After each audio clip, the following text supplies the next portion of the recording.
believe it? Johnny Bench is tying it up. The Cincinnati Reds win the World Series in 4 straight. It was a sweep. In the dirt, it's a wild pitch. Here comes Foster. The Reds win the pennant. Perkins won the game. That ball is fair. Cincinnati's ahead. 2 games to none. Welcome Joe Randa to Cincinnati. Adam Dunn has done it again. Benzinger backing and calling. And the 1990 World Championship belongs to the Cincinnati Reds. Marty, yes. This is Adam from Milwaukee. Hey, Adam, how you doing? I'm good. How are you? Good. Do you think Scott Chatterbox is a good player? Dunn up there with the bases loaded, the outfield deep and around toward right, and the 1-0 on the way to the plate. Swung on, long drive, right field, and this one belongs to the Reds. And a high drive. Hit back into deep right field. Junior has just knocked the door down to the 500 club. Benson's first home run is a walk-off winner. That ball had a family. And De La Cruz is, oh my goodness, look at this kid run. My, oh my, that is a triple. Matt McClain's first big league bomb. Spencer Steer's first big league hit is a home run to straightaway center field. Joey Votto's done it again. The pitch. Votto swings high in the air. Right field. Yes! He pointed to the dugout to say, I told you. That is Joey Votto's 315th career go-ahead ribby. Only Johnny Bench had more as a Red. And I can't tell you how much it means to play in front of everyone here in Cincinnati as a Red. What a gift. What a tremendous gift. So thank you. Thank you. I think I can speak for all of Reds country. Joey Votto, thank you. High drive. Left center field. Racing back to the Laurent Bourgeois. The Reds are National League Central Division champions. In the air, left center field. Did he? Did he? He did. He did. Reds win. Reds win. Liner to right field. Genius, the first Red ever with 4 home runs in a game. Can you believe it? In the air, down the right field line. Does it have a chance? The Reds have won on a 3-run home run on opening day by Ramon Hernandez. A strike away and out away is Homer Bailey. Ground ball to third. Frazier gloves. Throw to first, and Homer Bailey, for the second time in his major league career, has tossed a no-hitter. Oh, gosh. Are you kidding me? Holy Moses, the second player in major league history to hit 7 home runs in the first 10 games. In the air, and the Reds win it. What a dream beginning to the career of Jay Bruce. It's an October edition of Chatterbox Reds. Welcome in, everybody. Thank you for joining us. Joined by Nick Kirby, I'm Craig Sandlin, here for Game 2 of the National League Wild Card Series. We'll be joined by Trace Fowler later on for the game, but want to get you all set up for Game 2 in Los Angeles. Nick, how are we feeling heading into Game 2 here shortly? We are feeling good. I'm feeling good, ready to see what this team can do, see if they can force another day. Probably should have done this before the show started, but forgot Trace. Craig's volume is incredibly low compared to me and you, as I found out when I edited the podcast last evening. So let's go ahead and get out in front of that. But Craig, I'm doing well. I'm ready for some Reds baseball. Hey, working through some technical issues right now. Now's the time to knock those out. So I'm doing well. Been a little bit of a stressful day, as you know. I've chatted with you offline about that, but glad to be here and hopeful that the Reds can take a little bit of stress away from that. Look, as we all know, last night didn't go the Reds' way. Dodgers win 10-5. They hit 5 home runs in the night. Some reports earlier today that maybe Hunter Green was tipping pitches. I don't know. We'll see. I don't think we'll get too much into that tonight, but certainly an interesting narrative. Tonight, we turn to Zach Littell for the Reds, taking the bump up against Yoshinobu Yamamoto. Nick, let's just start with the obvious. I mean, this is obviously a must win. There's no getting around that. This is a best of 3 series, and the Reds trail 1-0 to the Dodgers. From your perspective, what do the Reds need to do tonight to make sure that they go home with the win? I mean, I think they have to pitch well, obviously. We'll get into it when we talk about the pitchers here coming up, but I mean, you're going to probably run out at least 5, probably more pitchers tonight, and that has a chance to have some real success. We've seen bullpen games absolutely dominate when you keep having guys with different looks come out. But the issue with bullpen games is if you have one guy that doesn't have it, it really throws off your whole night. So that's kind of the risk that you take with this. But it does kind of, it'll be interesting to see how this game plays out in terms of the pitching. Yeah, I mean, Yamamoto, I mean, he's as good as it gets, but we'll see. Maybe he has an off night tonight.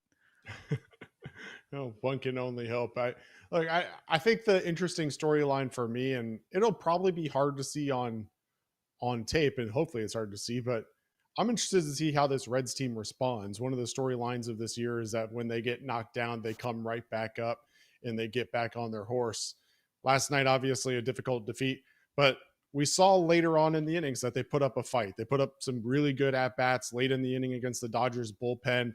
We saw, 4 walks in the 8th inning that allowed them to score multiple runs in that inning. And so it'll be interesting to see. They didn't get too discouraged last night. They fought back. Hopefully tonight they can continue that momentum and carry it over. They end up scoring 5 runs in the final 3 innings last night. Can they score 5 runs in the first 3 innings tonight? That would be something to behold for sure. But let's take a look at the lineups and see how Terry Francona will be putting together this roster for tonight. We start, of course, in center field with TJ Friedl, right where he's been all year long. Spencer Steer moves out to left field. He obviously moved out there in game 1 and allowed Sal Stewart to move to first base, but he starts in left field tonight. Gavin Lux is your designated hitter, batting third. Austin Hayes, we'll talk about this in just a moment. He's your right fielder, batting cleanup. Sal Stewart, first base and batting 5th. Ellie De La Cruz stays in the 6th hole at shortstop. Tyler Stevenson is your catcher. Ke'Bryan Hayes stays at third base, and Matt McClain, coming off of his 2-hit night, will play second base. Zach Littell, of course, on the bump, as we know. And Nick, Austin Hayes moving out to right field seems to be the story of this one so far. His first start since 2023. What's your opinion on him getting the start over guys like Noelvi Marte or Will Benson? I mean, I don't really agree with it at all. I'm happy that Sal Stewart's in the lineup, so I guess we'll kid glove and give a little congratulations golf clap for, doing the right thing there. But, looking at like a stat like expected weighted on base average, 3 of the Reds' top 5 hitters this season against right-handed pitching are not in the lineup tonight. And that, of course, is Will Benson, Noelvi Marte, and Miguel Andujar. So I don't know. It is what it is at this point. I'm not going to, though, just gloss over it and say, oh, it is what it is. This is how they manage. No, I'm going to call it out just about every single time because I don't agree with it. The thing that's just the most puzzling to me is you bat Noelvi Marte second in game 1. Noelvi Marte has struggled so far in his entire career against lefties. He's hit very well against right-handed pitching, expected stat-wise and actual stat-wise. He has a 119 WRC plus against right-handed pitching, and you sit him tonight. I'm sure the thinking is for Tito, well, Austin Hayes is a veteran. I want him in this spot. We'll see. Maybe he'll get lucky and it pays off, but I think it would be luck far more than making the right call. Yeah, also interesting. Obviously, last night, Austin Hayes got pulled in the 6th inning, I think, after an at-bat. Sal Stewart came in to play first base. They moved Spencer Steer out to left field. A lot of speculation. Did he re-aggravate the injury that kept him out for basically a week with that back? Was there something else to it? Terry Francona came out last night after the game and said, no, that wasn't necessarily the case. We just wanted to get him out, keep him fresh. At that point, it was 8-0 in the ball game, and wanted to make sure that he was available for tonight, and that's why they did it. Interesting response, especially given what you just said about, his averages against right-handed pitching versus other guys like Noelvi Marte or Will Benson or anybody else. So definitely interesting. And when you look at Tito's quote from today, when asked about Hayes playing right field for the first time, he said, I just think we're trying to get as much offense as we can and make sure we still catch the ball. I don't know about you, Nick, but I'm pretty sure Noelvi Marte has done just fine out in right field. Will Benson is an above average fielder. So for that quote, I don't know, definitely an interesting response from Tito when asked about Austin Hayes playing right field. And to your point, he does put Sal Stewart in at first base, the guy that we've been pining for to get some opportunities. It'll be interesting to see how the young rookie responds in the big lights. The youngest Cincinnati Reds player ever to start any postseason game is Sal Stewart. Ellie De La Cruz, I think, was the fourth youngest. So, yeah, look, this is a great experience for Sal Stewart. He's facing a very, very tough pitcher tonight in Yamamoto, but he's at least a guy that gives you a chance. I would say hitting the ball to the ballpark, but man, Yamamoto just does not give up home runs. There's no chance, Craig, he's going to give up a home run tonight. No chance at all whatsoever. The guy never gives up home runs, but maybe Sal can put one into the gap, and at least you have a guy that has some pop. And Sal has been everything you could have possibly hoped for since he was called up. Honestly, more. I think the most optimistic, realistic expectation of Sal Stewart offensively, he's outperformed that. He's just been incredible since being called up. Absolutely deserves this spot tonight. I hope this was another quote that I saw, Craig, that makes me nervous. Is it basically Tito said, as soon as we can, we'll get Sal right out of the game, and I'm thinking, man, they get up 1-0 on a Sal Stewart home run in the fourth inning. They pull him out of the game, and then you give up a couple runs and you need that offense back. So I hope if they go to these defensive substitutions, they feel pretty confident in the lead, because there's been a lot of times this year where the Reds have taken out offensive players and then blown the lead and then had those same spots come back up later with lesser hitters. Yeah, that quote that you're talking about was actually following the trying to get as much offense as we can and make sure we still catch the ball. He followed that up by saying, hopefully we can take a lead, then we'll move him, being Austin Hayes, over to left and get Spencer to first. So, yeah, Terry Francona already planning on getting Sal Stewart out of the lineup as early as he can. Heaven forbid we let somebody with a power bat stay in the lineup past the sixth inning. Let's take a look at the starting pitching matchup we didn't do the Dodgers lineup. You want to do that real quick? Yeah, absolutely. And then, it's a little interesting. It is interesting. You're going up against a right-handed pitcher in Zach Littell. There were some of us that were hoping maybe they would be tricked into doing a left-handed heavy lineup at the top or something along those lines, maybe put some wrong people in. But no, he alternates left and right batters at the top. Shohei Ohtani will lead off at designated hitter. Mookie Betts, shortstop. Freddie Freeman will play first base again. Teoscar Hernandez in right field. No difference from last night at the top four. Max Muncy, the left-handed batting third baseman. Then Andy Pages. Kike Hernandez will play left field. Miguel Rojas at second base. And then Ben Rotvert. He'll stay in the game for game 2 at catcher. And, of course, Yoshinobu Yamamoto is your starting pitcher. And, Nick, a very interesting lineup concoction when we talk about Zach Littell and the potential for a short outing from him. Well, sorry to correct you, but there actually is a change in the top 5, Craig. Muncy bat cleanup yesterday and moved to 5th. And I think that, obviously Teoscar Hernandez had a pretty good game last night, but I think that move is more to spread out the lefties, knowing how the Reds are going to play this game today. That's what I would assume that move is.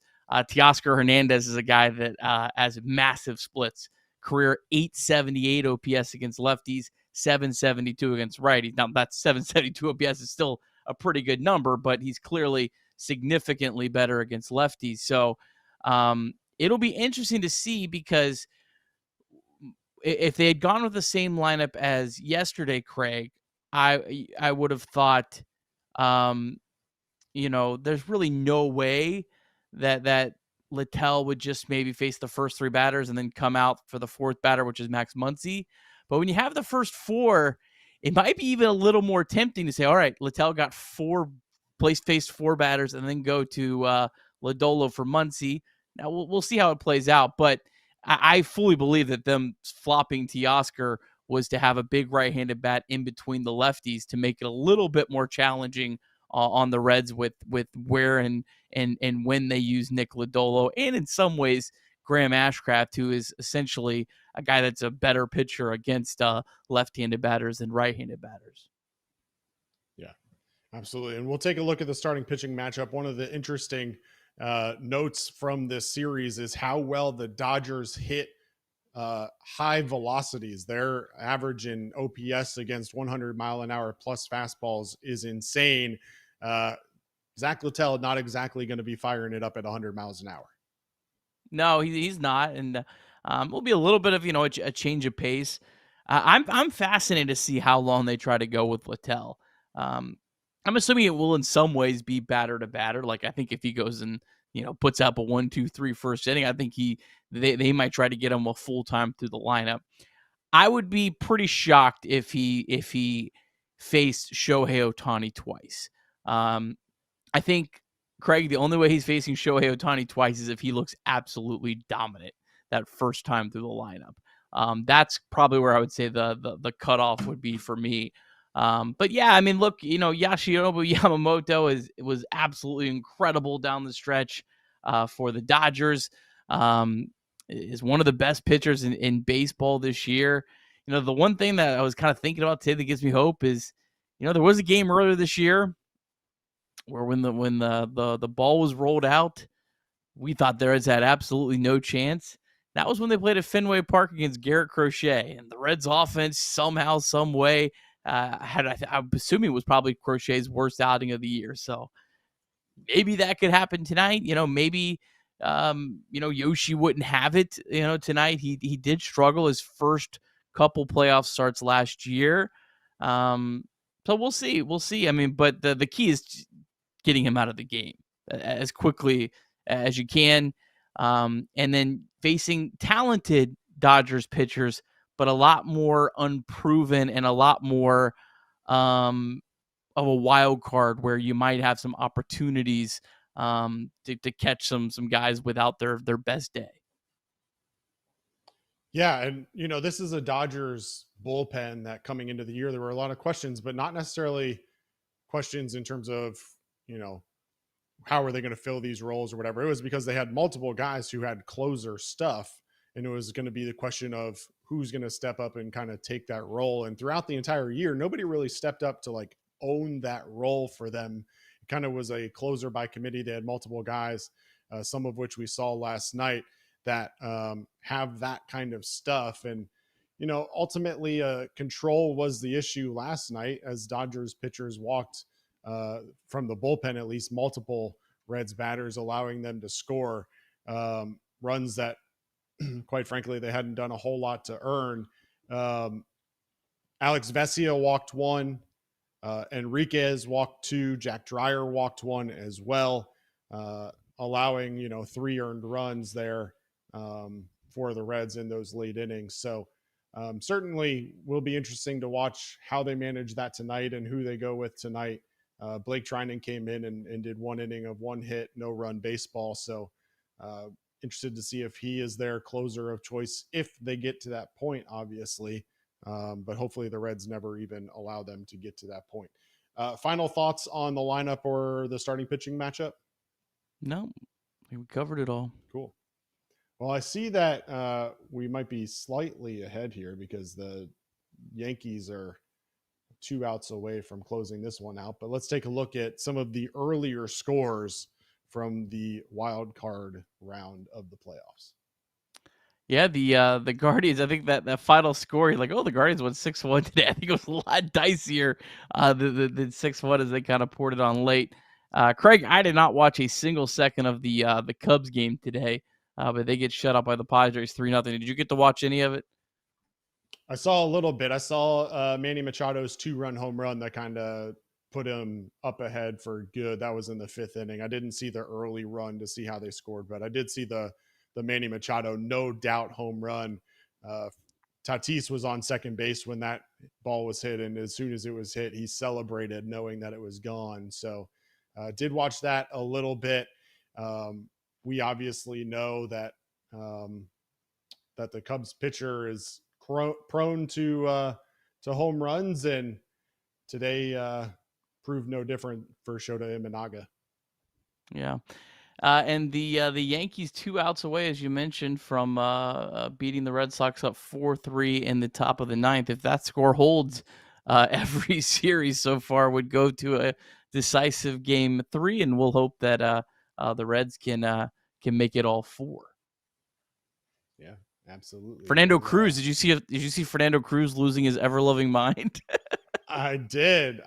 He came in the 7th, I think, in relief of their starting pitcher, and was able to get the Red Sox out. He did allow one infield single, but job well done to Fernando Cruz. And he was pumped up and definitely I've never seen a guy that excited after he gave up a ball that looked like for a second it was a grand slam. Oh man, yeah, that was funny. He I think his final line was 1 inning, 1 hit, and that was it for him. No, I don't think he struck anybody out, if I'm remembering correctly, as I pull that up real quick. I don't no think strikeouts. So I don't think so. So they are now 1 out away. Ceddanne Rafaela up to the dish. Check swing. He went for strike 1. David Bednar in to pitch for the Yankees, by the way, as he looks to close this one out. The former Pirate now closing games for the Yankees.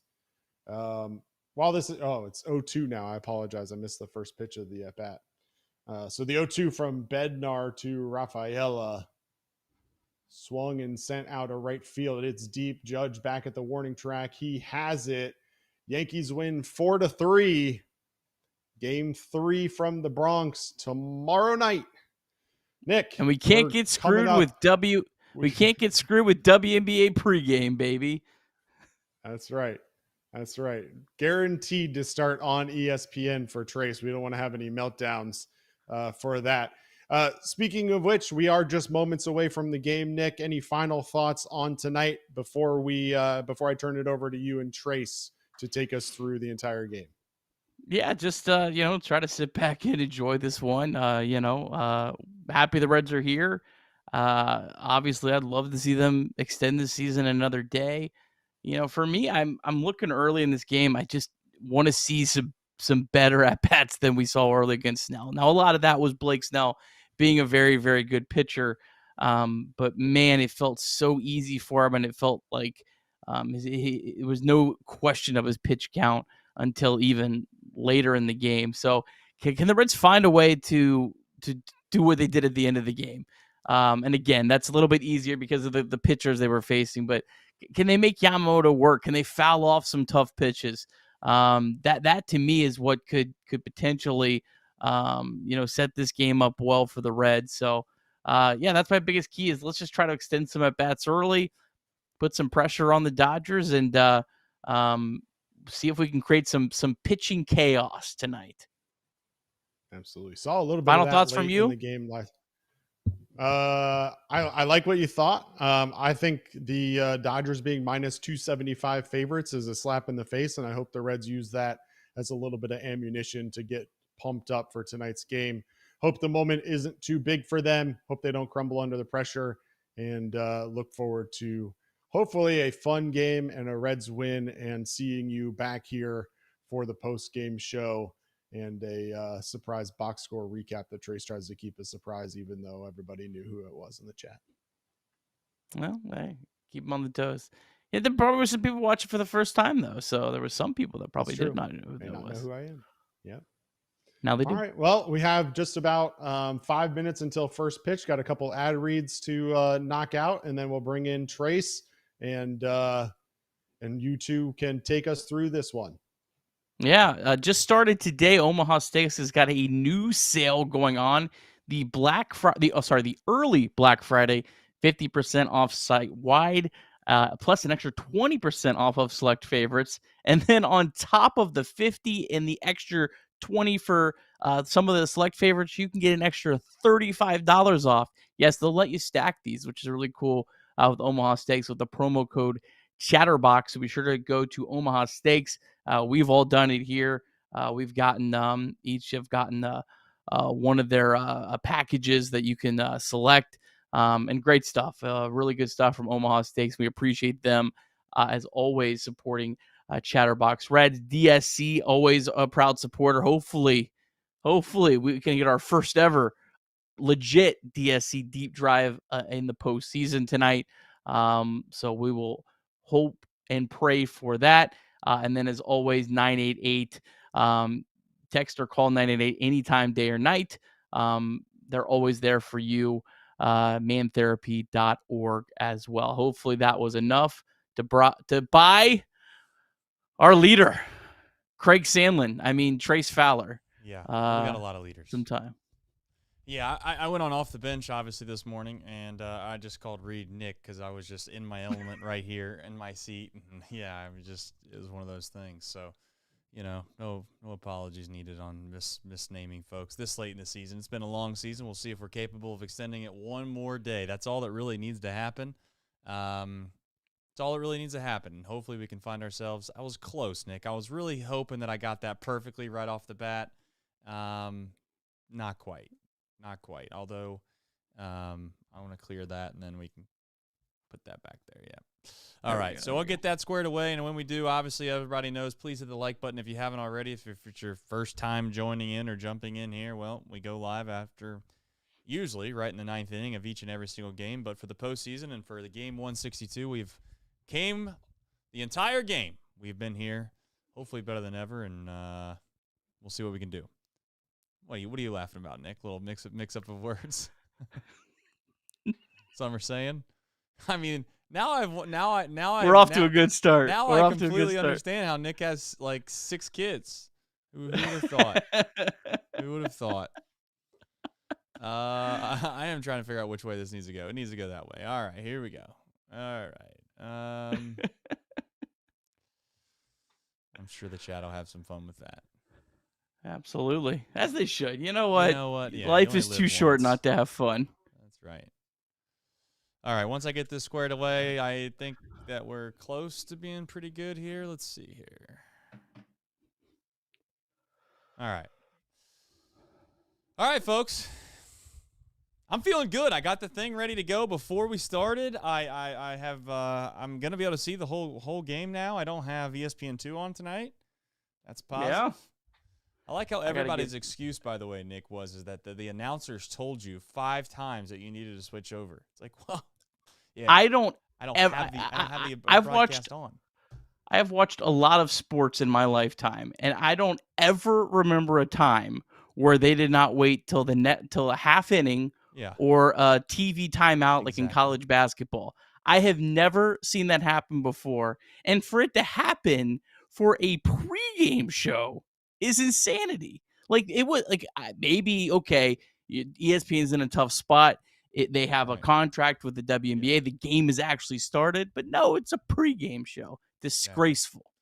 Yeah, it was a joke. It was some intern at the dials there, if I had to guess. Panicked. And they panicked. They freaked out a little bit and they hit the wrong button. But here we go. Yamamoto. Sounds like a cell phone, doesn't it? Yamamoto Wireless. That's what it seems like. You can get your. Right. I guess I could take down the. I guess I gotta wait till the countdown hits 0 here, and then I'll pull it off. There you go. I like that. Here we go.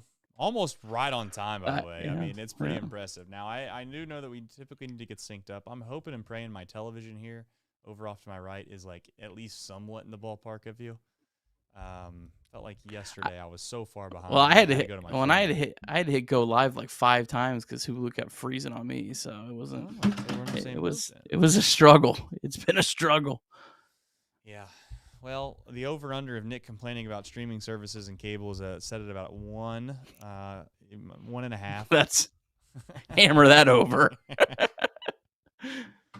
All right, folks. How happy are That's you that free Sal will. Stewart's in the lineup tonight? Well, that's nice. I will say that I am a little disappointed that, I mean, I don't know. Marte is a decent hitter. I mean, I get that he probably shouldn't be hitting second, but not to be hitting at all.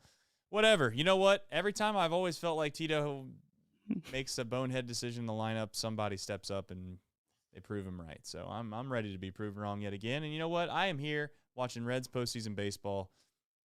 I'm not gonna be all that overly upset about anything. So here we go. Trace, we got some folks in the chat saying that you are very quiet.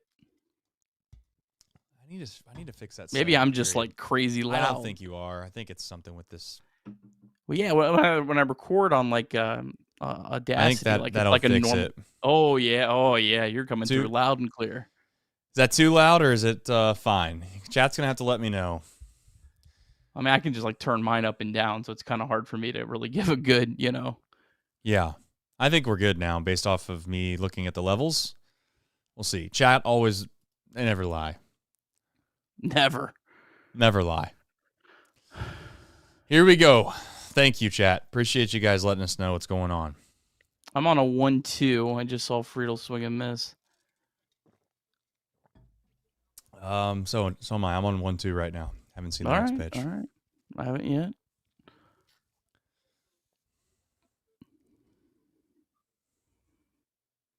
The set. This pitch. Check swing. Pitch. Oh. Who knew? Who knew? I would just keep it there for right yeah, now. I'll try the pause play thing here. If you buffer a couple times, you're gonna have to hit go live again, and maybe it'll catch back. Yeah, up. that's why I was like, I wouldn't even worry about it if we're that close. All right. Well, I not that I'm good at many things, but I think I'm pretty good at least delaying my reaction for at least a second, Nick. Oh.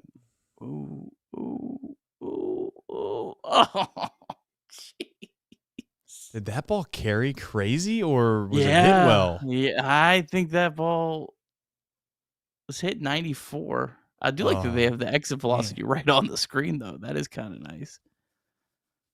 94 is not very hard for a ball to get. He's that not even far. a left fielder either, man.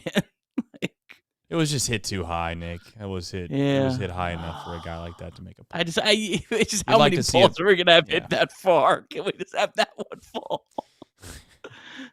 It hit him. That's all right. Sorry. That's why you bat Spencer Steer second. Exactly. That's why he you knows how to bat get on Spencer base. Steer second. Yeah. All right. Two solid at bats. You want a better at bats? You've gotten them so far.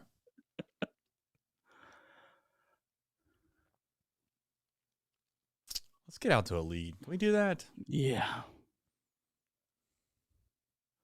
Look at ESPN. They still don't have that runner on first base either. I mean, they are struggling with that score bug. They just decided they weren't doing baseball anymore, and they were like, "It's okay, just throw anybody you can out there." I wonder if they're like if it's normally like I'm assuming it's normally automatic, and like they're having to do it manually or something because Maybe something's so. not working right.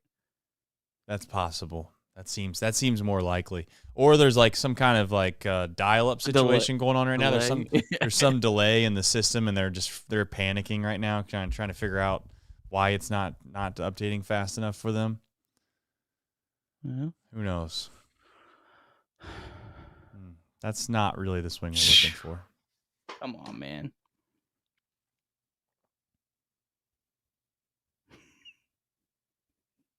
I told you that there's going to be Dodger fans that woke up today just randomly, like some casual fans, and they're going to see that Gavin Lux is sitting in the 3-hole for the team that they're playing in the postseason. That's crazy. Could you imagine like Stuart Fairchild or somebody? I know that's like maybe not the greatest comp per se, but could you imagine like Stuart Fairchild rolling into town and he's hitting cleanup playing against you in the postseason? Get Blake Snell off my screen. This guy batted 9th for us last year in the World Series. Yeah. Batting 3rd for the Reds. Dudes, Blake Snell's not the most handsome guy in the world. All right. Battling. Yeah. I think we've already seen more pitches than we saw all night. Is Will Smith healthy, just deciding to kind of rest, or what's the deal with him? Yeah, I think they don't think he's 100% yet, so they put him on the roster because once you start, like you can't. So I think they're kind of being hopeful with him.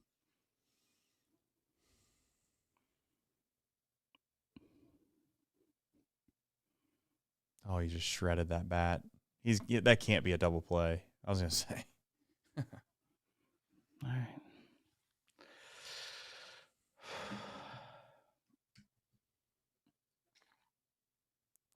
There's another piece of. I was gonna say, nice job by the ball boy there. Ball man, bat boy. I guess it'd be the bat boy, huh? The Batman.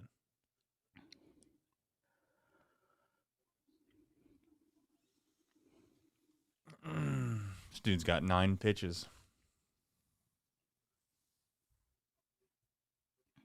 All right, Austin Hayes, make me look dumb. Just get a ball in the gap. Ball in the gap. We score from first.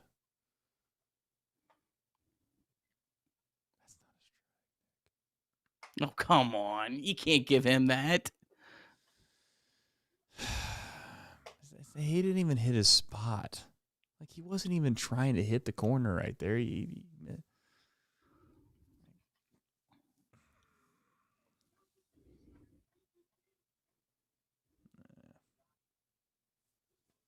No way.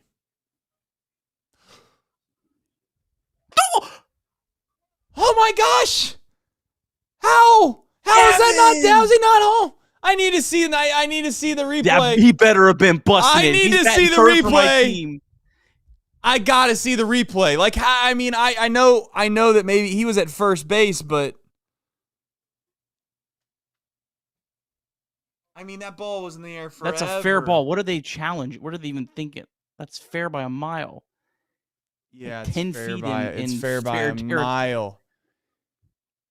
Oh my gosh. Oh, he dude. was. Yeah. Come on, Gavin. Dude, it's a playoff game. I need to see more than just that, though, to be fair. I need to see if he was running hard, at least around first and second. And then he slowed up right at third base, maybe. Because it almost looked like he was looking at JR, and I don't know, maybe JR, I don't know. I'm not totally sure. I have to see the holistic picture to be fair to everybody involved here, but it definitely huge moment here with our guy at the plate. Helmet falling off.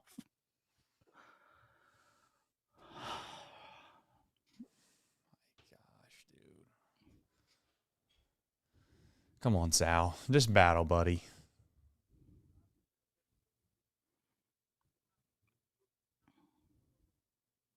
Come on, Sal, please.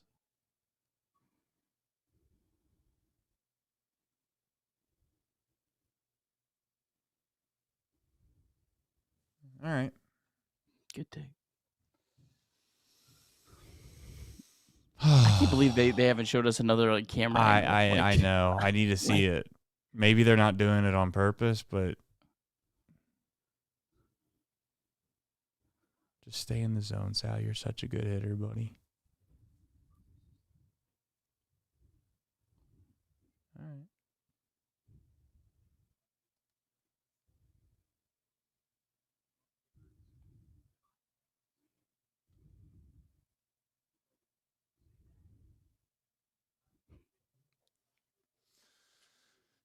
Golly.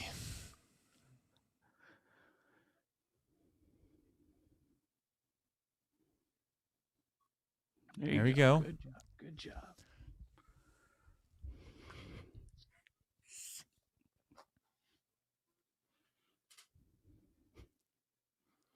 Stewart.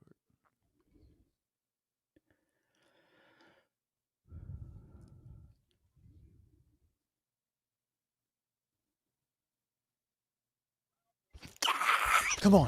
Come on. Come on. Come on. He didn't even go. Yeah, he did. Yes! I was like, wait a minute. Did he not send him?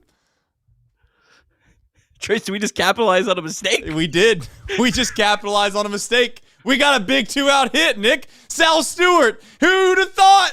Who would have thought?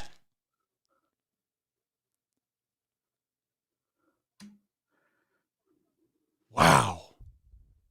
Wow. Look at us, chat. Look at us.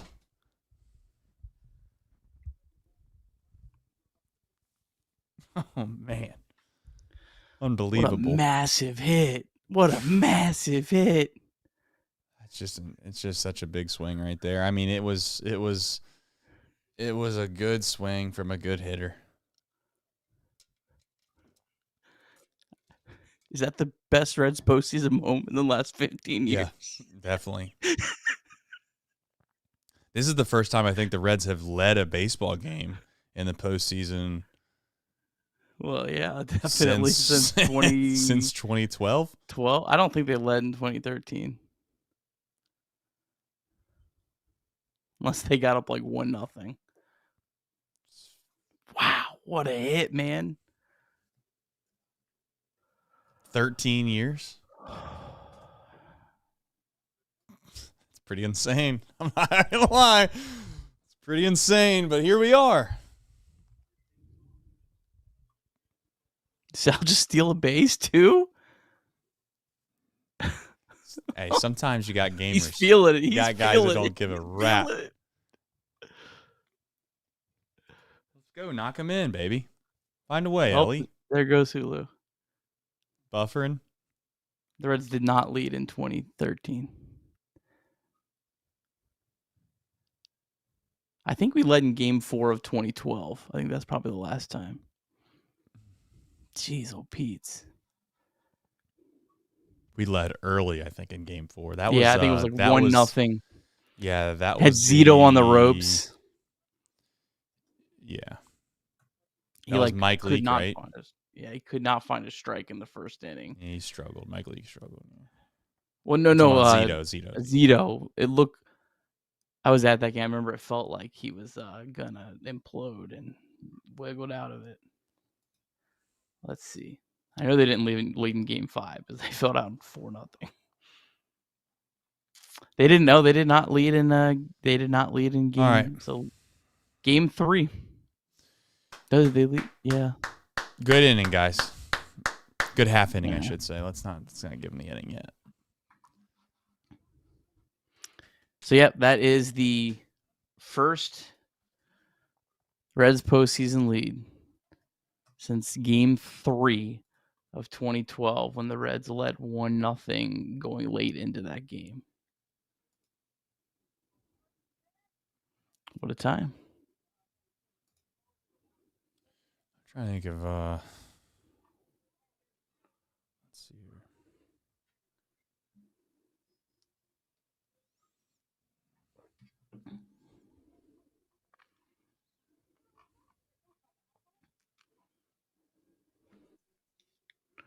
We started this game at minus or +2 something.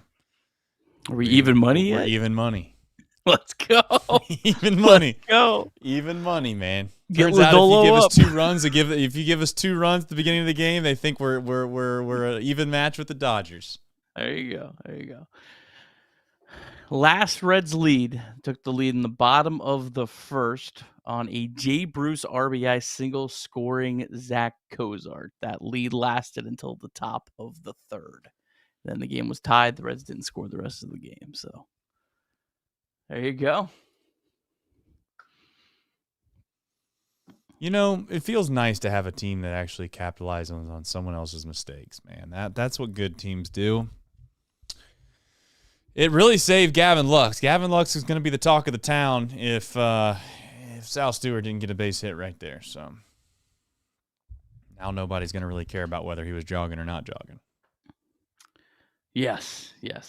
From Joel Luckup, the Reds ended a 66 inning streak without a lead in the postseason. That was the second longest in Major League Baseball history. The Kansas City Royals went 77 in the 80s to the mid 90s. All in Christ says, let's go. That's right. Yes. Poetic timing with Zach Littell on the mound here. I think he's got a chance to shake some haters here. We'll see. I don't want to put too much pressure on him. I want this for him. I mean, I want this for us too, but I also want this for him. Come on, Zach. Oh, come on. You gave that same pitch to Yamamoto. How are you ahead? Or did you hit live, didn't you? Yeah, I hit live. You live. That's why I said there's no I froze. I was like 8 pitches behind you. No, you're fine. I understand. Oh, you can't touch that. You can't touch that, Shohei. Did you just see a splitter? Yeah. Okay.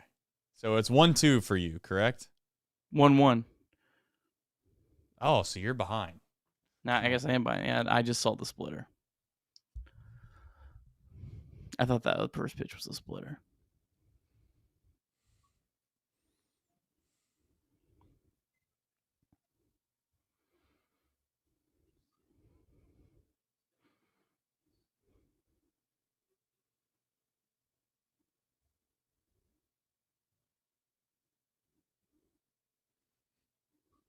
Oh, look at that first baseman making the play. I mean, that's just the kind of defense that you need. That was a good play. That was a good play. Very good feed.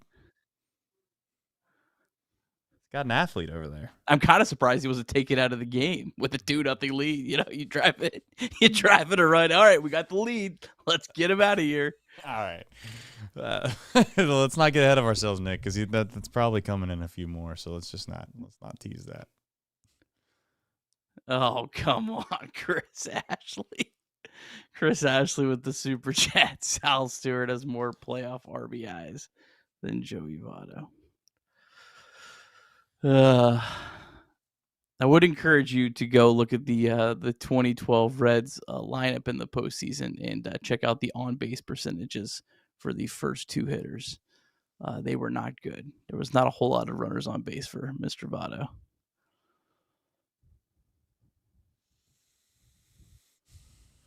All right.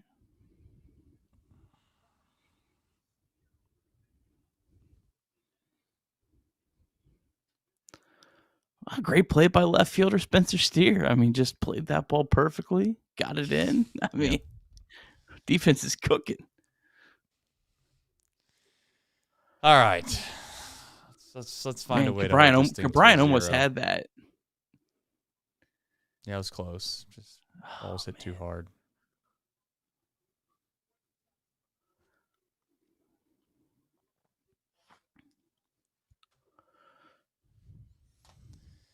Well, this guy's pretty good at baseball, so.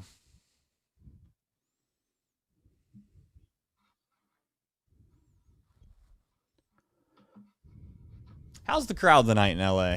I haven't seen a crowd shot yet. Assuming last night it was a little light in the upper decks. Towards the top, I should say. Maybe towards the end of the game it filled in nicely. I don't know. Talking to crowds, there was more at the Reds Monday and Tuesday games last week against the Pirates than there was in Cleveland for their postseason game 1. Yeah, they got. Which I'm not making excuses for that, but they got a tough draw with the 1:00 start times, man. They always get those unless they play the Yankees. Cincinnati would have got them. Cincinnati would have got them too, Nick. Like I hate that. I think it's BS. I cannot. I cannot fathom having 3 back-to-back day games.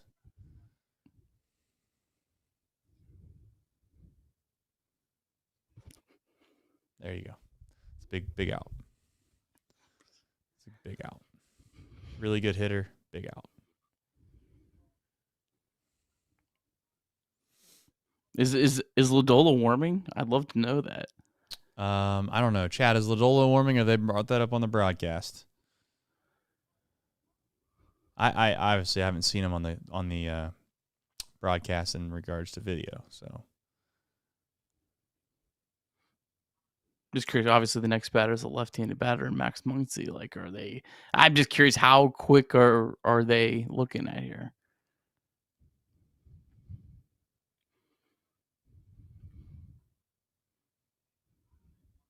Chat's saying he's not. Good inning. Good inning. Very good inning. We move on. On to the next one. Attaboy, Zach. Just tonight. Let's find a way to win tonight, chat. And then, you know what? Let's let the Dodgers sit there and marinate on the fact that they got an 83-win Cincinnati Reds team that they are way better than, that they have to go out and beat them in a 9-inning game tomorrow, or else their season's completely over. That's what I'm looking for.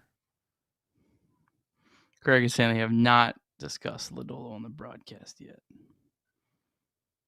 Seems like that would be a pretty important factor of this game, is that the Reds have a starting pitcher that's had a really good season that they're planning on using in relief. Might be some good context to think that he's probably going to pitch in maybe a significant amount of this game.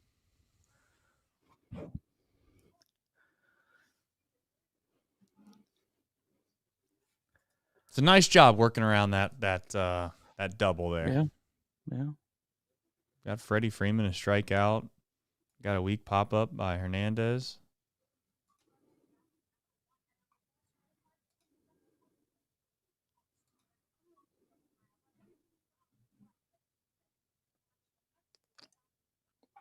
All right. Did Kiki do anything last night? I was too big. I was so just. I think he had a hit. Did he? Yeah. The guy's got postseason numbers that are unbelievable for his career. Yeah. 2 hits, 2 for 3. 2 for 3. Yeah, that dude's insane.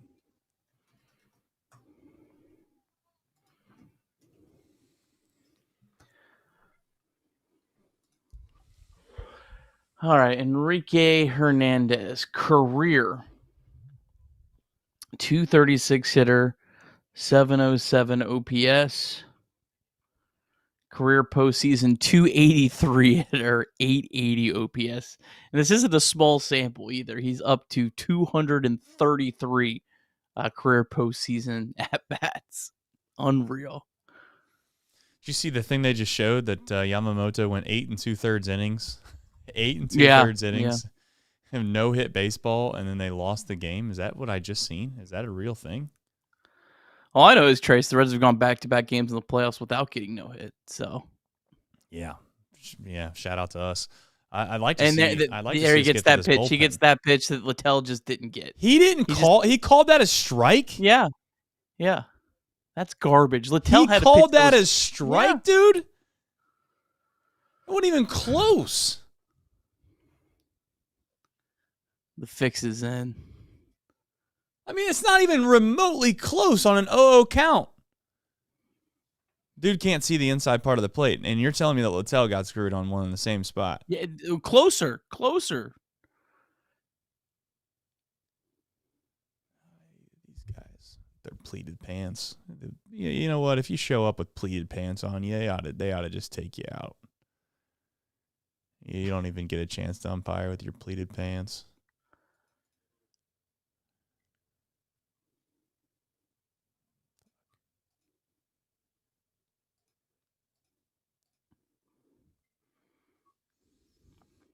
Well, you have to swing because this idiot's going to call it a strike.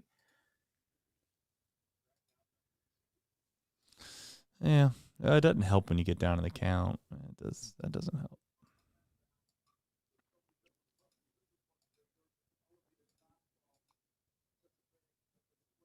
All right, Cabrian. Let's see that offensive output we've been waiting for here. Yeah, if you're at home and you pull up StatCast, look at the first pitch to Shohei Ohtani, and then go look at that last pitch to Tyler Stevenson. And the pitch to Stevenson was way farther outside, called a strike. Ohtani called a ball.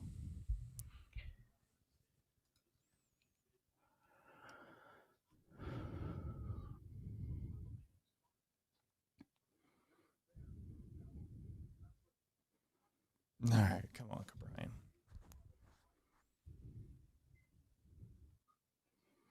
Let's work this count a little bit. Let's work the count. Come on. There you go. I'm a little ahead of you. My apologies. I'll shut up. It's fine.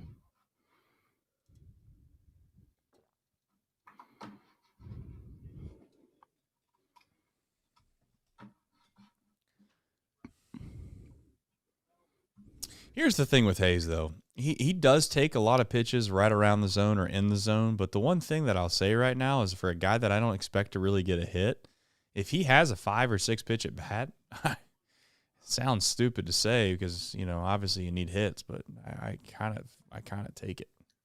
Well, he said 36 pitches already. I mean, that's significant. That's not nothing.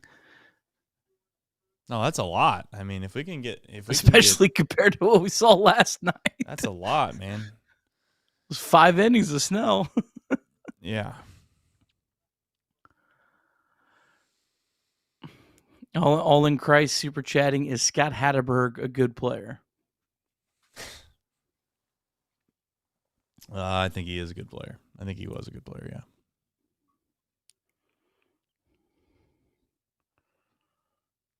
All right, here's Mr. October, man. This is the guy. Mr. September. Oh, that's right. He doesn't have a hit yet in October. We're going to start October off with a bang. I think he was 0 for 1 in October last night. Good take. Not in L.A., though. Not in L.A., Nick. Not in L.A. Time zone. It wasn't quite October there. That's fair. That's fair. Yeah.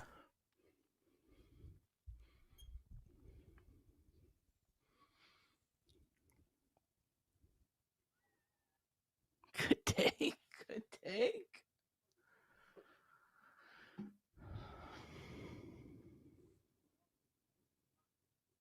All right.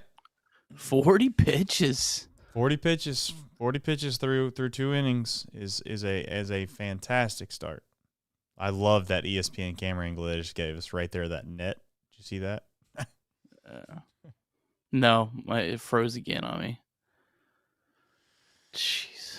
All right. I've got to do what you did. I've got to get off of Google Chrome. I tried and I started and it's just like there's so many things you have to move over and log in, and yeah, Chrome is killing me. Fox is in HD right now, man. Dang. Shout out to the Fox. No free ads, of course.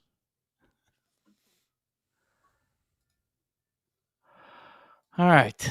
Let's see what the main chat is saying. They're enjoying their lives. They're hating on Brian Hayes. Well, it's always going to be Hayes and McLean if they're incapable of getting a hit. McLean did get 2 hits last night, so we'll give him that.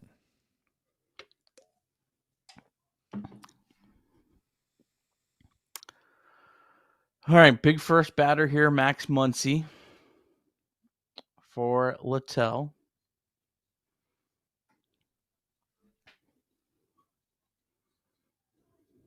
Here's the thing, though. Aren't cable providers basically streaming services now anyways? Or you got to kind of like, I guess you could get the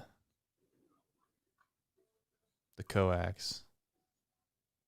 Imagine how much money those cable providers made that they were willing to run. They'd have somebody that they were paying to run hundreds of feet, if not thousands of feet of coax directly to each individual house and then set it up for you inside. And you paid a certain amount of money per month. That's how much money they were making, is that they could afford to do all that. Boy, I tell you what, they were doing well in the cable business for a minute. Yeah. There was no other option. I mean, you had no other option. Does people still listen to Peyton and Eli? Is that still like a big draw for people? You're asking the wrong guy. Yeah, that's true. I'm actually going to ask that in the chat.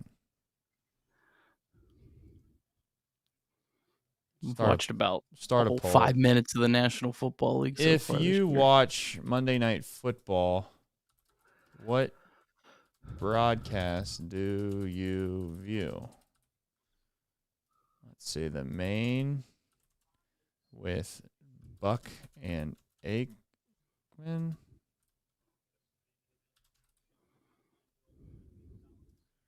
Or Peyton and Eli. There we go. See what we think here.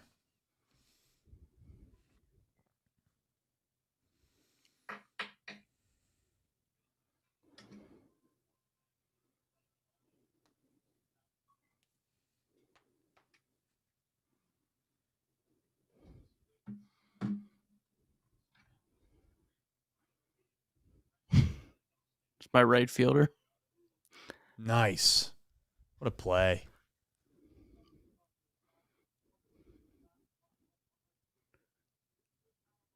Ball looked like it was hit pretty well off the bat. I don't know. Looked like it was kind of sinker. Not knuckling, yeah, like sinking a little bit too. Yeah. Like it kind of had a weird trajectory. It's a big out. That's a big out.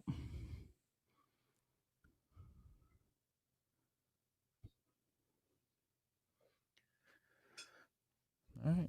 Good pitch.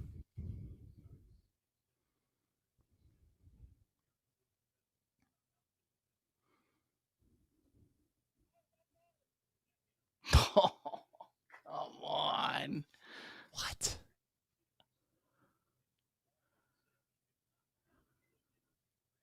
That ball's like not even that far off the plate.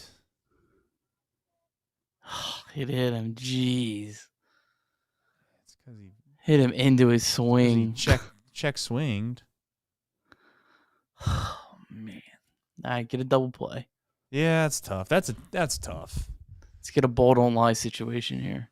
It's just not a very that. That's...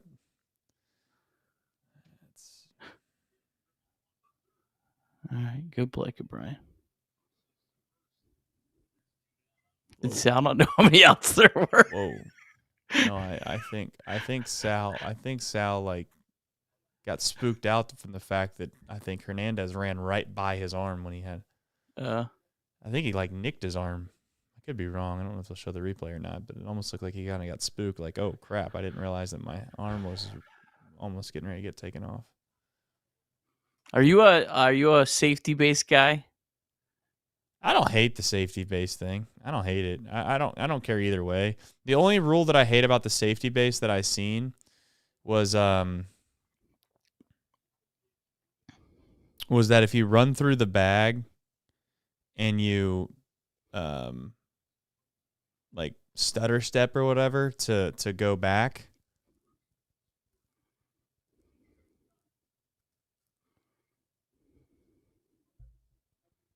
then you go back and you stand, like, let's just say you run through the base, right? And you touch first base, like the safety base. When you walk back, I've seen umpires calling them out if you don't stand on the regular bag instead of the safety bag when you walk back to the base. It's like, that's just so stupid. I mean, it's. You feel like there should be something cleaned up on that rule. It's almost like that shouldn't even be a thing until like the next pitch or something. Like it's.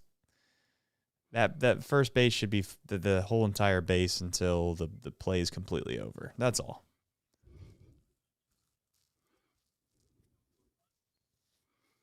I don't hate it, though.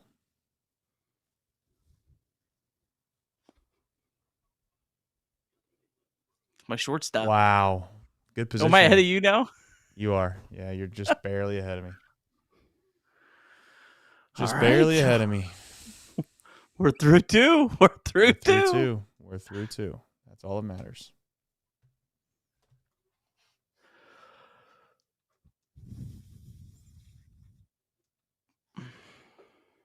How hard was that ball hit? Pretty hard.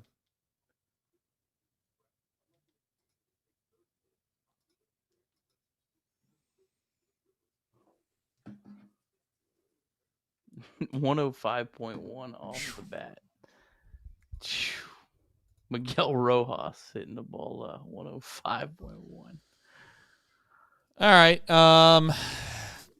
68% said that they are going to watch the main broadcast. 31 said Peyton and Eli, which is a lot more. A lot more than I thought. I do love Joe Buck, though.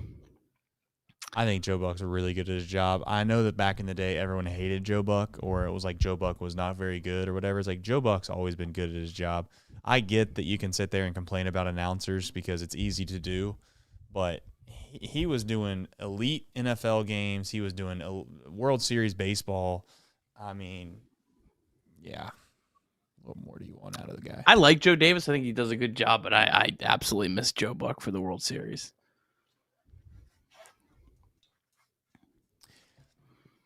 Yeah, Joe Davis is okay. He's got the voice, whatever you're gonna call it. He's got that voice. I don't know if he's got the vernacular or like the ability to be as good as Joe Buck was. But whatever. I mean, broadcasting in general is just such a opinionated, stylistic. Yeah. Like, it's like sitting there arguing over what flavor ice cream is best. I mean, we're sitting here wasting our time.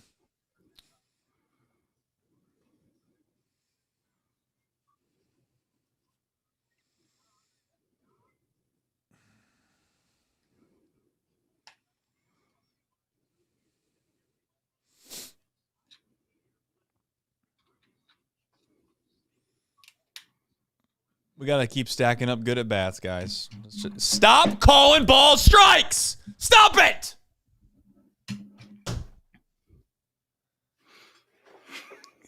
Come on! Clean it up!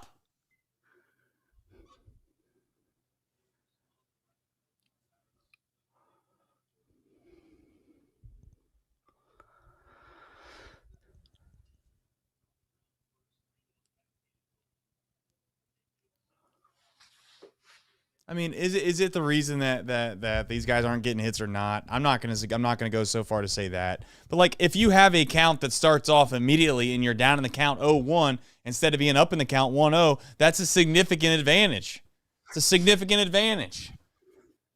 And he's already good enough. He doesn't need help. He doesn't need any help at all. Imagine LeBron James and Michael Jordan getting all the calls at all times. Like, it'd be completely unfair.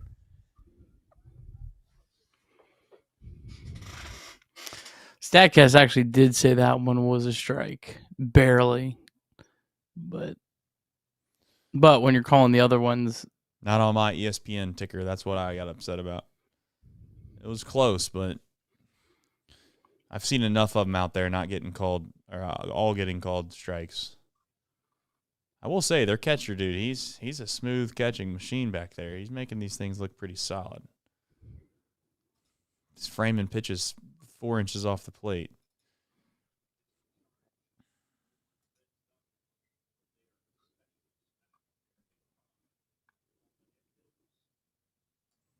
Spencer Steer going to ask him if that was a strike.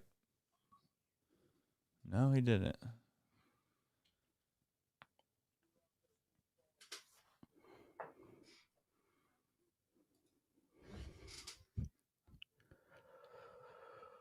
That's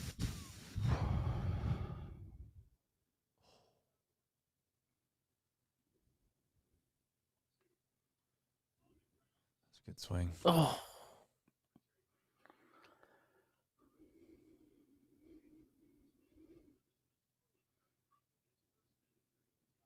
What are they talking about? Thierry Francona or what? Neiman Christmas. yeah, it's a whole. Can we get it? Can we get this on our screen? Can I watch the baseball game?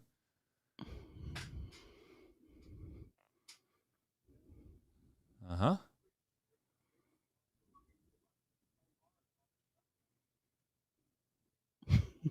If he would have called that one, he wanted to.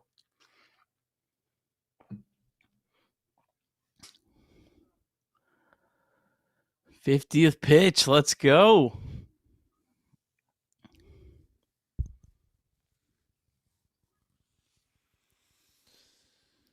Yeah.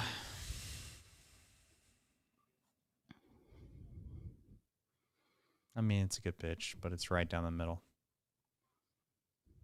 Heater, middle.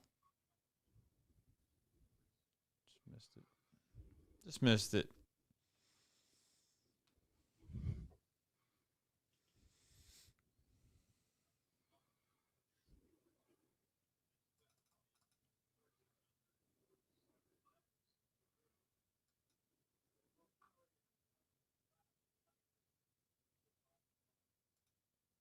Okay.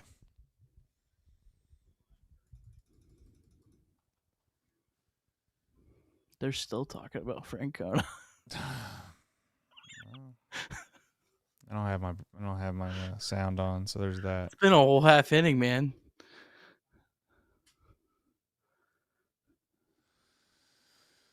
Well, hopefully they still have material to talk about something else next inning. Coming up next, the Terry Francona interview.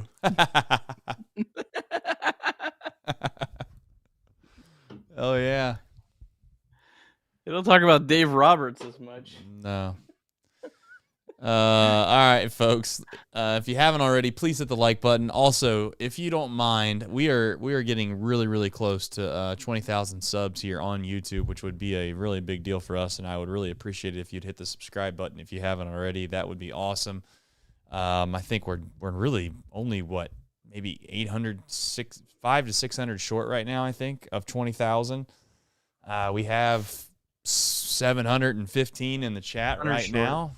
600 short. 600 short. So, I mean, theoretically, I don't know how many are already subscribed right now currently in the chat, but if you haven't already, that'd be a big, big thing, and we'd appreciate it. Obviously, you don't have to pay. That's not what we're talking about here. Just the free subscription thing right there on YouTube. You just got to hit the subscribe. Hit the notification bell if you'd like as well. Why not? What movie is this, Nick, that I'm watching here? I'm sure this is one of those, like, you think it's a movie. Is this a movie, but it's actually a washing machine? Yeah. No, it's not even about washing machines at all. It's about books. Who knew? Kind of a cool commercial, actually. They got you. I mean, they mission accomplished. Yeah. Are you a books guy at all? Do you read any books, or are you just kind of like whatever? No. I read books when I wasn't. Yeah. No. I don't have time to read books, man. I understand. Yeah. I completely get that. How weird is this? The guy stands outside the dugout looking down on him, and he's asking him questions.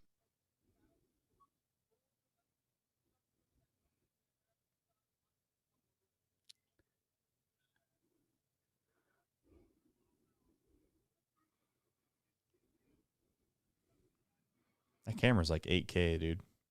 It is nice.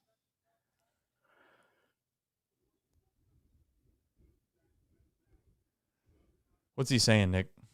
Zach's been Zach. He knows how to navigate.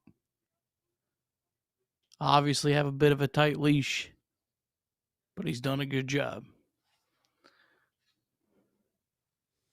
So who's coming out of the pen? Do we know? Do we have any idea? It has to be Lodolo. I would think. Unless Lodolo's just straight up a decoy in the series. Like, he's actually hurt.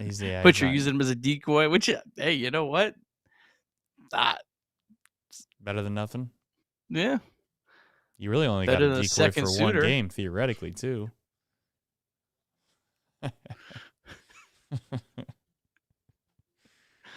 I mean, you got Chase Burns, you got Nick Martinez. No.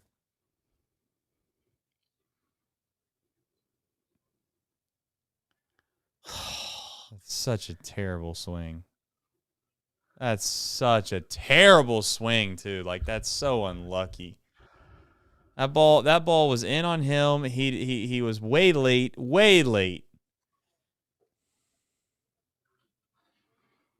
All right, I got the second Ohtani at bat. Yeah, maybe it was a better swing than I thought, to be fair. Are we pitching to Ohtani here, I guess? Looks like we are. I mean, yeah, outs. I mean, you're up 2-0.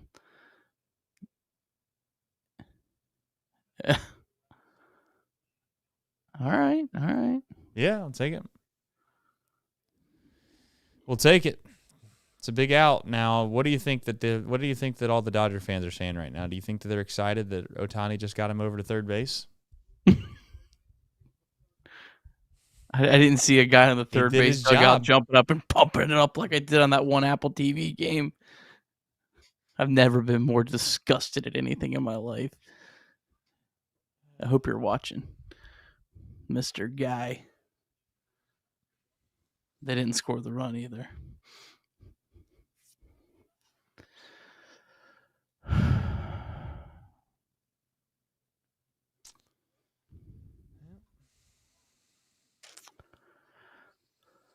good swing too. Yeah, Get him off my screen.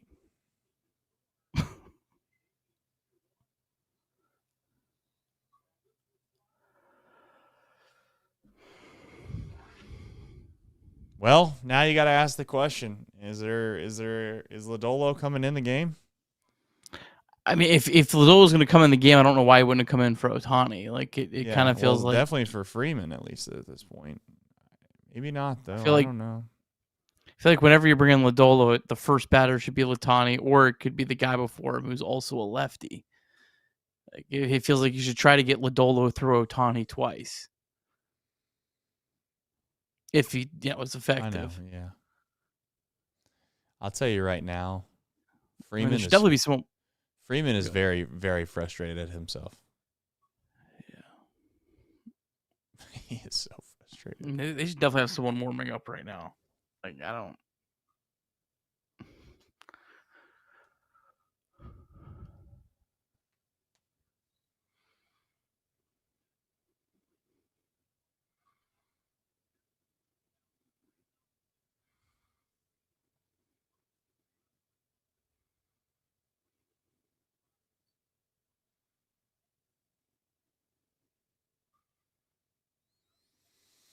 Okay. I mean, we're battling. We're battling a little bit.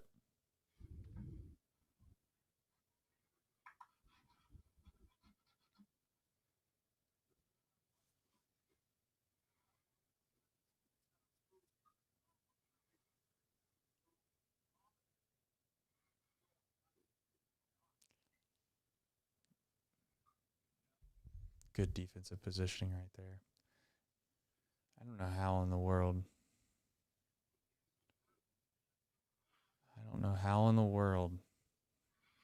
He's played way over there to the right, dude.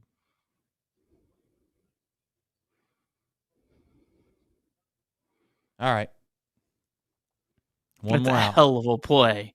That is a hell of a play. That's because you want it to be one, but it was a good play. I'd like to see the stat cast. Completely changed this inning. It definitely did. It was a big play. I'm not going to say it wasn't a big play. It was also very good positioning. So as much as I've complained about the defensive positioning and analytics, I actually think that Stewart kind of like made McLean hesitate slightly because it was a weird situation where.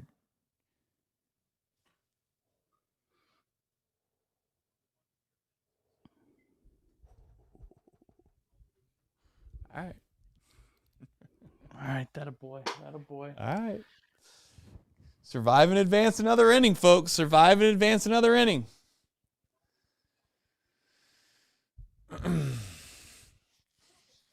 Good play by Matt. That's a good play by Matt. And gotta score some more runs, man. Yeah, you're gonna have to score more runs.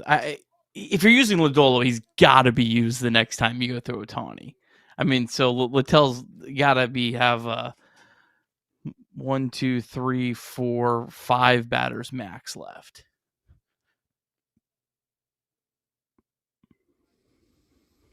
I would honestly, even if you don't, I would be bringing in Burns for Ohtani next, or yeah, I can't believe Littell's gone this far. I thought he was 5 hitters, 6 hitters max. I thought one time through the lineup max. So. But I'll be fair. I mean, he got all of those guys out, so it was kind of hard to. I wonder if the 2-0 lead Besides also changed. Betts is the only guy that. I wonder if the 2-0 lead also changed the trajectory too. Yeah, possibly, but I would hope it wouldn't change it too much because it's not like it's that big of a deal in regards to it being like they can't come back from it or something.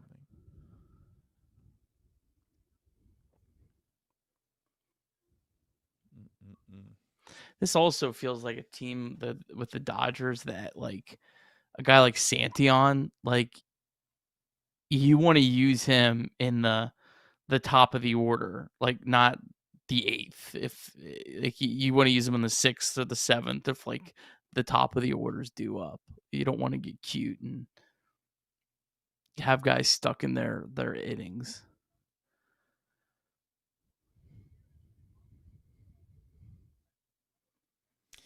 Yeah, it's just really more or less like how confident are you in the Martinez's and the Burns of the world? Because realistically speaking, if you're going to ask them to go multiple innings, that's 4 innings right there. I would think that you could say, or you could justify those guys throwing 2 and 2. It's kind of hard. It's kind of hard to take him out, though. I mean, he's done a really good job. It would not be hard if you get to Ohtani again to take him out. Well, yeah, if he gets to Ohtani again, though, I think he's going to be in some trouble. No, I mean, like even if it's like in the middle of the next inning. Oh, okay. Well, you're saying if he gets to the 6th inning. That'd be the 5th. You're right. Bottom 4. My bad. Bottom 4, bottom 5. 1, 2, 3, 4, 5. Ohtani's due up 6th, so he would be if you retired everyone. Right. The last batter of the 5th. This dude's just pain. I mean, he's quite literally putting balls in the most unhittable spots that you could possibly have. All right, Sal, make something here your last at bat, bud.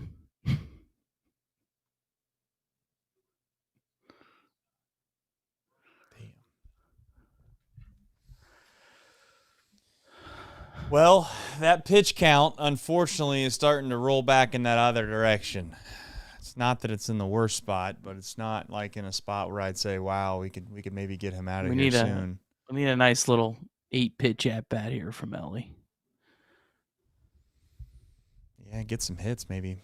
Maybe get some hits. Some guys on base.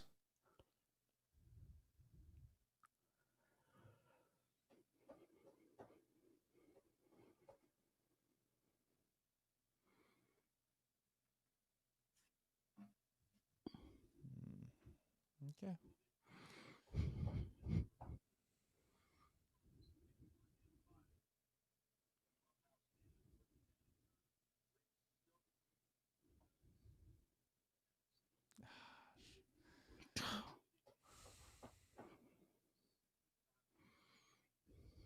Got to give yourself some swings, Ellie. Come on, buddy.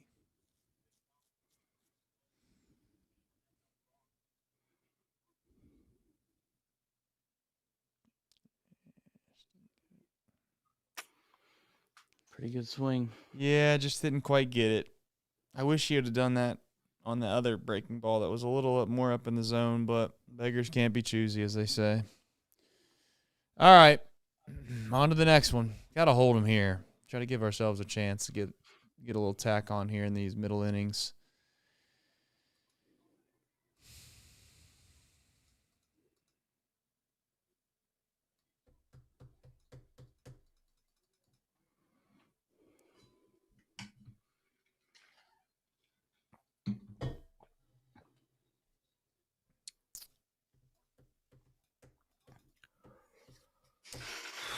I don't want to be overly sensitive to the fact that we should, but I hope many of the people in the chat realize how good the guy is pitching on the mound. I don't know if we've discussed that yet, but he's very, very good. Extremely good. Scoring opportunities are going to be few and far between, which is why that Sal Stewart base hit was absolutely massive. And they gave us a break. I mean, you drop a ball in right field like that to extend the inning, and it's a huge, huge, huge break. This team would be sitting at 0 runs right now if they did not drop a routine pop-up in the outfield, one in which, to be honest, if that happened in a beer league softball game, the whole entire team would be pissed of how easy of a play it was. So it's not like it was a difficult play under any circumstance. So we've caught a massive break in this game, and we made them pay, yes. But realistically speaking, right now, Yamamoto should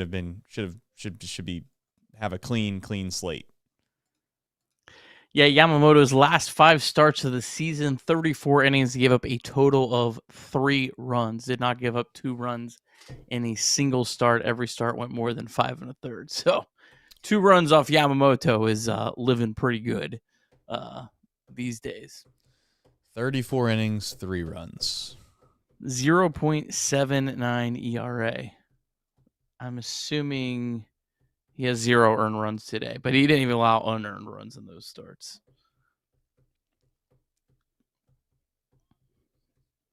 All right, here we go. We'll take unearned runs, though. Yeah, I'll take anything we can get. Come on, Liddell.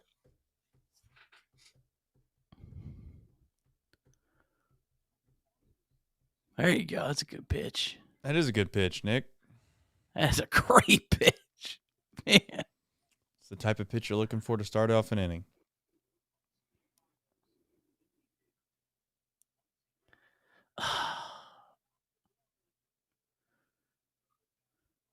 Super chat from Aquila the Great. First inning was like Big Bro going easy.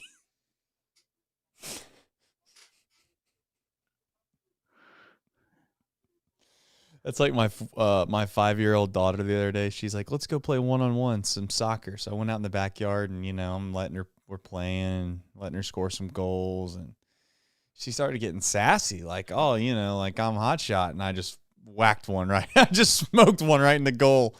Just to kind of make sure that, we prove a little bit of, sometimes you got to prove a point, Lodolo is warming up. So I'm assuming either Ohtani or their number 9 hitter, who's the lefty, and considering he doubled off of Littell, I would assume that's probably where you look to bring in Lodolo here. Yeah.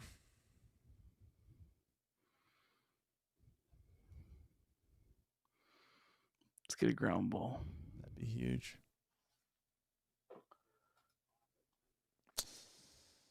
That'd be huge.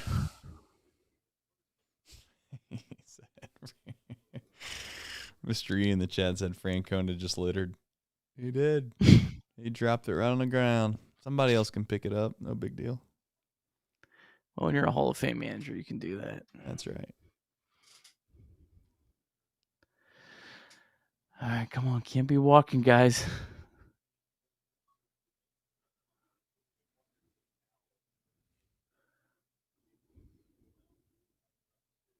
This is though where the Cowboy was talking about Littell in a normal spot would maybe just challenge guys and just kind of throw it down the middle and let them hit it. And I don't know, for a guy that leads the league in home runs, this might be the spot where you find yourself in a situation where you don't want to get too overly aggressive. That's a good pitch, though. Yeah, it's up in the zone. That's exactly what we're looking hit for. It. Don't be middle in anything.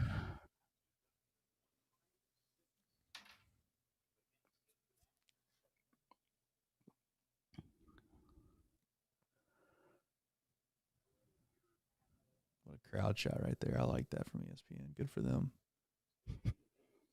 Nice. What a pitch. That's a huge out, man. Gosh. Two more, Zach, and we call it a beautiful day of baseball. He should have had 2, maybe. Some are saying he's done unbelievably well regardless of what happens here. Yeah. I mean, he's answered it, man. He's done a fantastic job.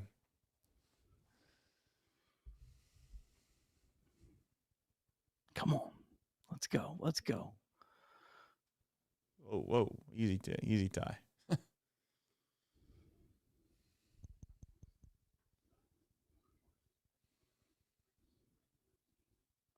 Yeah, they're showing it. Ear trace. They showed a replay of it? No. Largest OPS increase Yes. from this guy's just unreal. Yes. Carlos Beltran, George Brett, Kiki Hernandez. Well, let's hope he grounds into a double play. Yeah. I mean, he's got to be due for some postseason regression, right? I would think so. Come on.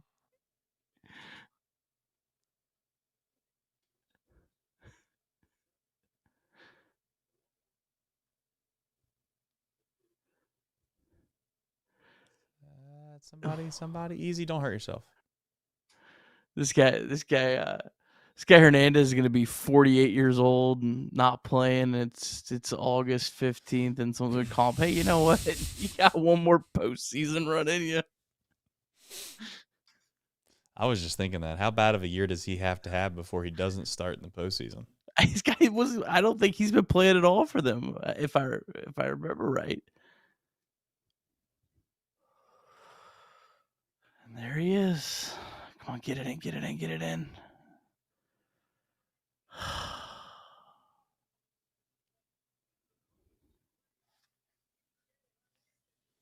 Unreal, man.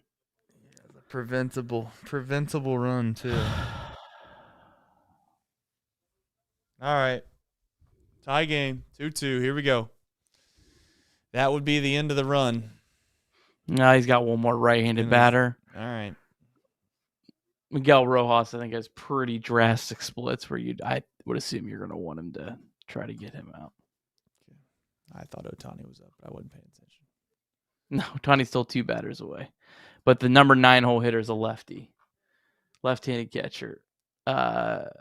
Career Miguel Rojas, 650 OPS against right-handed pitching, 736 against lefties.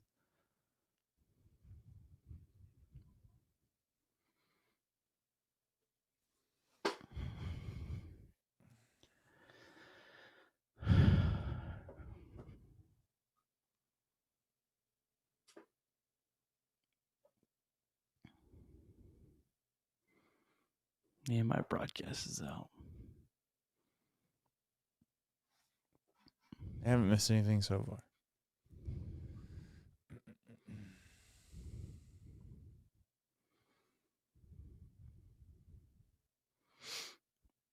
Come on, Littell.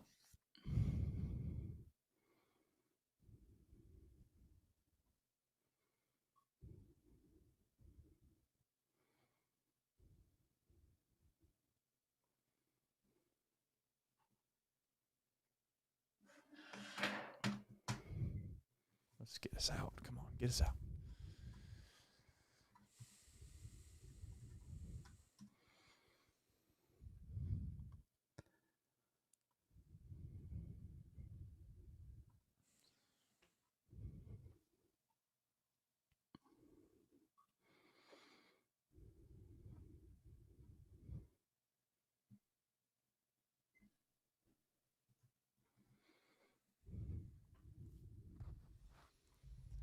Listen, folks.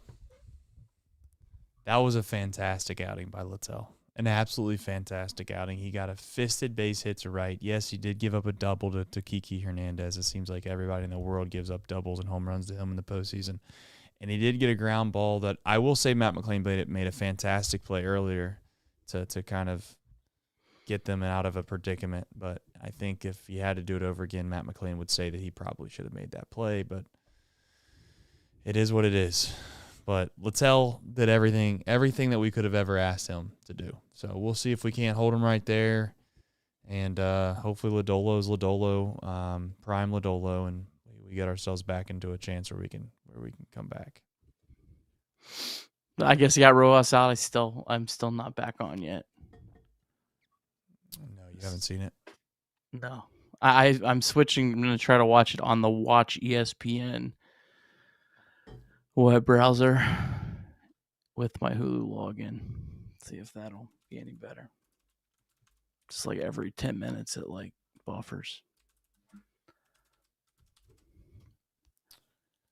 I might make an executive decision. I might switch to a Roku. Yeah, do whatever you need to do. I would just tell you that Miguel Rojas had an exit velocity of 70 miles an hour on his last hit, on the last at bat. All right. I'll be back here in just a second.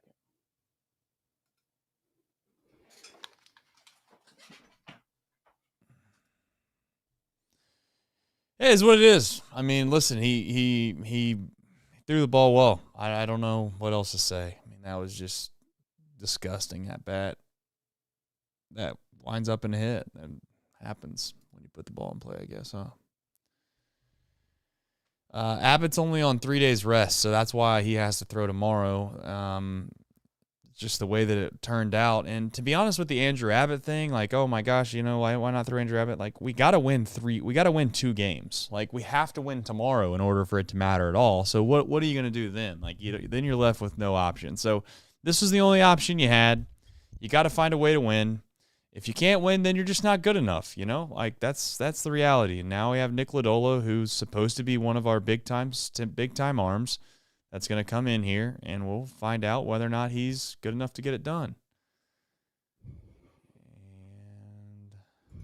Oh, he gave up a run. He did. It was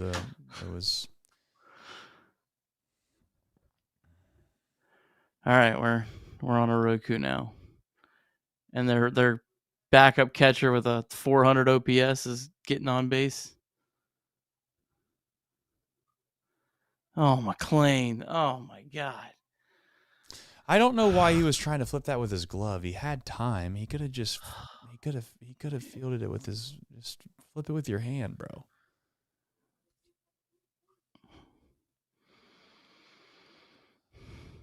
All right, we're still alive. We're still alive, Nick. We're still alive.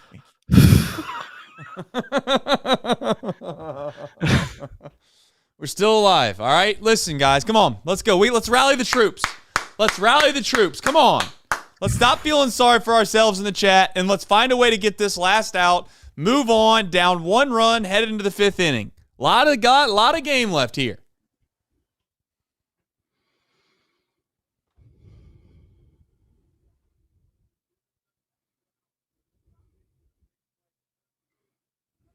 Make sure we don't throw a pass ball. That's the only thing that could really, really hurt my feelings. Yeah.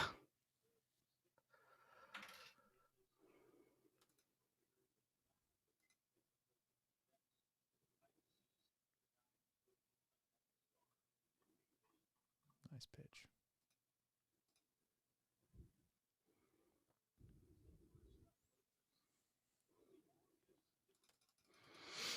Are you on a 1-1 count? I'm on a 1-1 count, and I'm getting ready to see the pitch. If I had to guess, wind pitch. So you're just slightly behind me. Wind pitch. Yeah. All right, let's see what we can do here. You can try now. I mean, I'm on a Roku, so hopefully this Yeah, will. I'm gonna give it looks. I'm feeling a lot more confident now than I was. Okay.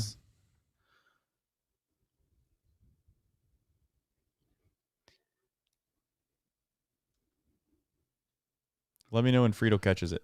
All right. Frito catches it. Okay. All right. There we go. Come on.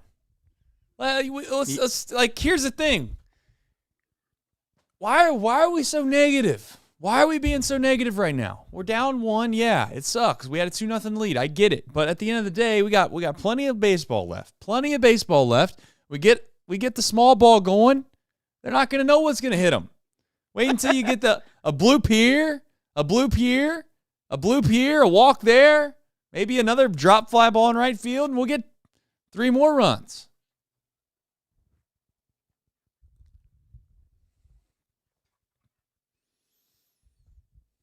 We got 1 hit. I know. I'm well aware. We got 1 hit.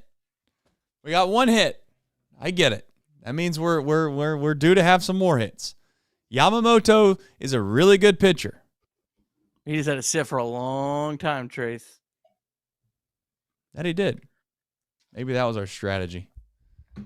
Just like you know, it's fine. We're right in this game, guys. We're right in this game. And honestly, we'd have a chance to not be in it if they didn't drop a fly ball. So we should be thankful.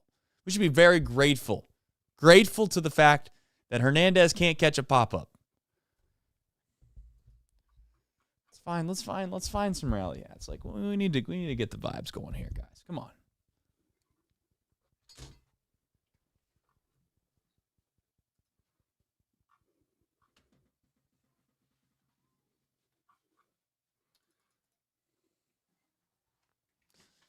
Let's see if this hat does the trick. There we go. This one doesn't do the trick. We'll try a different one. I'm going to try to find that Miguel Rojas play so I can break my computer.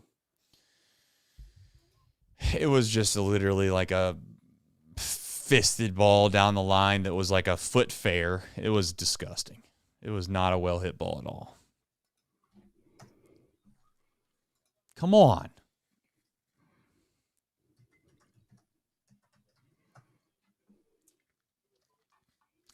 Plenty of game left. Plenty of game left. Plenty of game left, guys. Plenty of time to get to their bullpen. That's brutal, man. That was a great pitch, Yeah, too. it was everything that was good. It was everything that was good in baseball. Oh, man. Just didn't work out for us. It didn't work out. So what? So what? Next pitch. That's how I. What's that? That's right, the motto, Tyler. chat.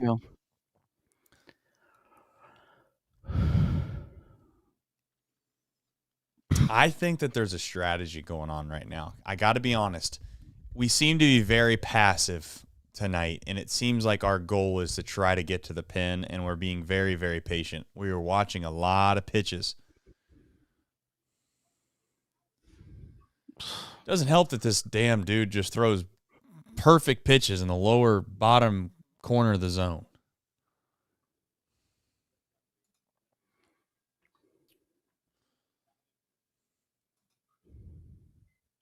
All right, there we go. Little battle.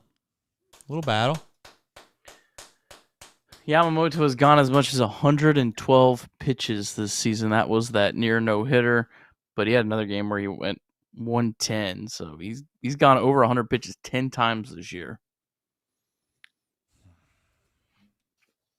So I don't know necessarily if they're gonna. He's good. If he's cruising, if he has he hits 90 pitches, like he's done either. Unfortunately.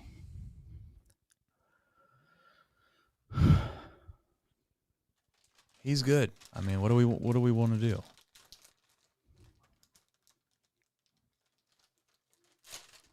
Now, here's the thing, though. Do they have the advanced scouting report on Ke'Bryan Hayes and Matt McLean?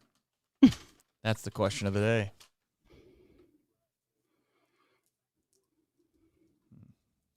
I said that, and then swinging at balls. Did you get the super chat from Roberta Baugh?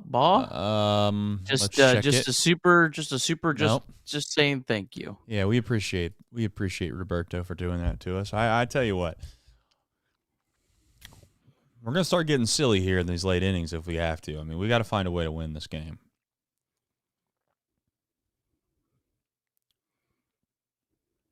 Yeah, it's about as good as he can hit it. That's what sucks.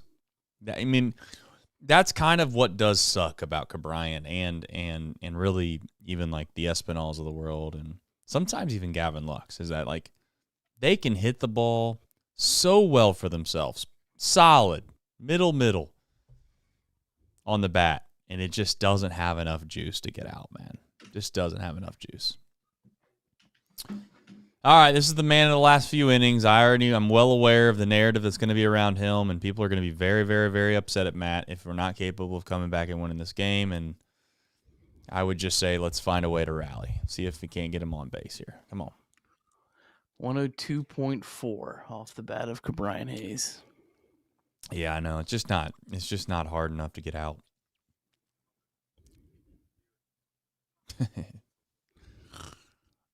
Oh, man.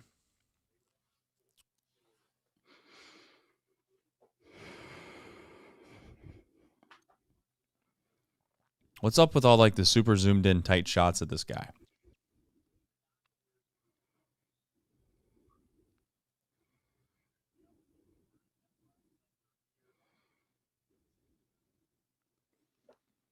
All right.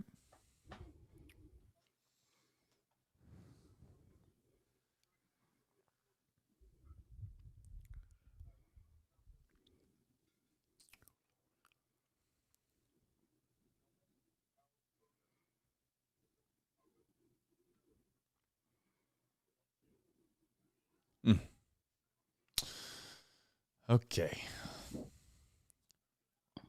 Got our leadoff hitter up in the top of the sixth. We got our leadoff hitter up.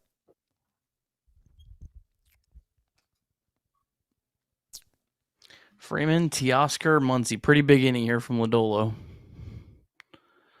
We also have to make some pretty hard decisions here coming up next time around at the bottom of this order. I don't think they're hard. I mean, yeah. I think you empty the tank, but I get it there. I don't have any problem with not I'm pitching with you. for a 3-2 game, but next Mhm. time, yeah, I mean you're still down. It's a no-brainer. Yep.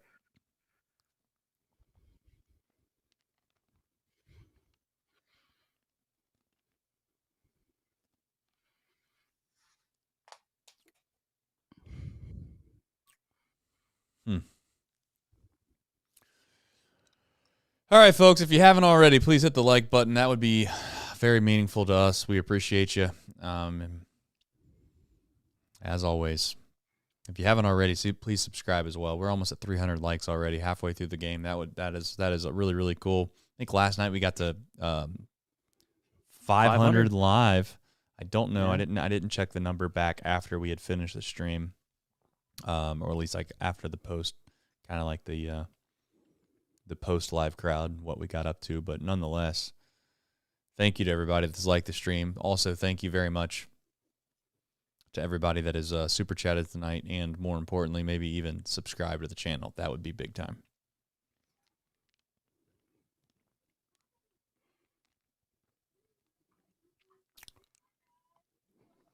I would promo Chatterbox Bengals right now, but the truth is the season's not over, okay? I want you to look at yourself in the mirror right now. You do whatever you got to do. If you need to go to the bathroom right now, if you need to get up off the couch and go look in a mirror that your wife has hung somewhere, or perhaps you know where one is in the kitchen, I don't know. Do whatever you got to do. You go look in the mirror, and you tell yourself the season's not over.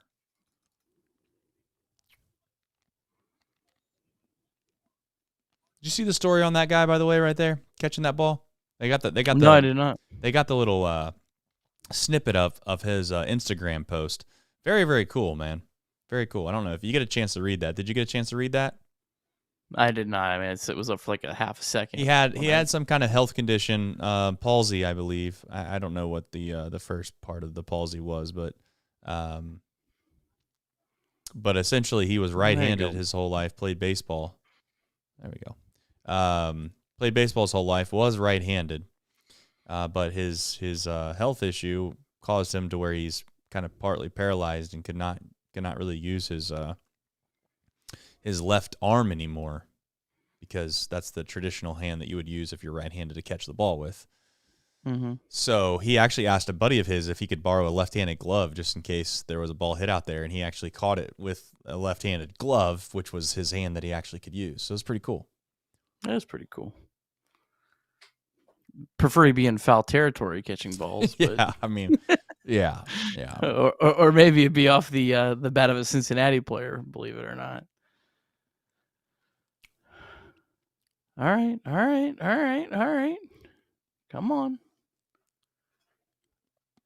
Okay. There's two of them.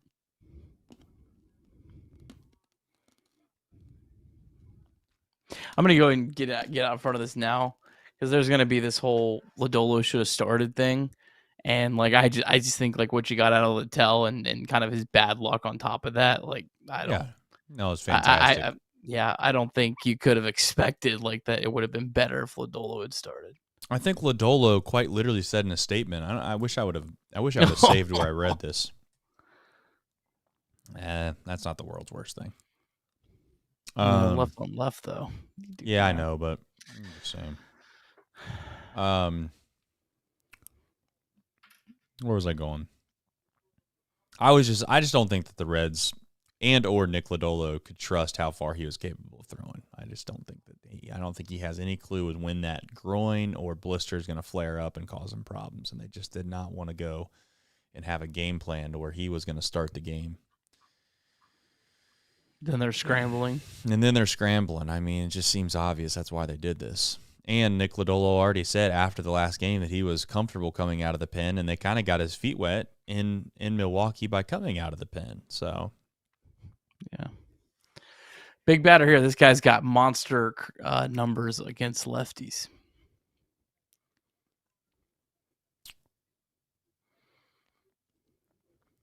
The ticker that the ESPN has at the top left-hand corner is just terrible. I only say that because I really do enjoy being able to see the pitch count of the pitcher at all times underneath the score, and also the hitter.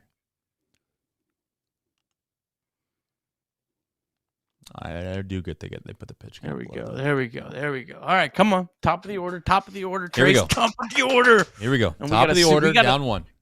Top of the order, and we got a super chat that is going to bring us all the way back. ZC Cox chimes in $20 super Big chat. time. Says, gentlemen, I want to thank you from the bottom of my heart for being with us, Reds fans, through the dog days up to where we are today. Yeah. Godspeed, God bless, and let's rally the Redlegs. Thank you, Zeke. I tell you what, man, I've gotten some incredible messages, and it's appreciated. It's a grind, and yeah, it does help, man. I'm not asking for people, and I know you're not asking for people to like do that, just go out of your way and doing that, but like it's a grind, and I think we both can admit that for whatever reason, it's just the way that the season goes. You get towards September, and it just becomes like, man, we've been doing this for a long time, and it gets heavy, man. It gets pretty heavy, and not that you're ever like regretting, or not that you ever like. I don't want to make people think that like we don't enjoy doing this. We do. It's just, man, you start to think, dude, we've been doing this for so long. This season's never gonna end, and you get nice messages that kind of keep you going. You know what it's made me do is it's made me like whenever I like watch something else and I appreciate it, is I intentionally try to reach out now. I was like, I know like what it's like to be on the other side of that. Shout out to Toby Vance as well. My guy for the birth of my son sent me up a little bottle of bourbon, really nice bourbon. Got it in today. So maybe if Reds come back and we can celebrate our first postseason win and a decade plus, we'll bring that out tonight.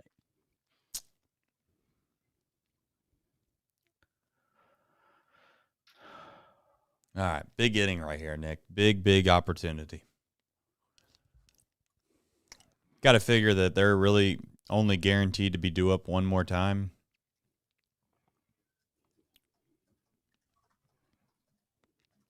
After this at bat, I should preface that.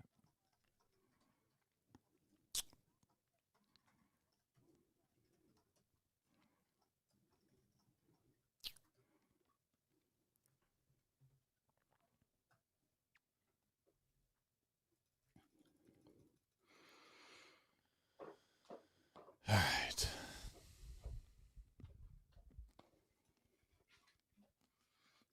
That fourth inning was a killer. Well, really, everything outside the first inning. There's been 2 runs in this 2-game series that I haven't even seen.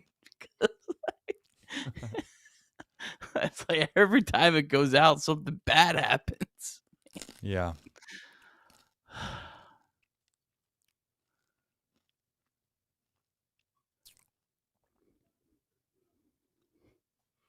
All right, Terry Lee. Now's the time, buddy.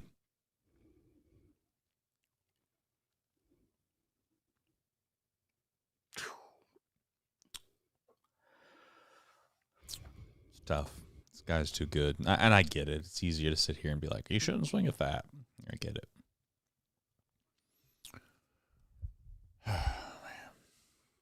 Can't really look for anything from him either. Yeah, it's tough. You got to kind of like pick a zone maybe and hope that you get a pitch in that zone, but it does seem like you're going to get a fastball at some point every at bat, but you really only get one, and sometimes it's dotted on There the we go. corner. There we go. Nice.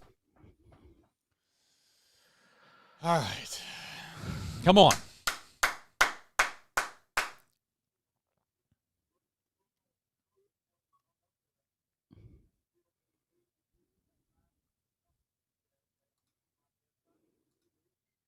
.1036 off the bat. That's encouraging. Let's see a couple more of those. That's 2 balls last 2 innings over 102 miles an hour. So there we go. Come on, Maybe. Come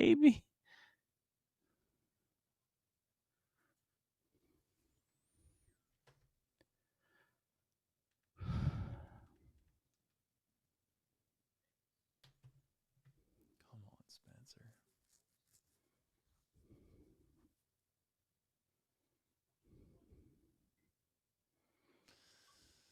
This catcher's getting smoked. Catcher's getting smoked.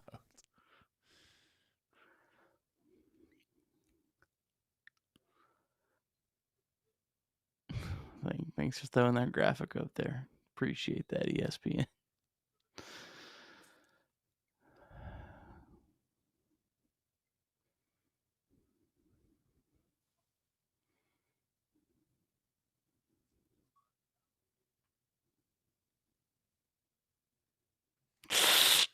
All right. Here we go. Come on. Come on. Trace, it's the nice super chats. Literally right before Spencer smacked that ball, Aaron McCrae chimed in, $10 super chat. You all have got me through this season, keeping my spirits up about this team and have great insight. You are the Marty and Joe of Reds podcast. Wow. Hopefully this is not the last one. Thank you. That's high all right, praise. Gavin Lux. All right, Gavin Lux. Yeah, this is a huge at bat. Massive at bat, man. I will never say the name Mike Sirota again if you come through. Oh, come on. That's a lie, but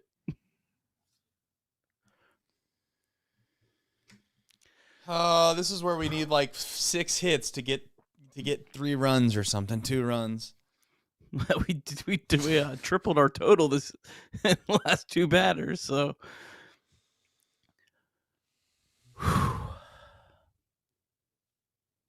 Come on, Gavin. World Series champion Gavin Lux. Come on.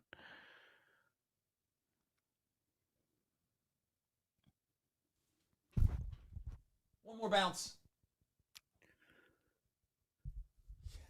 Yes. Let's get lucky. Yes. Hey, listen. They got some flares. We deserve some breaks. They got some breaks. We deserve some breaks. Okay, that's how it goes. I mean, Baltimore that's chop, the kind baby. of World Series leadership that you need right there. Come All right, on, listen. Austin Hayes. Let's go. Austin Hayes. Shut us up, Austin. Come on. It was a smart decision by Muncy, too. I was hoping he was going to throw that down the line.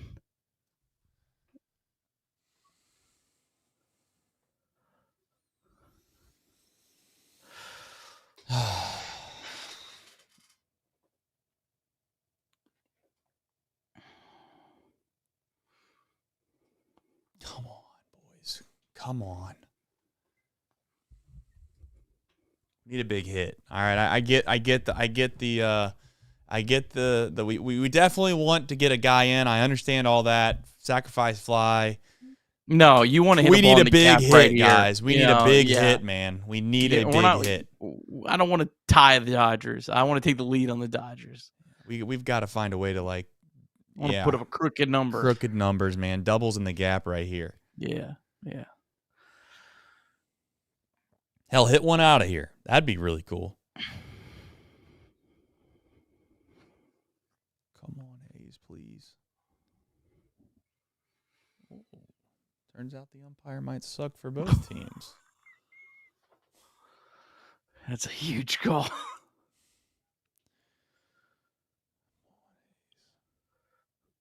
Come on, Hayes. Let's make sure we freeze on the base pass, please, on a line drive. Nothing stupid. It's inside. Good take. It's a great take, Nick. Good take, Austin. Good take. All right, let's go. We got to be ready to hit. Yeah. We got to be ready to hit. Come on. This might be the best pitch you see of the game. Exactly. You got to be ready to hit. He's not going to walk you.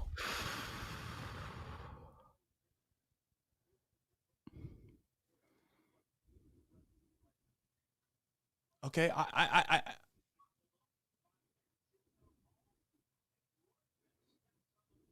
I'll take that. I'll take that. I'll actually take that.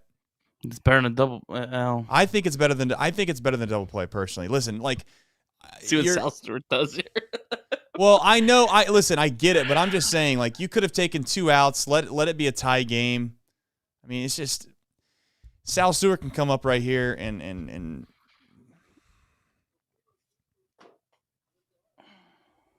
that was a weird play. And you know what? It wasn't a bad swing.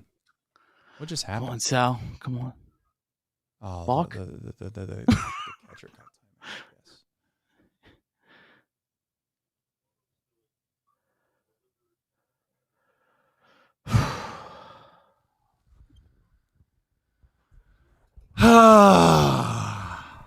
This is it. This is our chance, man. Now I will say that we've gotten that pitch count up, Nick. Like we might be able to get a couple innings out of this pen here if we can put some damage on the board. Yeah, and I mean the fact that he's like had to really work this inning too, I think also goes. I think if he's cruising, he's at 100 pitches. I don't think they really care, but he's not cruising right now. I agree. So, Correct. yeah, I think there's a good chance he's done after this inning, unless something really bad happens here. Come on, Sal. Good take. Good take. Yep. Come on, Sal.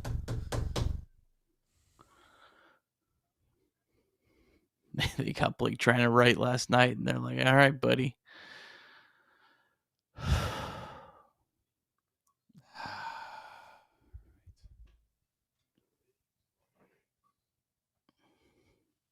He did that his last at bat. He had some ugly swings and then came through. Yeah. Come on, Sal. Biggest at bat of the season, and the kid's been up here for a month. Well.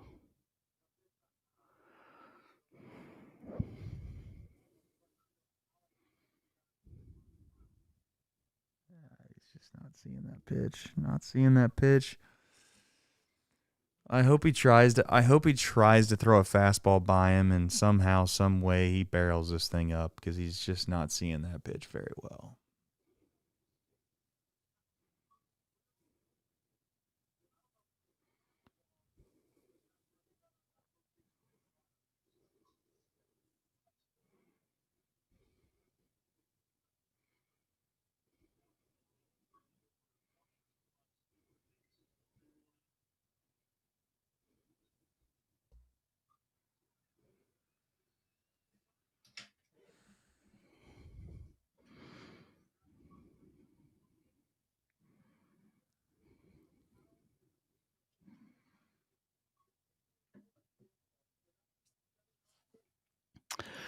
All right, Ellie. Yeah, I got to get out of my chair for this one.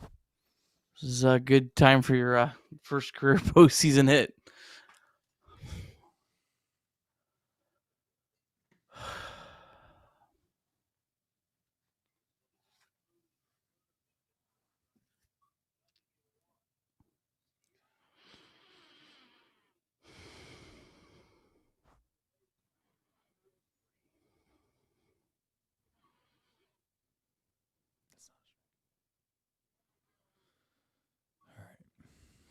Good take.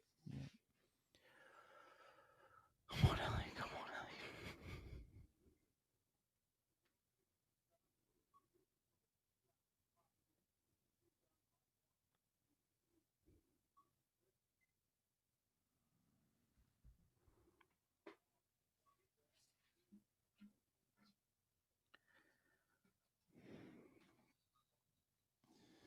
God, it feels like you know what's coming a mile away right now. I'm just praying that somehow, some way, we can just get this thing done.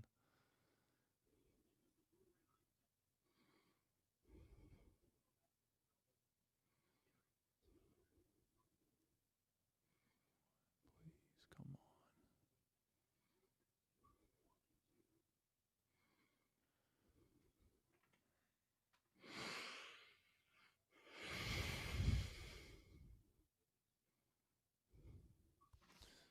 We get a pitch in the dirt that just.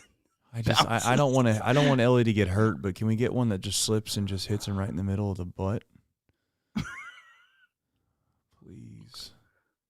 Come on, Ellie. Put a good bat on the ball. Nice. Good job, buddy. Not a baby.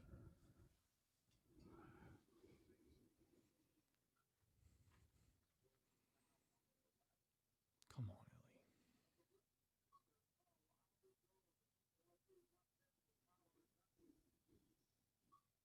How many times are we going to have to see this guy on my screen tonight? Come on, man. I want to watch baseball. He's got a camera on him the whole game. Come on, Ellie.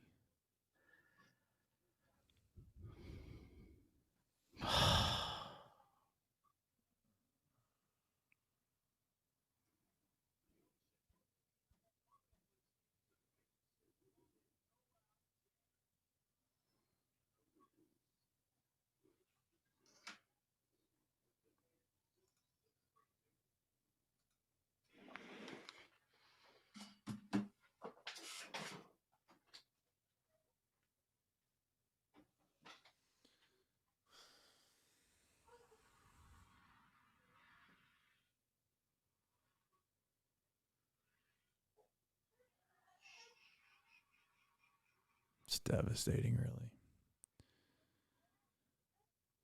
I had really thought originally that the play that Mookie Betts made was kind of a bad baseball decision, if we're being honest, chat. I just thought it was a bad baseball decision because realistically speaking, you take the double play, you get yourself in a spot where, you ultimately gave up the tie. So what? You're tied, but you only need one more out to get out of the inning unscathed, but by at least holding on to a tie. And sure enough, the Reds can't get the big hit, man.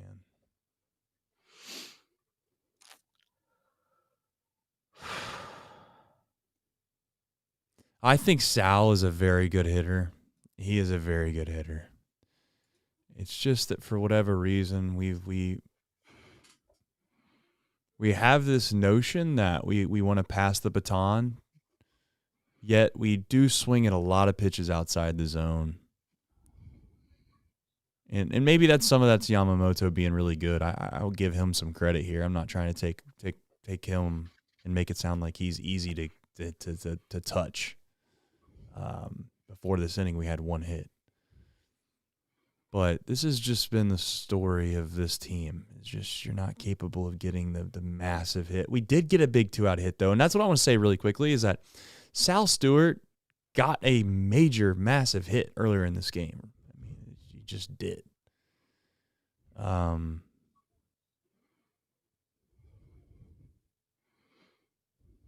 Austin Hayes wasn't able to set the tone, Nick, and you got two young players up there that expanded the zone, and I don't know. Super chat from Vandy81. Why not Benson for Hayes with the bases loaded? Well, if you're not going to start Benson over right. Austin Hayes, you're certainly not going to take him out when Hayes has already seen Yamamoto twice. But Reg chose to play a guy that's not hit well in his career against right-handed pitching as their cleanup hitter, and he didn't come through with the bases loaded. All right, Nick Martinez, keep him right there, man.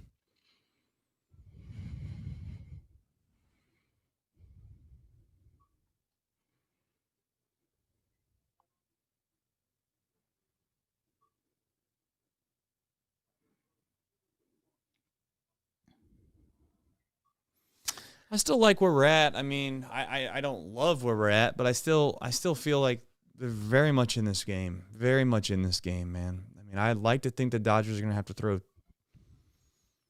2 innings minimum with a bullpen arm. I think he's probably done. Yeah. 95 pitches. That was a very taxing inning. Jesus. So sick and tired of this, man. These guys aren't even hitting the ball hard, and they're just Kiki Hernandez, of course. It's one thing to be better than everybody.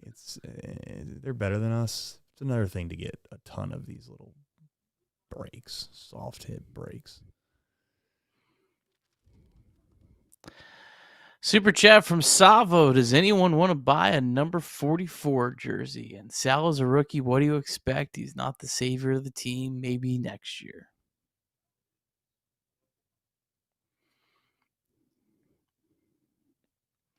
Yeah, I mean, I don't know. Judge everything off of small samples. Nice play. Yeah, wow, nice play.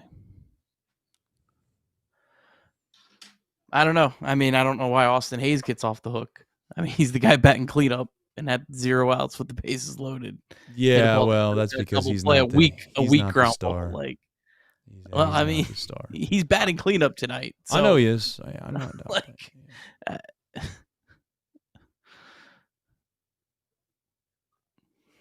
they all didn't do their job. I mean, they all didn't do their job. It's as simple as that. I mean, Ellie's expanded the zone. Sal Stewart. Oh.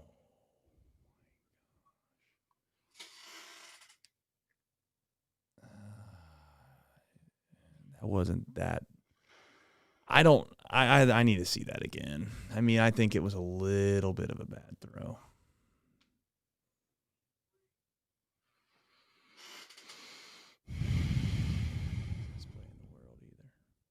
just threw it wide. It's a bad throw.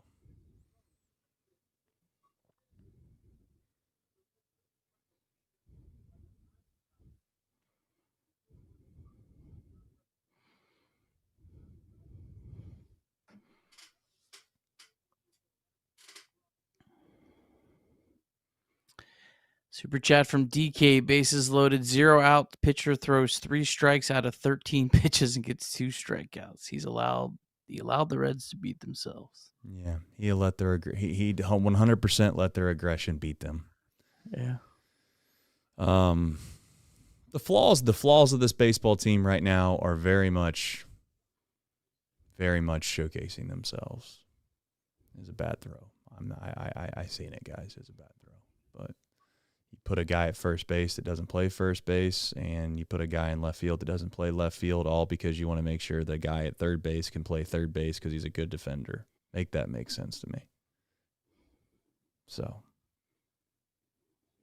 you know, I am like I said before, I am a Brian Hayes fan to a certain extent. I think that he 100% has a purpose and place on this team. He's just a guy, though, that if you're going to take this many chances in the field of putting guys in positions that they are maybe, you know, aren't comfortable with or great defenders in, then he's not the guy that I'm dying on that hill for. But you know what I'd also say is, like, Sal Stewart just made a great play at first base. We can sit here and act like, you know, the play that he just made was the end of the world, but he also just dove and stopped a ball from going first and third. Wouldn't have had anybody out. But we have 1 out now. So, like, if Sal Stewart doesn't catch the ball on that ground ball, the Dodgers currently right now probably more than likely have a run in.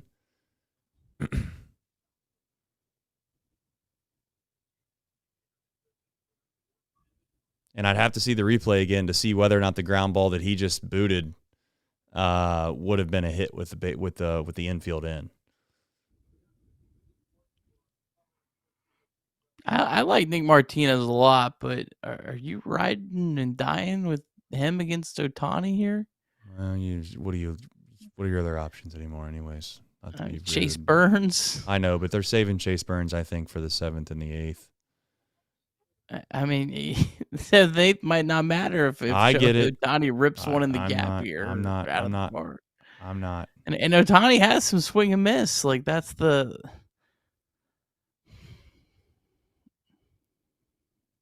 Yeah.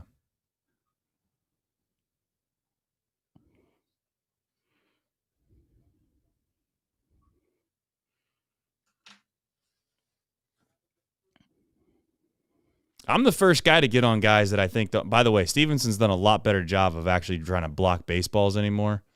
Not just trying to pick them.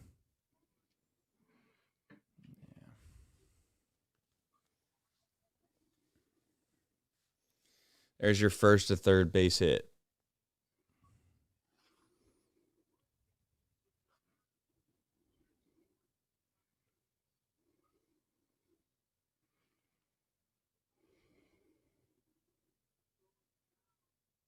That's a good pitch.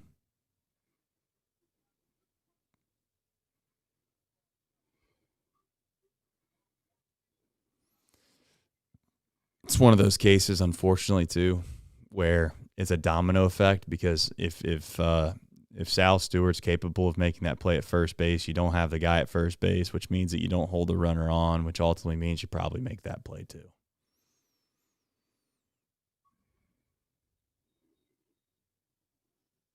That's the reality.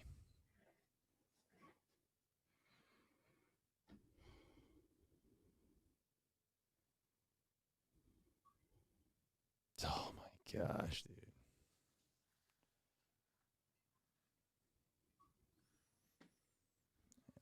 Qualifying offer. Well,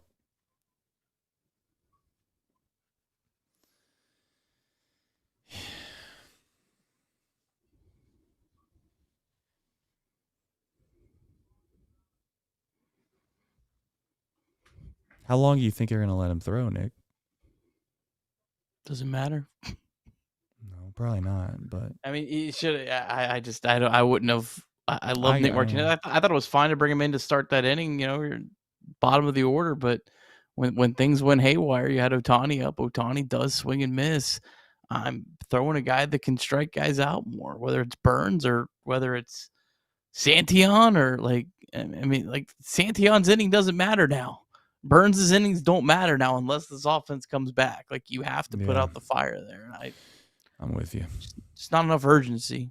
Well, it stinks that we get to play a series here, and we got so many bullets theoretically in the chamber that we don't even get to use, right? Like, yeah, how many of these guys that we feel like are our better relievers that we're not even going to see, or if we do see them, then whatever.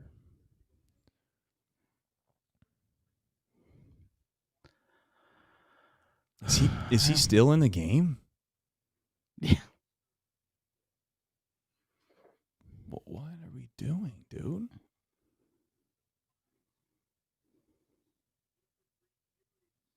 Guys, what are we doing?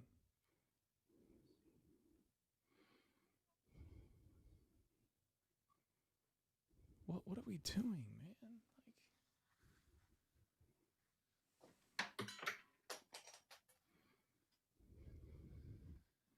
Hall of Famer.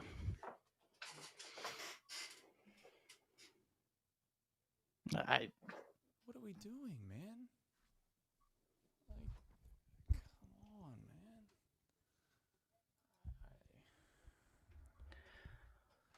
man. You take out Lodolo. Emilio Pagan has not pitched since Saturday. Tony Santillan has not pitched since Friday. Graham Ashcraft did throw yesterday. Chase Burns has not pitched since Sunday. All of those guys have significantly better swing and miss stuff than Nick Martinez, who I like Nick Martinez a lot, but living and dying with Nick Martinez and you died was a terrible, terrible decision.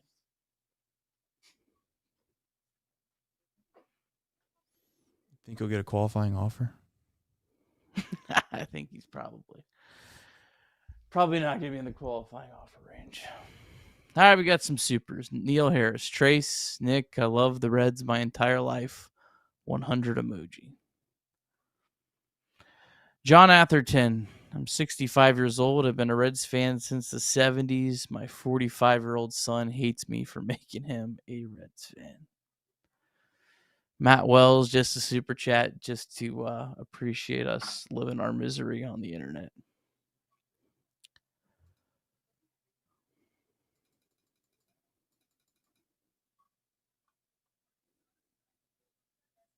I just don't understand how you allow him to go that long into the game and not bring in somebody that has more overpowering stuff when you're in a spot where you need a strikeout. This isn't second guessing. This isn't second guessing.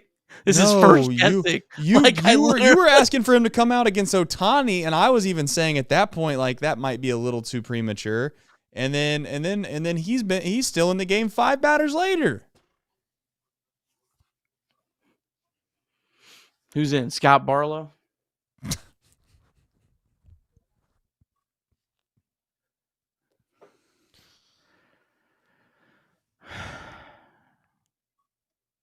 Tony Santillan. Tony Santillan's coming in, Trace. Tony Santillan.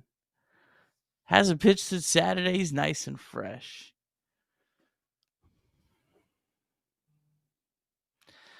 More super chats. Putrid talent. Tito has lost his mind.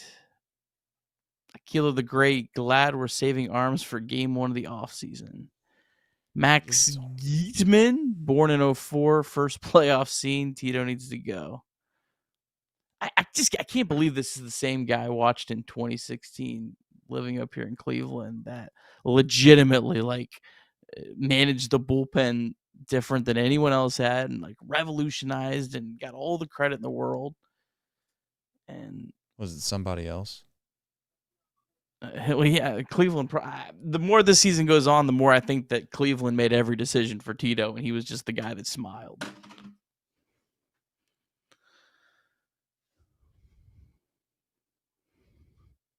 Cleveland's not having any problems right now. Except for getting fans to show up.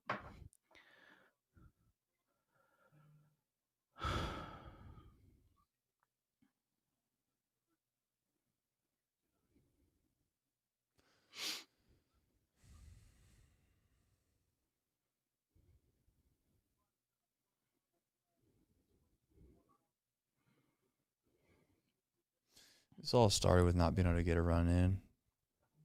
Yeah. And then from there, it just completely unraveled. Didn't make a play at first base. Everyone's going to talk about the air. That I will say this too. I'm not trying to make excuses for anybody. A big league first baseman has to make that play, especially in critical moments in postseason baseball. But that's not a simple play, not an easy play. One in which probably the inexperience of not playing first base a lot showcased itself there, because that's one of the unique factors of playing first base, trying to hit a guy kind of on the run, but you probably should throw the ball kind of on the front edge of the first base bag instead of trying to focus on where the pitcher is. Just throw the ball to the first base bag on the field side of it and hope that he's going to run right into it and catch it. Got to throw him out. You got to throw him out. What is he doing? Okay. I thought he was just like taking his time. Maybe he was winding up, to be fair. Maybe that was like his wind up. He was loading.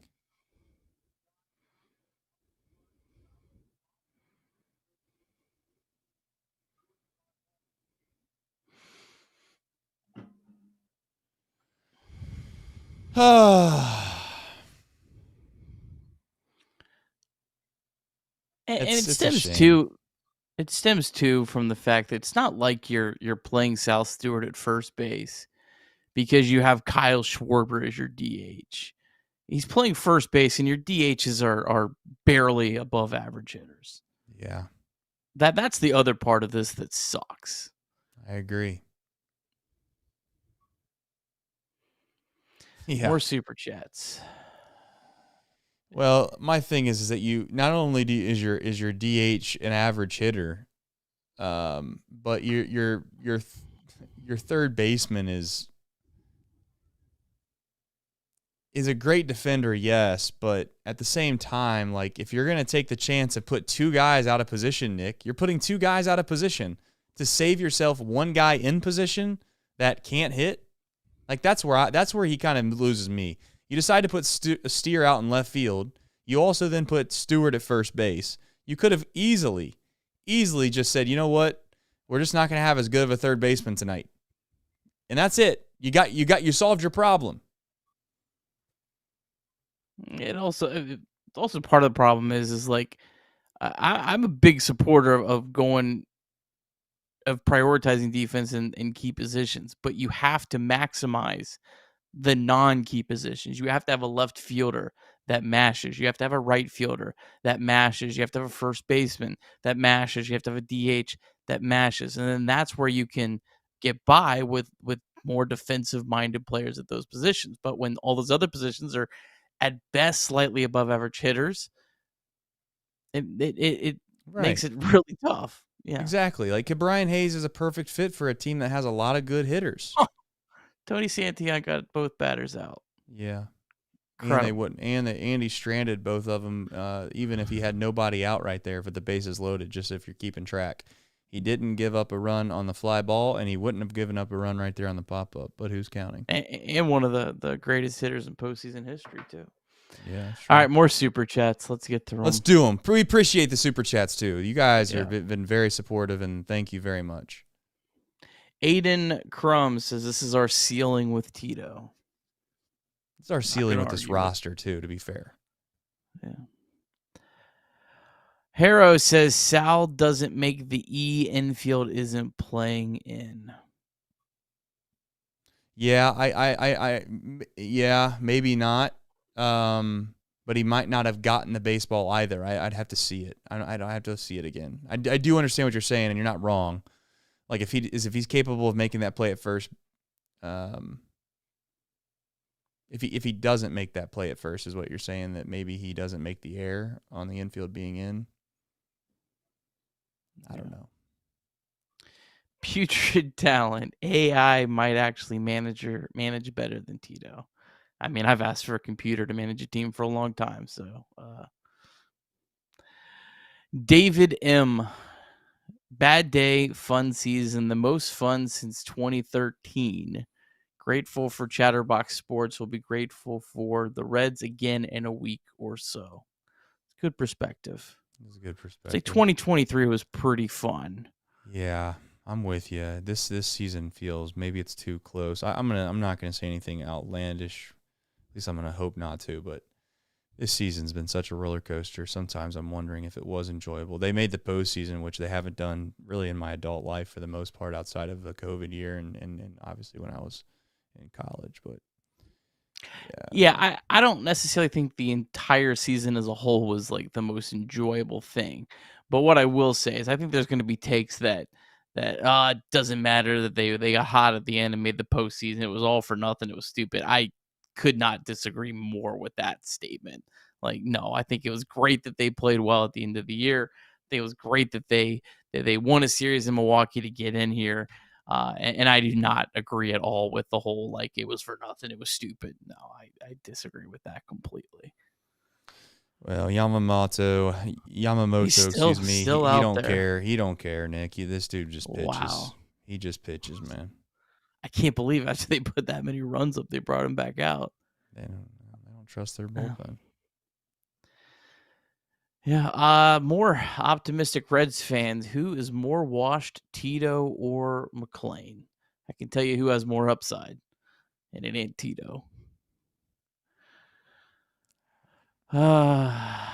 Matthew Doyen. Do we think Joey Votto will be a better player manager this year, 2025, than our current manager and first base platoon was this year? Well, I don't think Joey Votto had a whole lot left in the tank as a hitter, as much as I love Joey Votto.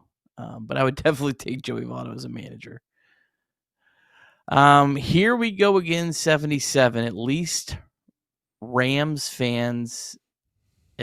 as a Rams fan, it makes tomorrow easier.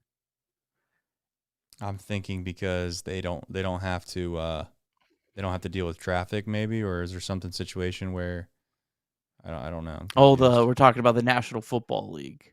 Yeah, that team doesn't play in St. Louis anymore. That's what I was thinking. Right, St. Louis Rams. But I guess my thing would be, is this because he's talking about I'm confused because they don't play. Do they have a Thursday night game or something? Yeah, but this game, this would be, yeah, it's got to be a Thursday night game. Oh, look who's alive! Oh.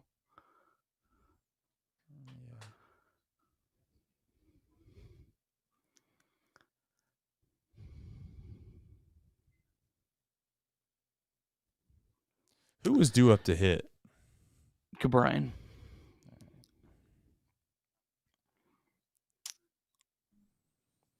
Tim Barnes is Nutcutter Nation. Thank you, Tim. Very nice of you. I still got 3 more Super Chats here. Josh Lee, how many game-changing plays by Hayes tonight? 0. Yeah. I mean, you can't really pick when defense is going to be important or not. Lane Jordan, haven't agreed with everything. Tito is done, but I just don't know how far this roster goes anyway. Big bounce back year, though. Yeah. I agree with that. That's exactly how I feel. Yeah. I don't think it's all his fault by any means, but I don't think he's been an answer by any means either. Keela the Great, I just wish the Reds had power in the outfield. Shane Benson went MIA. He only saved the team a handful of times. #Free Willy. And here we go again, chimes in again. Won't have to go back and forth between both games tomorrow. Maybe is here we go again, a Dodgers fan? Yes, definitely. Okay. All right. Well, thank you for tuning in to our show.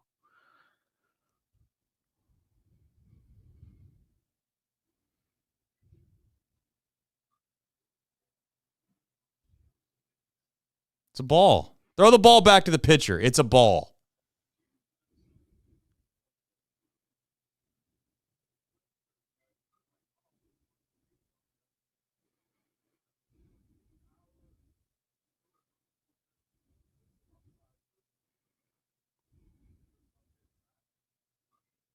What a this guy. Hasn't played in a week. Just comes and draws a walk off Yamamoto. Arguably one of the best.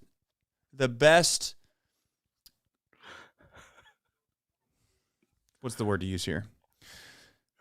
The most big league looking at bat all night long comes from a guy that hasn't played hardly in 3 months, on and off.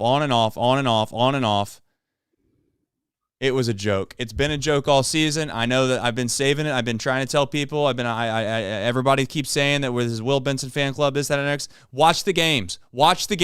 Have a clue. Look who actually has a profile that might actually help this damn team and who doesn't. And I've watched guys that look like this all year long. No offense to Matt McClain, but it's piss poor. I'm tired of watching it. He's been terrible, and terrible again. Yet we watch guys like Will Benson go up there, provide ourselves with good at-bats, and we know what we decide to do? We'll just sit them. Sit them till the end of time. Because heaven forbid you save us against getting swept by the Rockies, Will. We didn't want that to happen. Good at bat, Matt. Good at bat. Hell of a year, and I really, really, really hope that you bounce back. I really do. It's been a joke. It has been an absolute joke. And you know what? I'll say this last thing about Will Benson, because I don't want to bring too much of it on the show, because people are going to think that basically we do nothing but defend Will Benson and this, that, and that. If you're not going to give him a legitimate chance next year and play him, then let him go somewhere else, because the kid deserves to play somewhere. He has at least showcased at plenty in his career that he has a high upside. Yes, he's gone through pretty dark times at times, but at the same time, I'd rather at least see if there's a small chance that you run into a diamond in the rough with Will Benson than to sit here and keep playing retread after retread after retread. Guys that aren't good. Garrett Hampson was taking away at bats from Will Benson at one point. Connor Joe was taking at bats away from Will Benson at one point. It's embarrassing.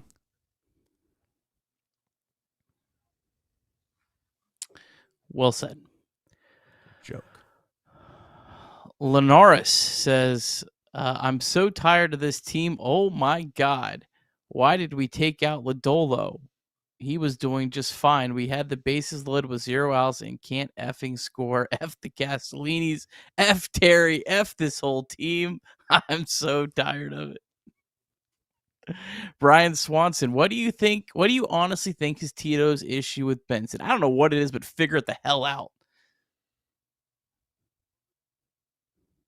I don't think that Will Benson is Barry Bonds. I don't think that Will Benson is like a guy that is a can't miss type of guy. But again, like, you watch the games, man. Watch the games. It's not hard to see that he has quality at bat after quality at bat. Oh, he hit 226 this year. Get a clue. Get a clue, dude. Get a clue. Sit here and tell me about, you want to sit here and talk to me about batting averages? Watch the games. You know how many times this year that he's been incredibly unlucky and had great at bats and hit piss missiles right at dudes for about a month, and then all of a sudden we want to sit here and be like, wow, I can't believe that. He looks the part. He looks the part. And if you don't watch the games, that's fine. I understand how you could look at his stat line and say that, oh my God, he's terrible. He's not that good of a player, blah, blah, blah. Okay, well, the truth is that you don't watch the games. We also have statistical data that also backs up the fact that he's hit the ball far more than he's deserving this year. And he was robbed of 2 home runs this year. I can't believe they're still, like, kind of wild that they... All right, we still got more here, Trace. Mark, down 7-2. Time to use Benson. So reactive. The chance was with Hayes with the bases loaded. Yeah, we didn't agree with that at the time, so I'm not gonna second guess that. But your point stands. If we're stuck with Cabrian, Friedel has to go. Need power.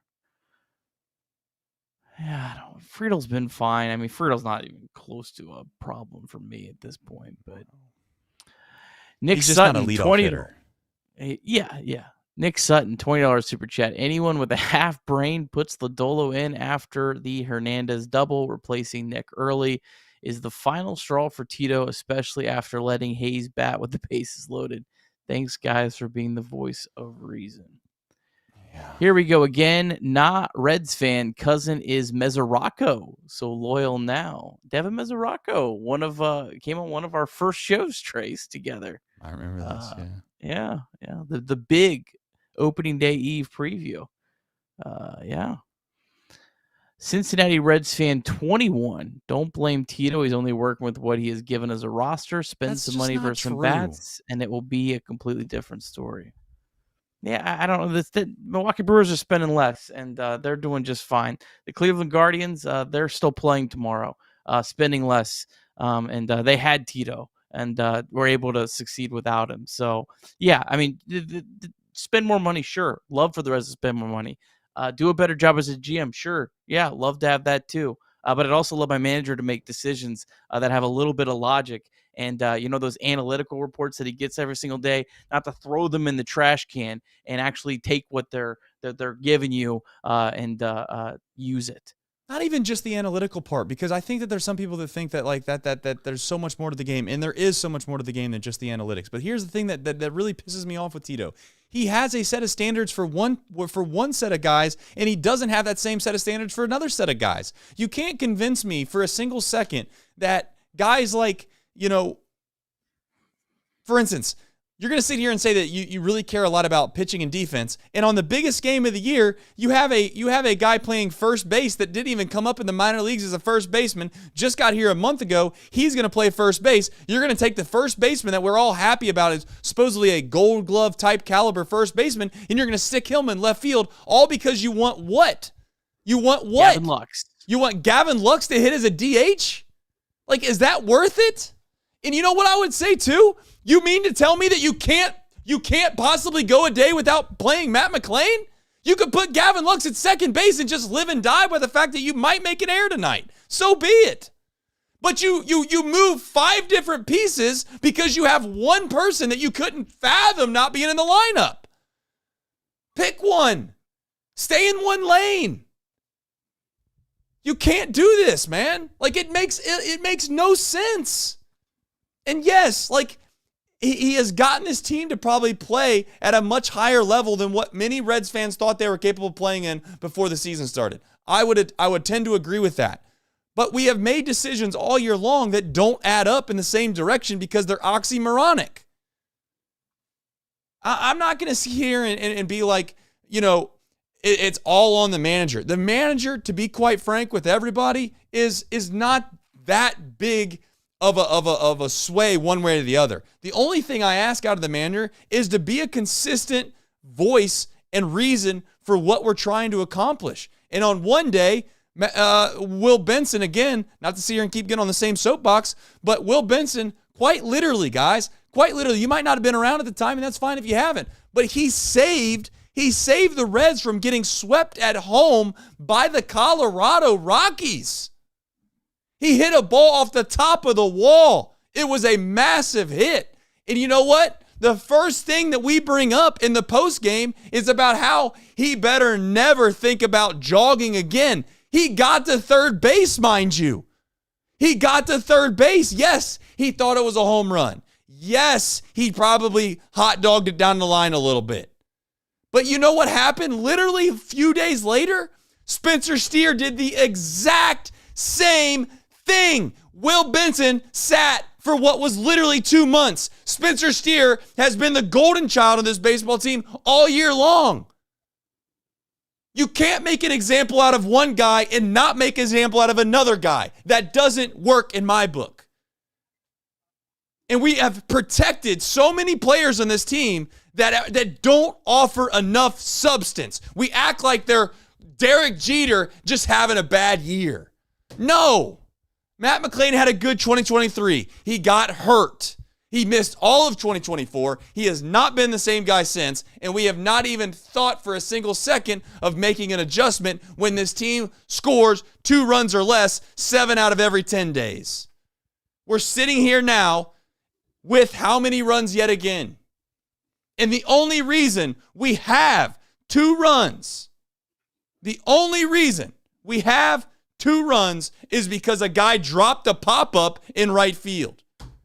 It's been a problem all year long, and we can't sit here and act like the man. My point in saying all of this, to be clear, is not because we should have beat the Dodgers, not because I think that we've blown the game, not because Tito has made a difference in this series. What I'm ultimately trying to say is you can't convince me that if you've watched all year long that the manager has done everything they can do to get the most out of this team. That's all.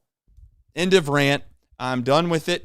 I appreciate Tito's services. I'm not suggesting he's the world's worst person or manager, but I'm also not going to sit here and listen to a 2-inning interview about how this guy's got magic running through his blood, okay? There's nothing that I've seen that makes me think that we deserve to give all the credit to one guy.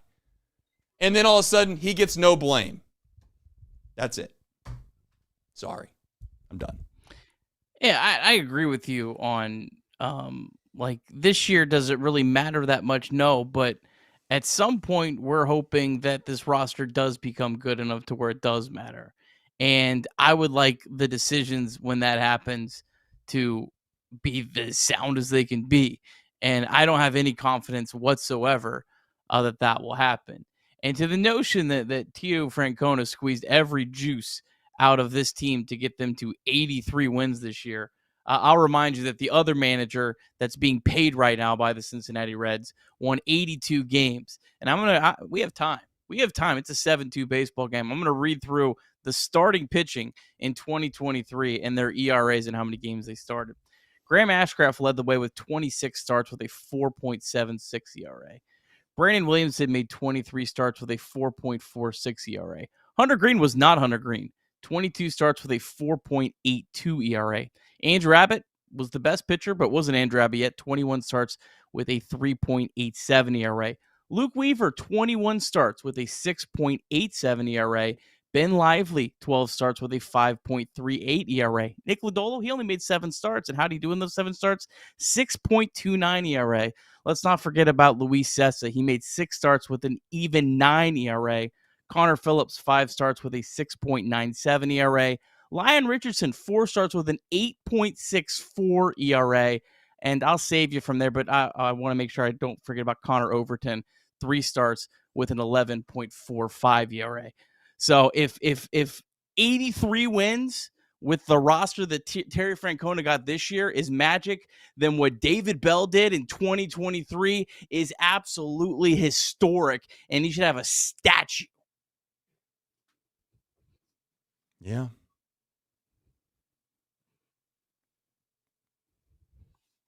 Well, I got another. I guess I have another thing. Can I ask another question, please?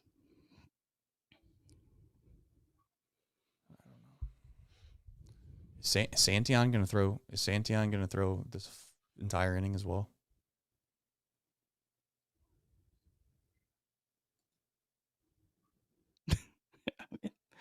What's left? Might as well. I mean,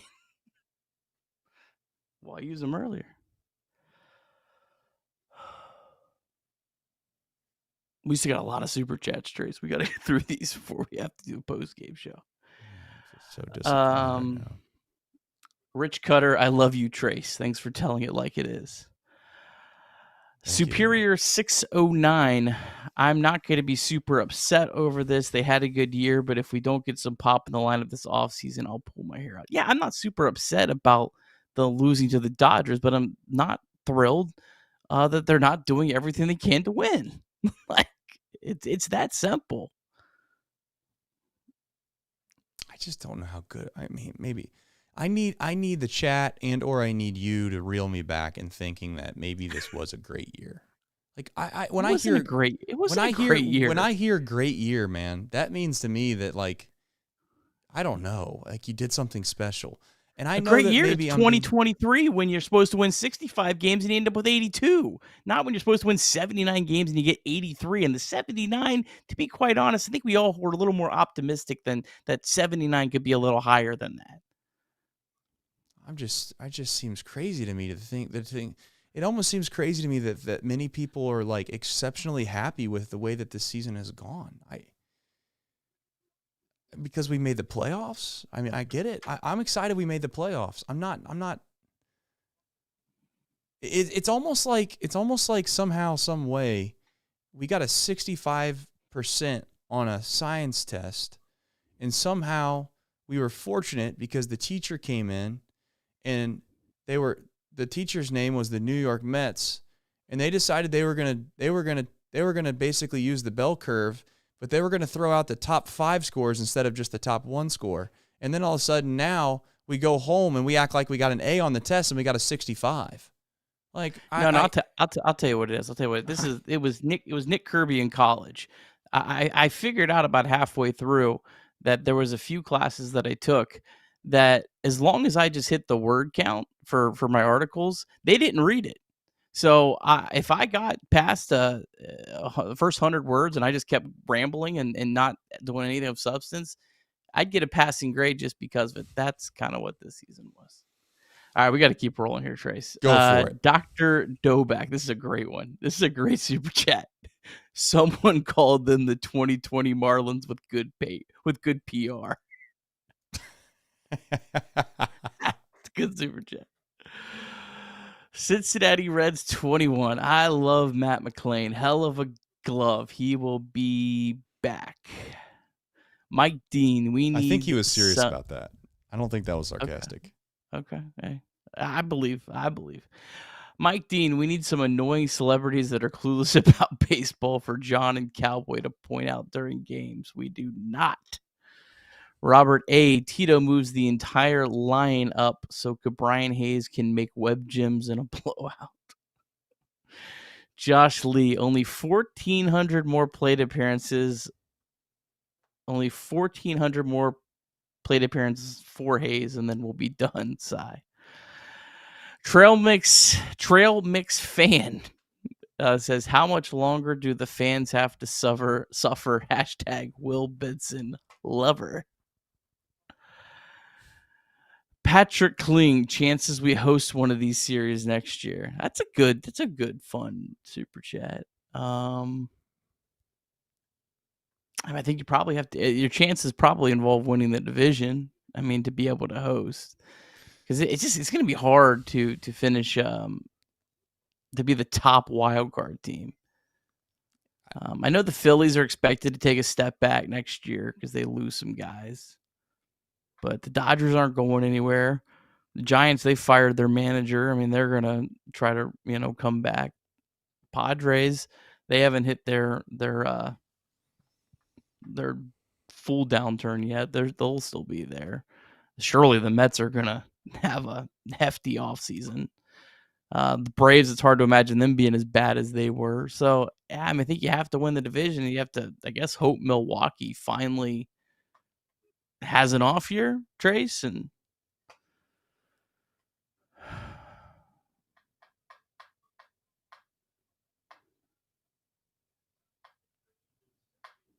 Was that fair?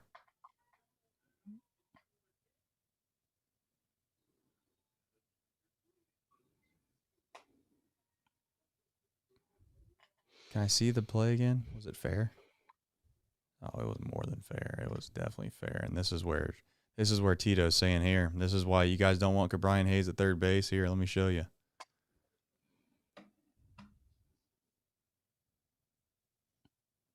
Yeah, we're damned if we do. We're damned if we don't.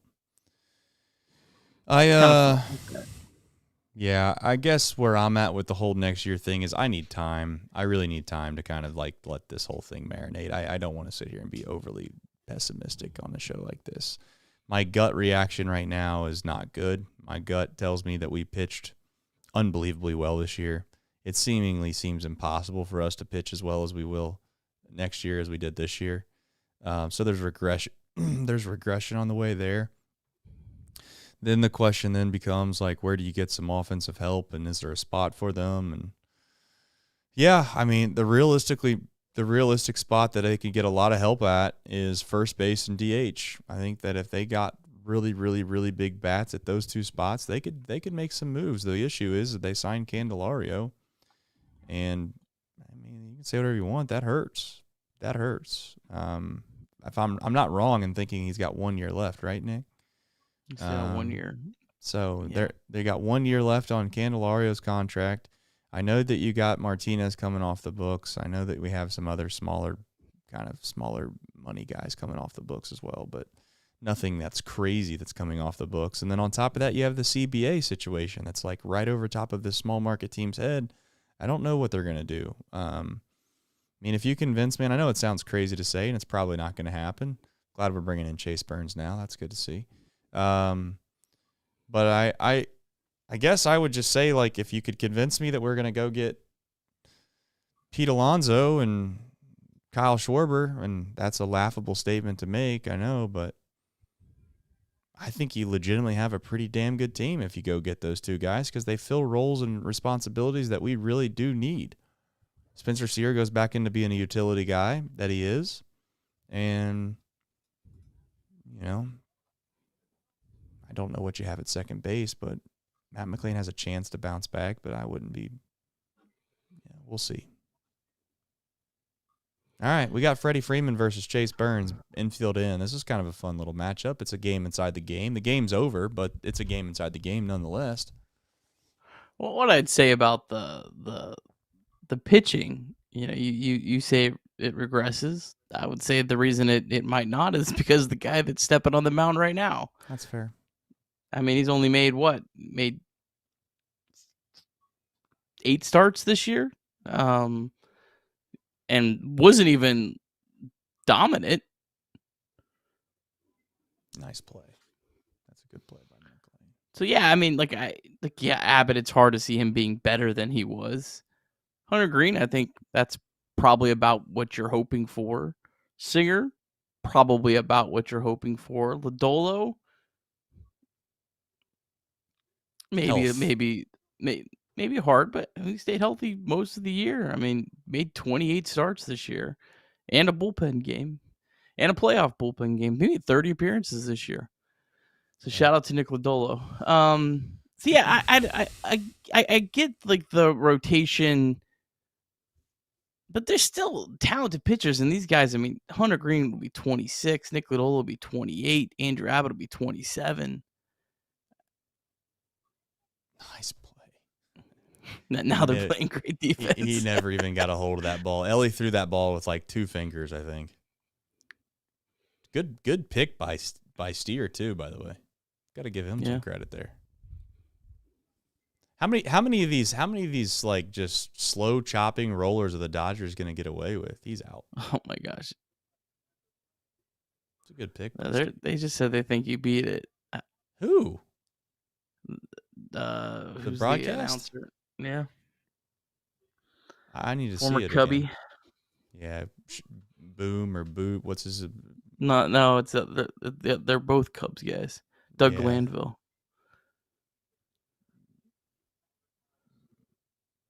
Doug Glanville played for the Cubs. He's out. Ball's breaking the plane of his mitt. Oh yeah. He's out. I'll tell you right now, he's moving on. Is the heel? I couldn't see the heel. I don't even think the heel matters, Nick, because I think he got it before the heel even gets to the bag. This one I think will show. I don't know where you're at. Yeah. He's out. He's out. That zoom in was the first one that I feel confident now. Yeah, he's out. Put us out of our misery here.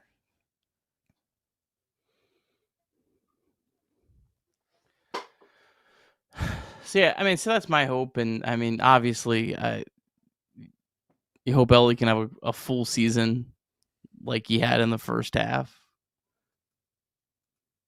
Yeah, I'm with you. And that changes quite a bit. Marte only got 90 games out of Marte this year.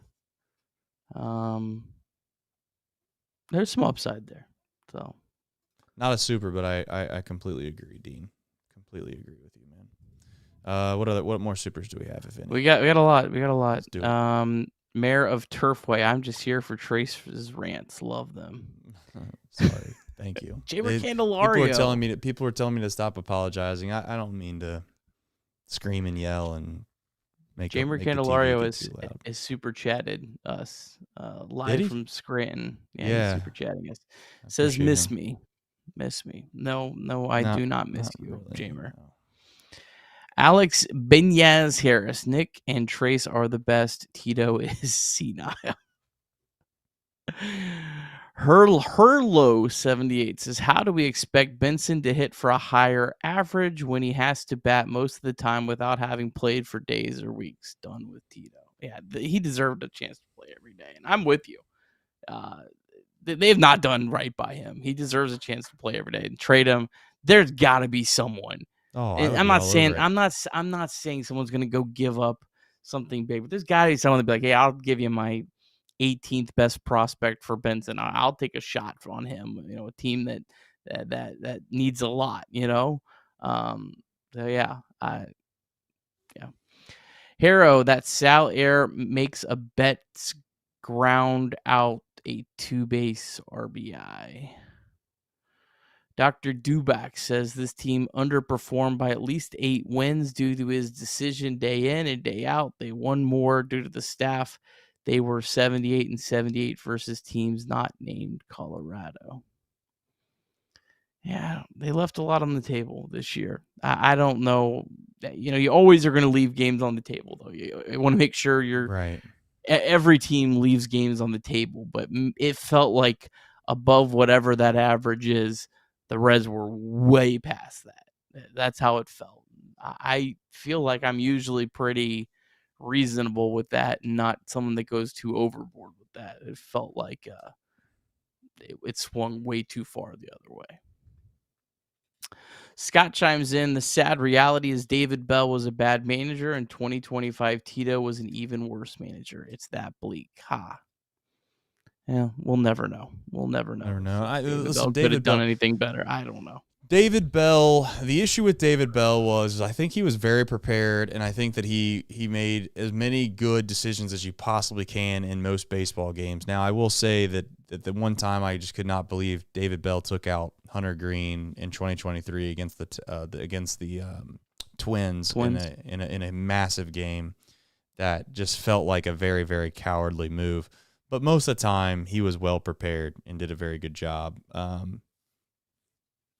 Nice to see the Dodgers helping us out here. But what I was going to get to is that I do think that, unfortunately, he didn't have the best of both worlds either. I don't know how much the players took him seriously if times got tough.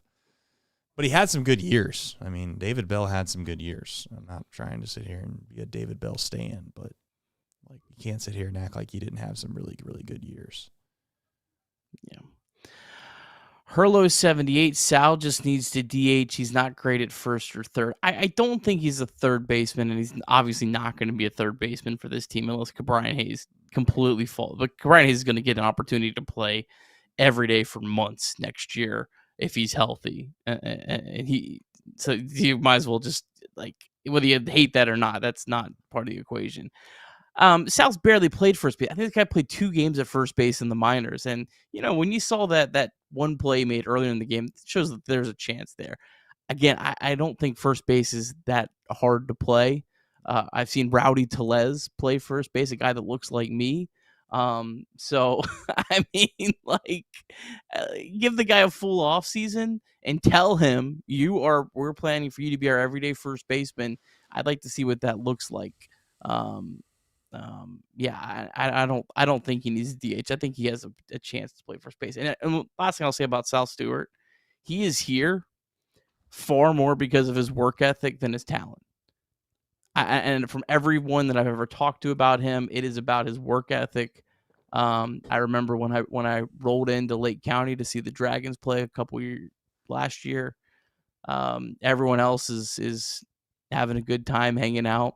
Sal Stewart is running up and down the road, just running with his headphones in. Dude's a hard worker. If you tell him he's your first baseman, I'm confident he'll be a good one. Any other thoughts on that? Or I'm busy watching Hayes take a 95-mile-an-hour fastball down the middle, and then he just took a 96-mile-an-hour fastball middle in. So, this might be the last at bat you ever see of Austin Hayes in a Cincinnati Reds uniform. Wondering if he's going to swing here or not.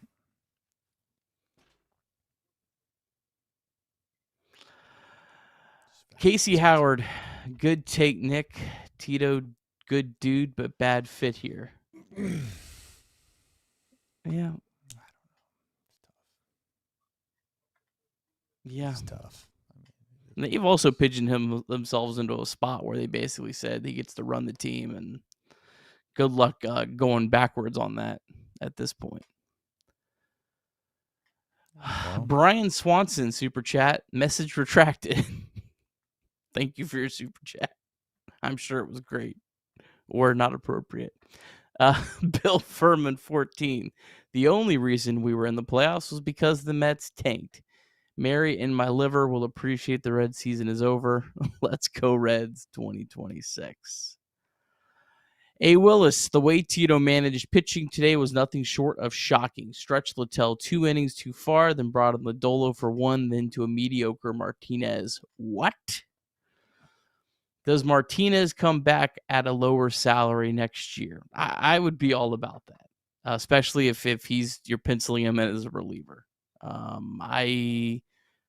I think he's probably maybe slightly above, I don't know, 6-7 million. I think would be a pretty fair price for him. I don't know. I mean, it just depends on what the market. You just has. hate everyone right now. I mean, we don't have good enough players, man. I'm watching it right in front of my face. We don't have good enough players. We have a couple young guys that have some possibilities of becoming good enough for sure. I don't hate everyone. I just feel like, I don't know, expecting to bring back the same guys and get different results just usually doesn't work out. So, yeah, you can bring Martinez back, but I think I'd rather take a guy that's like a minimum salary guy if it means that I can go and get a big bat.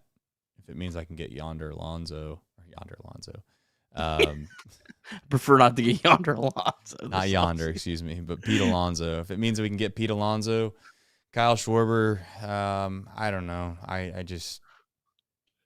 I'm not sinking a bunch of money into a reliever again. I've seen it already with Rodgers, Nick. I'm just done with relievers and giving them a decent amount of money. These guys are too fickle. Yeah. This one kind of goes hand in hand with that, so I'll answer my thoughts on this. Dr. Duback, I think Lodolo was traded for an outfielder because Rhett. I don't mind trading Lodolo because, it's peak value. That's why. Trusting Rhett to replace Lodolo, I think that is not wise. I think if you trade Lodolo, I think you got to replace the pitching. Sal Stewart.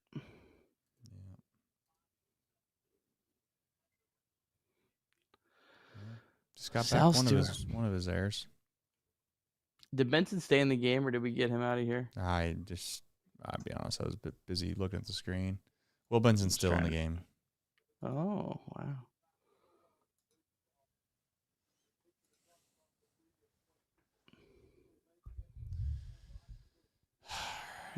That's what stinks too, is that Stewart's had 2 big swings today, but we needed one of those to be in the bases loaded situation earlier in the game because it changes the whole dynamic of this thing completely.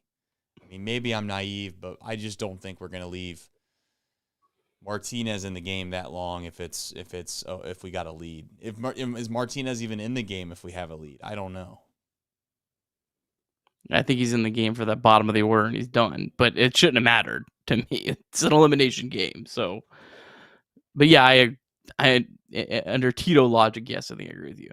But my last point on that last super is I don't think you should be satisfied with the pitching and think that you have enough. You can never ever have enough. But I'm okay with trading Lodolo, but you got to somehow replace that. Maybe that's Nick Martinez coming back on a shorter deal. ISO sweepy, Alonso first base, Schwarber DH, Steer second base, Ellie center fielder, Brian shortstop, Sal third. Play some MLB The Show. Clint Westerfield, Lodolo pitching half the amount as Tony Santiago. The Roebuck. Thanks, Nick and Trace, for all you do. Thank you. Ned Flanders. If Tito owns a dog, I bet he feeds it cat food.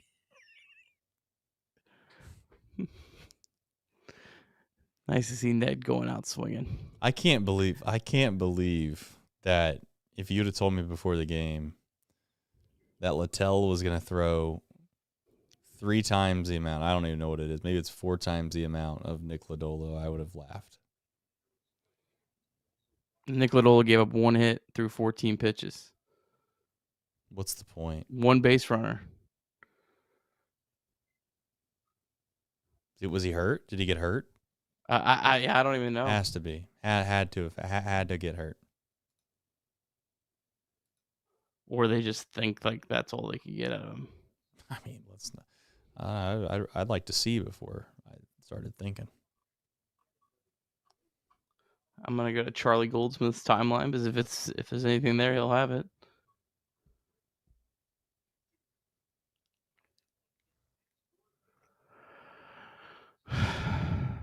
This Dodgers bullpen is this bad, huh?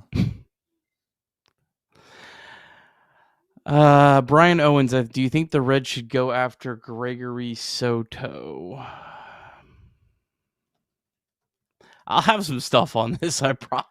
We'll have a log on. Yeah, it's been a long year. I don't even know. Yeah, I mean, anytime I see a guy with a FIP that's almost a full run below their ERA, yes. The answer is always yes. So, yeah, I'm fine with that. All right, Ellie. Is this stupid team going to make this interesting again? I can't. The Dodgers, I'm just trying to read Dodgers through supers. The Dodgers. I'm gonna keep read through supers because let's it's working. Keep doing it. I agree. I'm not changing anything up. I agree. Dr. Duback, agree, Nick, but I think it'll be cheap like Junis. Yeah, like that's. But yeah, I'm saying you have to get something like that to replace it. Don't be satisfied. Brian Swanson, who is one outfield piece not named Benson you would sign, trade that could turn around the outfield?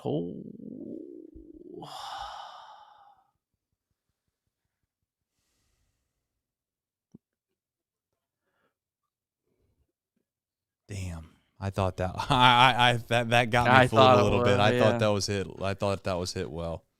I can't lie. I thought that was hit well. Oh no, what happened to our score bug?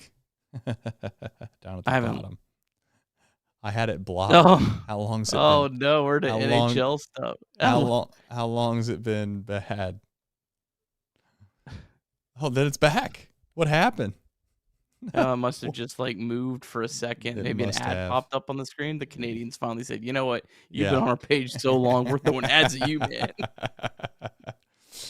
Yeah, they're like, "Hey, let's throw some hockey in on these guys." Outfield free agency. I tell you what, the guy that the Dodgers didn't put on the roster could be a good buyback candidate. Michael Conforto. Can Will Benson hit one out of here right now?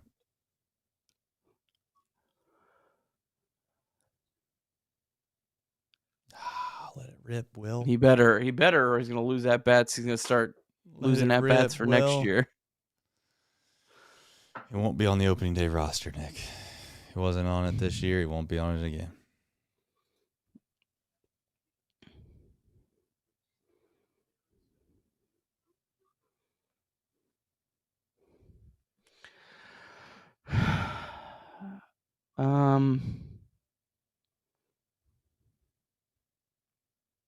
Yeah, I don't know. I'll do a lot more digging. I'm trying to give you a decent answer because I know you super chatted. I don't like to just not. It's kind of hard just to do this stuff on the fly, though.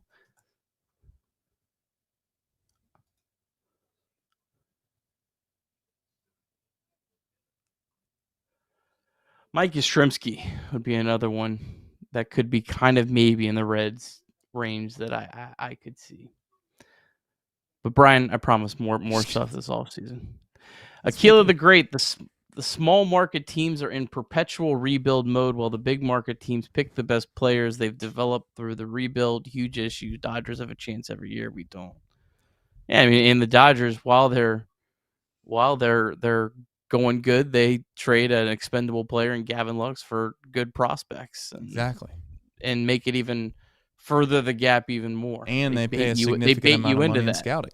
I mean, they pay a significant amount of money into scouting. There's advanced scouting. I guarantee you yesterday, that whether you believe in the whole they felt like the Reds were tipping all their pitches or not, I know this. There's advanced scouting, and I can guarantee you that the Dodgers were very well prepared because they spent probably a significant amount of money on making sure that they knew every single thing there was about every single player on every team that they're going to face in the postseason. So it's not worth overly complaining about, but it is what it is. It's a disadvantage. Did that hit him, or did we get a pitching change mid at bat? He was tired of seeing it. He literally went out there and just took him out. 1-2, almost hit him. He took him out. And now they're bringing a lefty to face Benson. Yep. Unreal. I'll tell you what I think did happen too. Vince's luck continues. He gets a pitching change mid at bat to a lefty. Well, I also think that somebody probably went to Dave Roberts and was like, "Hey, this is not a very good spot right here. You might, if we can get him ready to go, if he's ready to go." And Dave Roberts probably said, "Hey, ring the phone in here as soon as he's ready to go." And that phone rang, and he walked out there and took him out. I mean, are you mid at bat? You probably got to pinch it for Benson to bring in Andujar or Marte. Well, not Marte. Marte, you can't. I mean, it's such a tough spot to put someone in with 2 strikes. I get what you're saying, though. I mean, but how many spots you have left here? Yeah, you got 2. Well, here's the thing. You got McLean on deck. He did. Yeah, he did. For yeah, I agree. I agree with this. Oh my God, I'm in line with Tito. Yeah. Yeah, I mean, you got to make him pay for trying to sub mid at bat. Yeah, this is the right move. It's just a tough spot for Andujar, and I would have rather him pinch it. Somebody's got to pinch it for Matt McLain, but that's not going to happen. So what's the matter? Again, Matt McLain against a lefty though is been a better player this year. That's fair. Matt McLain against a lefty is a significant player better hitter than Will Benson against a lefty. As the president of the Will Benson fan club, yeah, you have to do it. I mean, you got 5 outs left in your season. You're not going to pinch it for free. He's not going to pinch it for Friedel. You have Lux left, but you still have Marte on the bench.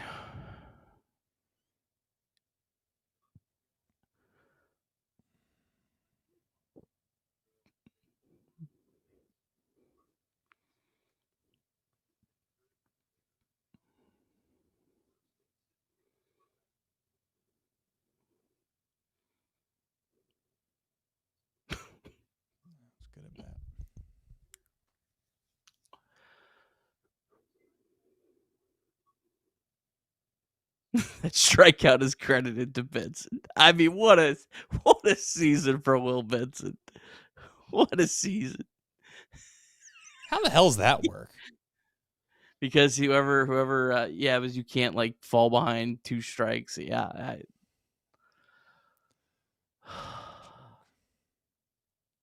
There's 2 runners on base, right? Yeah, there's 2 runners on base. This score bug, man. My God, they've had a terrible series. I mean, I feel like I ran a score bug for a college basketball game in my first attempt better than these clowns on ESPN, Trace.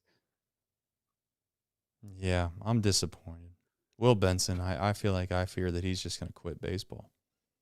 He's not going to quit baseball.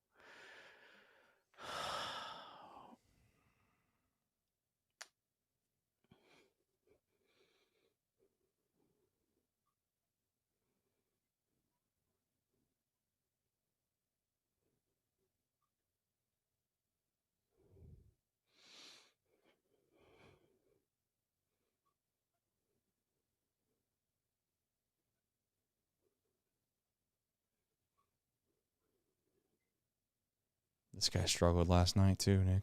I know you said he's one of their best relievers. He was their closer for a while.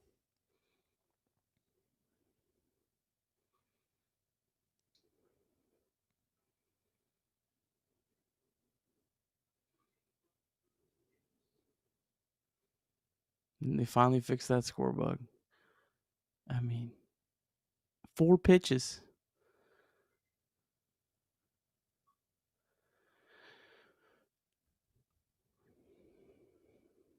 It's a good pitch. Now you got to battle, Matt. Come on.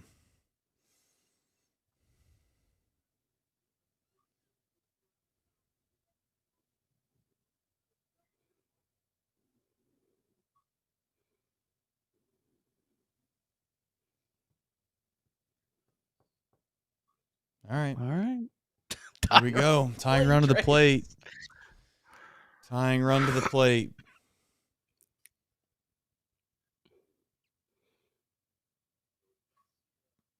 Unbelievable how bad the Dodgers bullpen has been. I mean, they have literally kept it interesting 2 nights in a row. You see why Yamamoto went as far as he did. Yeah. Yeah, exactly.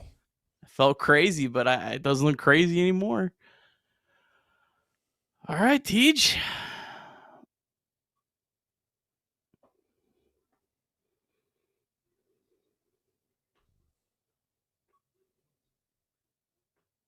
I mean, honestly, the Dodgers can't win anything meaningful if this bullpen's this bad. There's just no way they can. You have a lineup that really grinds, like the Phillies.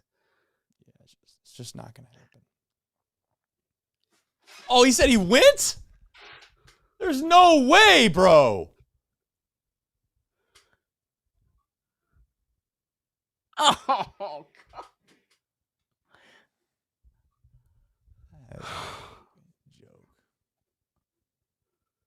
That is not a joke.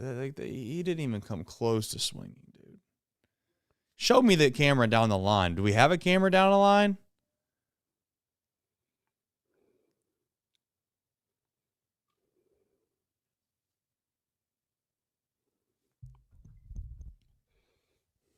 Should be 2-1.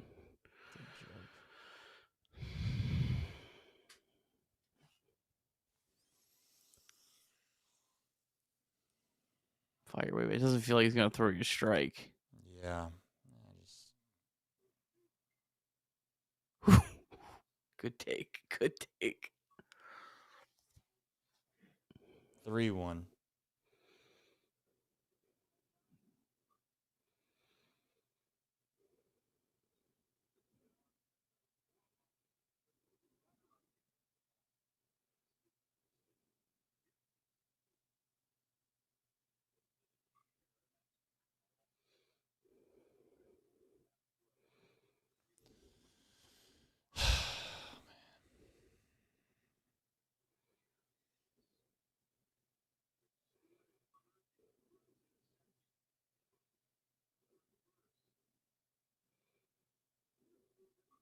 Such a massive at bat.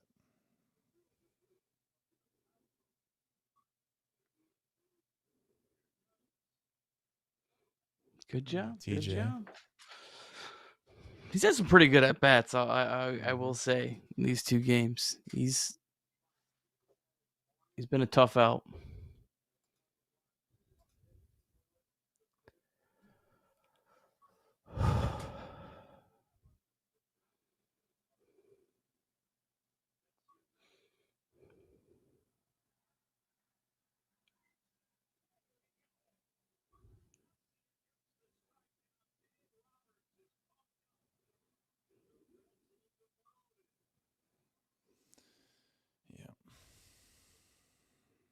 Had our chances. We got our chance. We had our chances tonight. We had our chances. We just didn't. We didn't capitalize on a lot of opportunities. All right, back to the supers. I'm going to jump out of place because there's one that's really good from Clint. Yeah. Go ahead. This would be a lot more fun if not for Tito earlier. Yeah, I mean, when you watch the Dodgers bullpen do that, and you watch Nick Martinez face the top of the order with runners on base, it makes it even more just brutal.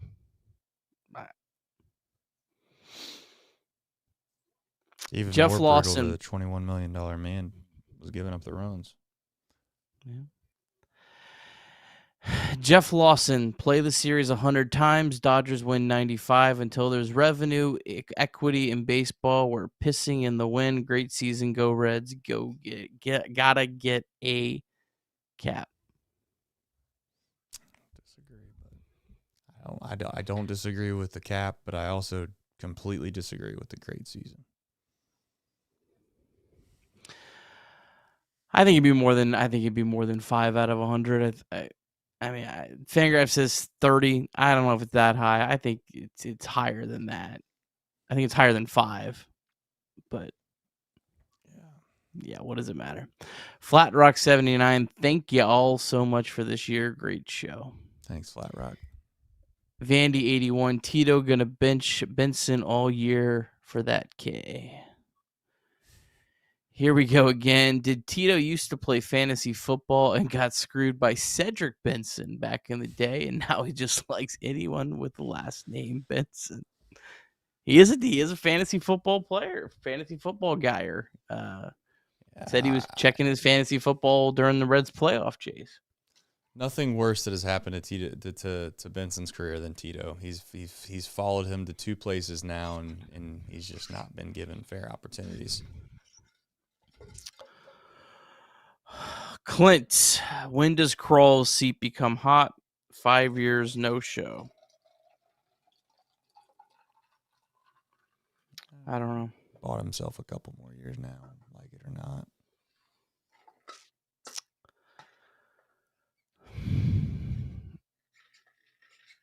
It's tough, man.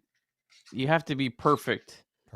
Nearly perfect as a front office of a small market team. He wasn't perfect this year by any means. No. That's why they only won 83 games. But there's a lot of other small markets that were far less successful this year, and it's a franchise that hasn't been very good, and the Reds have had 4 winning seasons out of the last 6. They hadn't done that since 1990 to 1995. So I don't know. Maybe you go out and you get lucky and you strike gold with someone, but you could also go the opposite direction.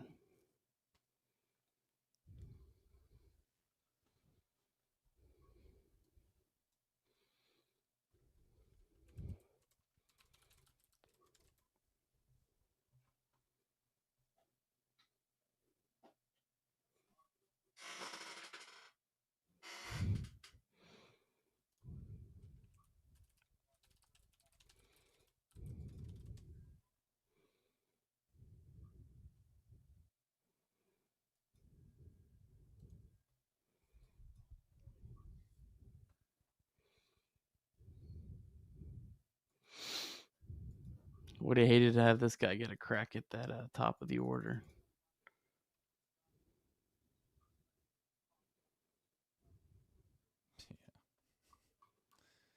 You might as well just get yourself in a spot where you get over that fast.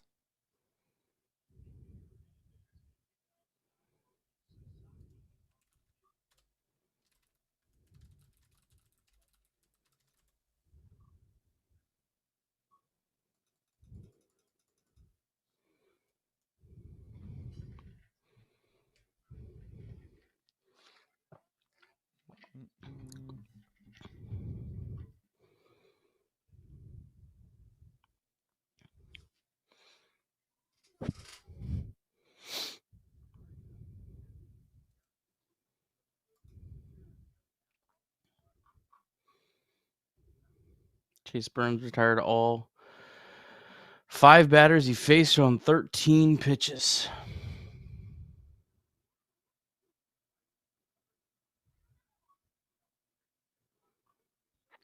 Mike Dean, what does early off-season Chatterbox podcast look like? Well, I'm taking a break for the rest of the week. I can guarantee you that. I don't know. I mean, I'll take it easy in October just because there's not really a whole lot to talk about. I'll try to have stuff up, but first thing is I'll probably run through like kind of the off season as a whole and kind of break down the dates and give you like a quick rundown of that. That's probably the first video I'll do, and then just be as the spirit moves from there. When we'll react to stuff, when there's rumors, we'll react to it.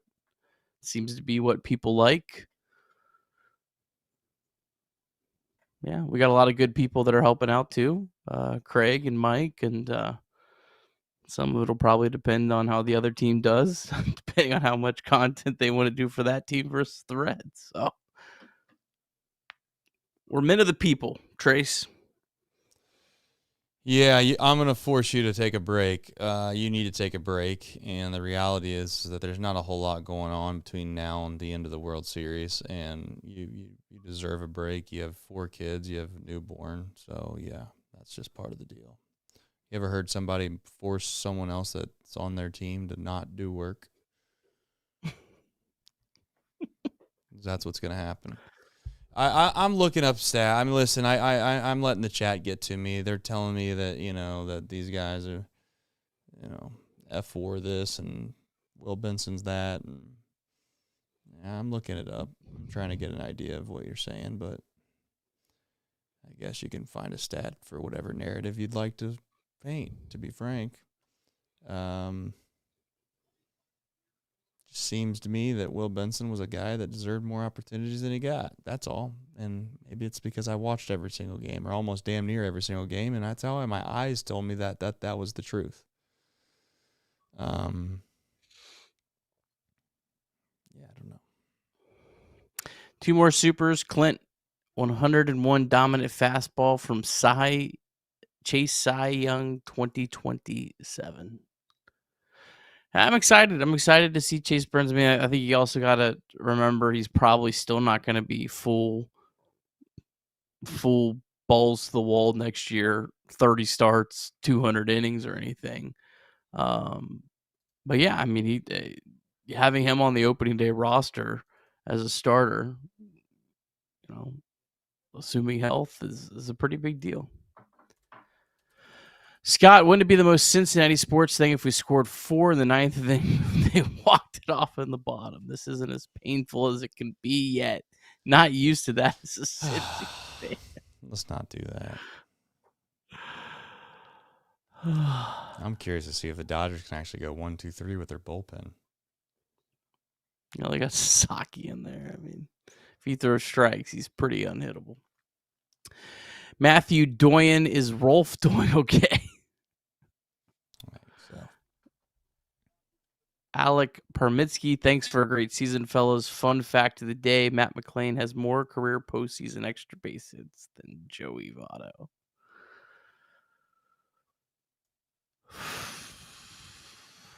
Chris Williamson, tough series, but I love you guys for bringing Reds fans together at the show, and you all are the best.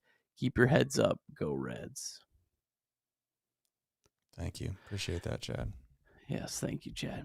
Ned Flanders, I'm sadder than Zach Maxwell when the chicken rings run out. Very, very sad.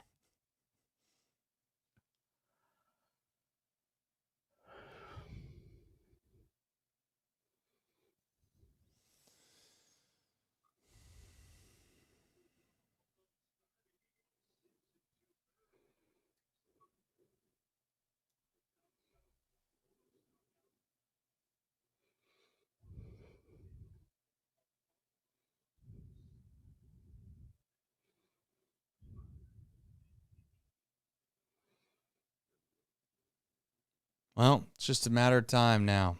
Sit here and watch this thing play through, and that's that. Down to the final out of the season are your Cincinnati Reds.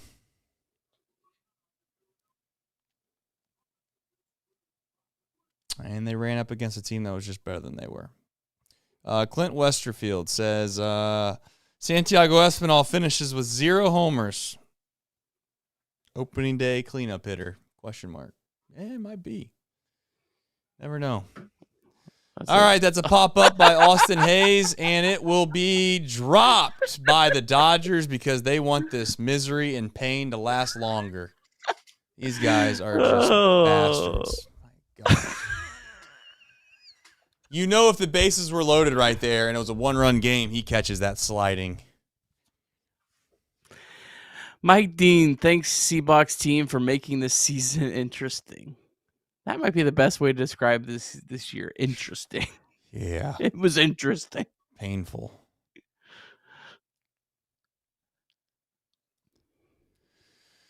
All right. Brian Swanson, Benson is about to opt out of his contract faster than Pete Alonso. Well, Benson doesn't have that opportunity. No. He is stuck with Terry Francona's Cincinnati Reds.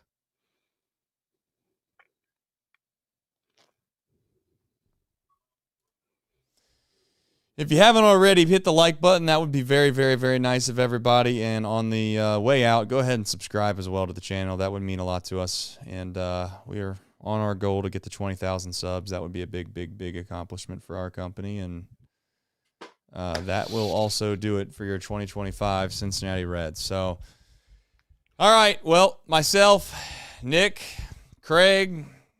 Hit record. Hit record. Hit record. The whole entire gang. We are going to be back here in just a couple minutes. We're going to run the intro one final time for 2025. It's been a blast. It's been an honor. It's been a privilege to watch this team, but I say that, and I don't want to say that's not totally true, but we'll talk about it. That's what we're here for. Take care. We'll be back in just a second.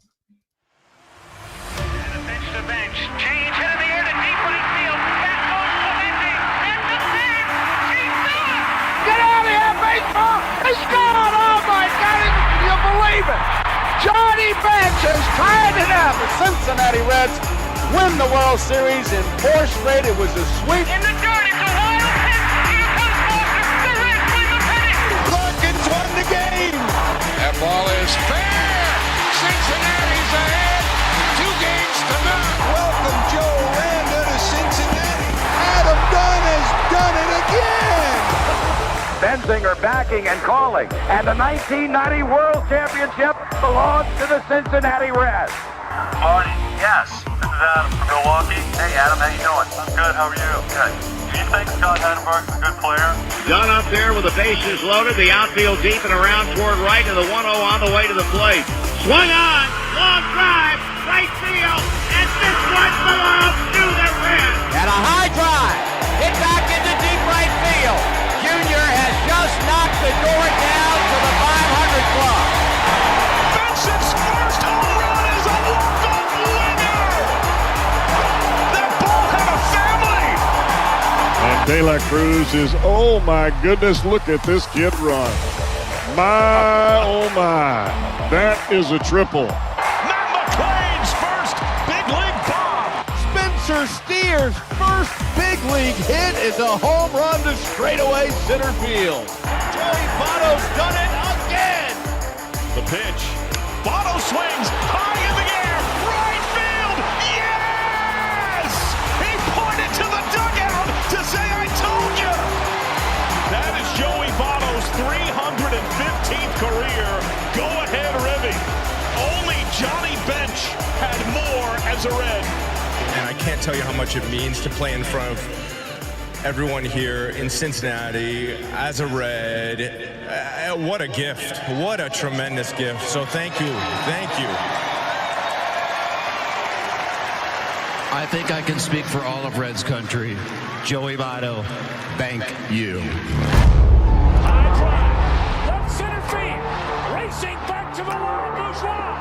The Reds are National League Central Division champions. In the air, left center field. Did he? He did. He did.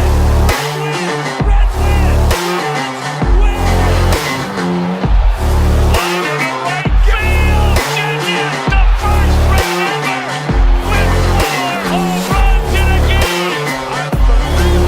Can you believe it? In the air down the right field line. Doesn't have a chance. The Reds have won on a 3-run home run on opening day by Ramon Hernandez. A strike away and out away is Homer Bailey.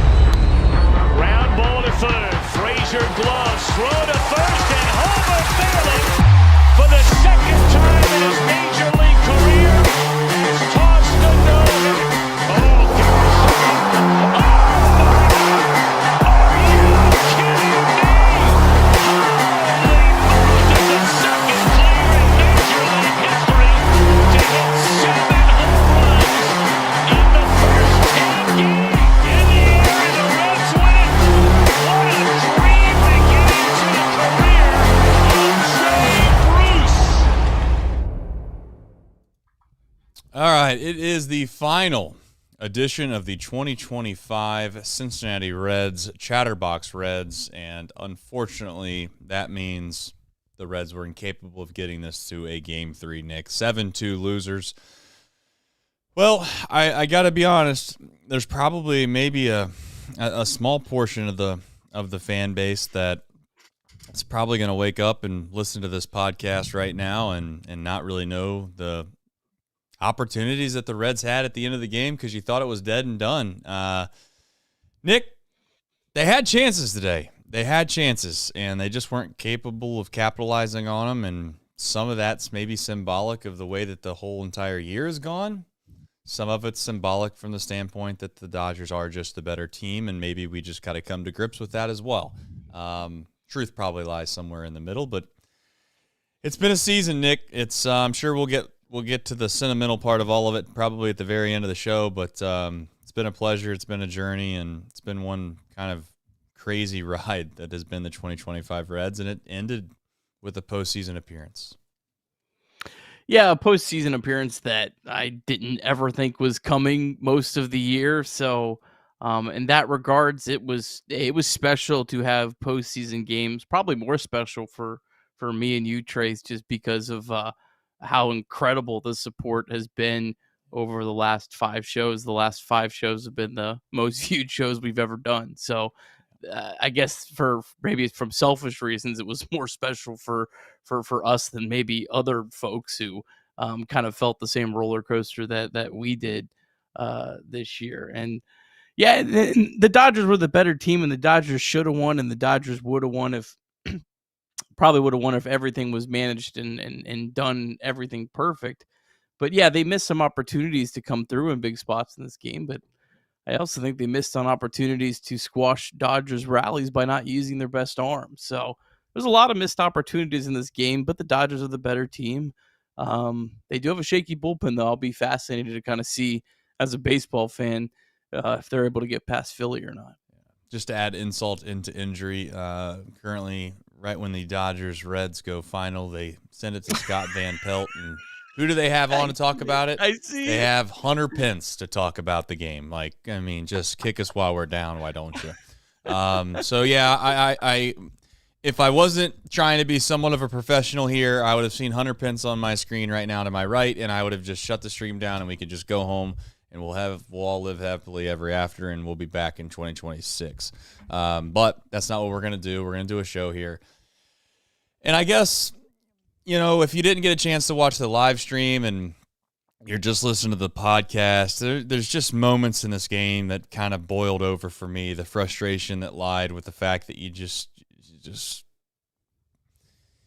feel like there's a lot of players in this team that didn't get rightful opportunities. And then on top of that, maybe you're disappointed that some of the younger guys, when they did get an opportunity to have a huge moment, they didn't capitalize on it and they didn't step up and get the big hit. Sal Stewart, unfortunately, we'll do the box score recap here in a minute and talk about all these different chances, but he had a great game offensively, but he just didn't capitalize in the one time where you could have maybe made a huge difference.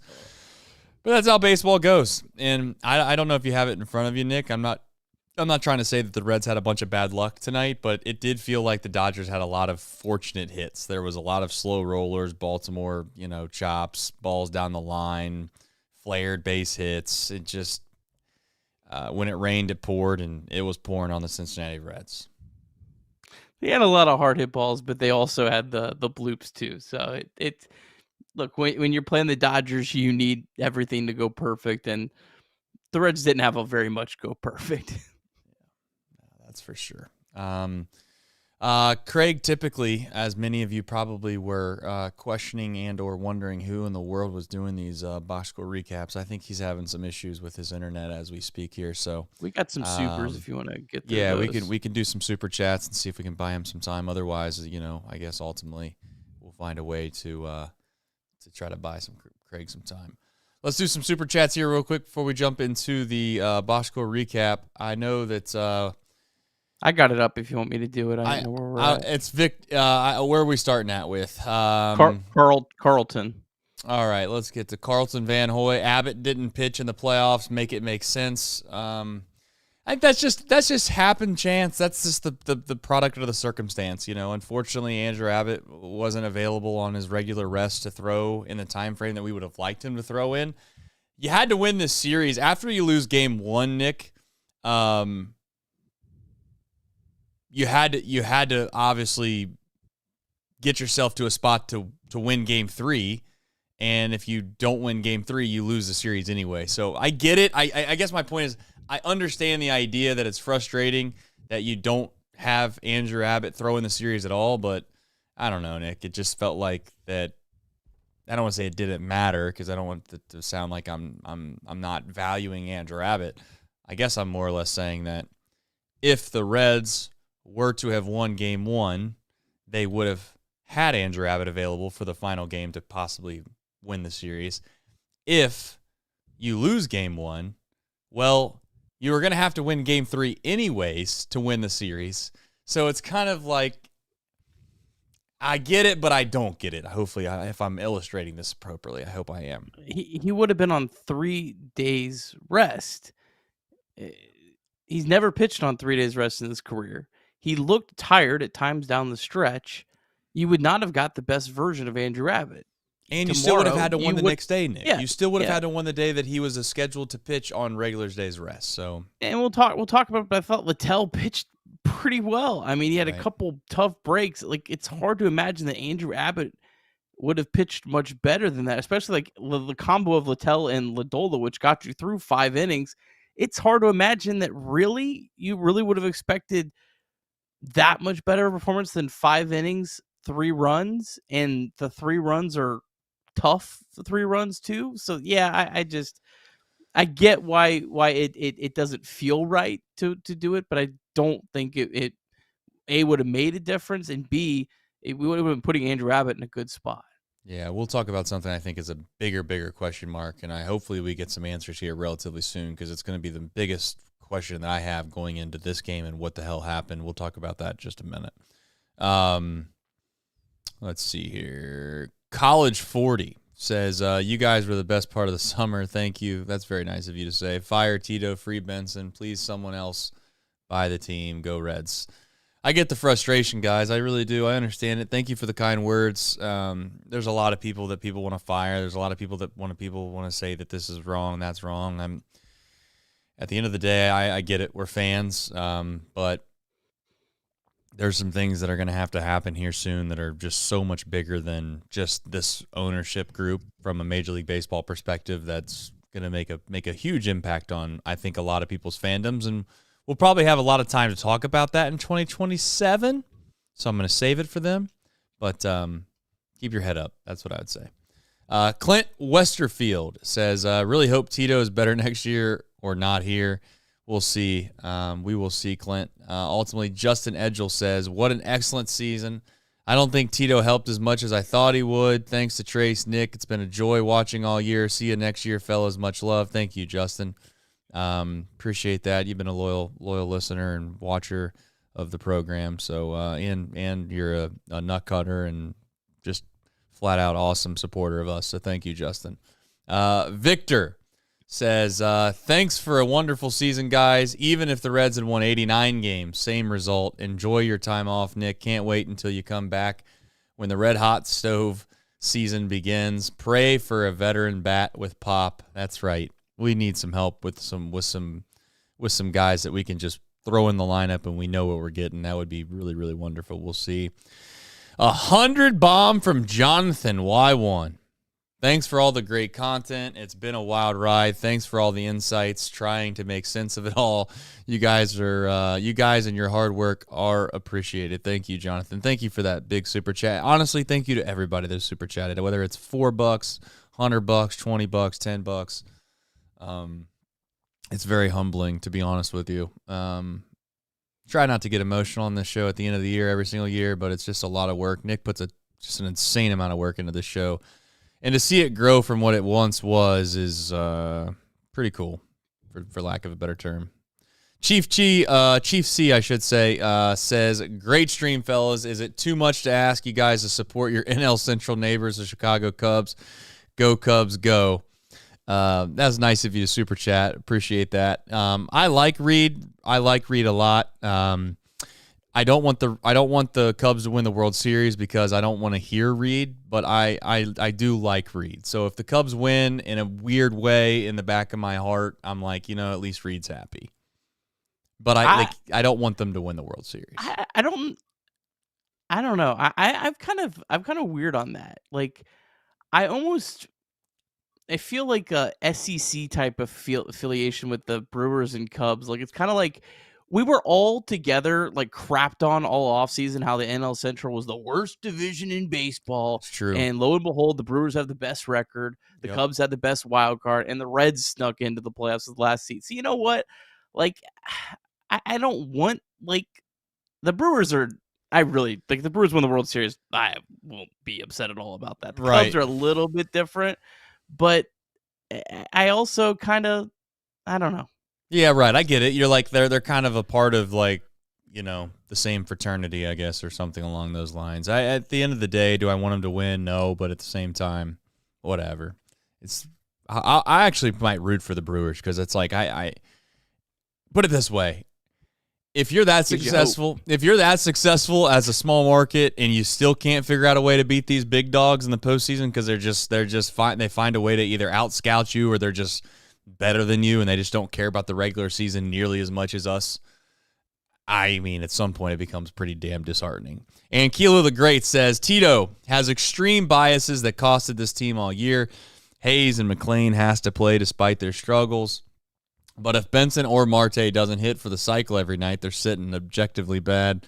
Obviously, it's not that crazy. But, yeah, I mean, there's no doubt there's been times where it seems like one guys get infinite amount of opportunities and others don't. I mean, even to the point where, I don't know, just so many things. I don't want to be negative on a show like this, but there's just so many things. Like, even like the comment that he made the other day, like, yeah, I mean, Sear's been hurt this year, but I think he's a better hitter when he's hurt. Ha ha ha. Is that funny? Is that funny, guys? It's just like, shut up. Like, with all due respect. I mean, you let the guy go out there and get absolutely drowned for the first month and a half at first base. He was pitiful.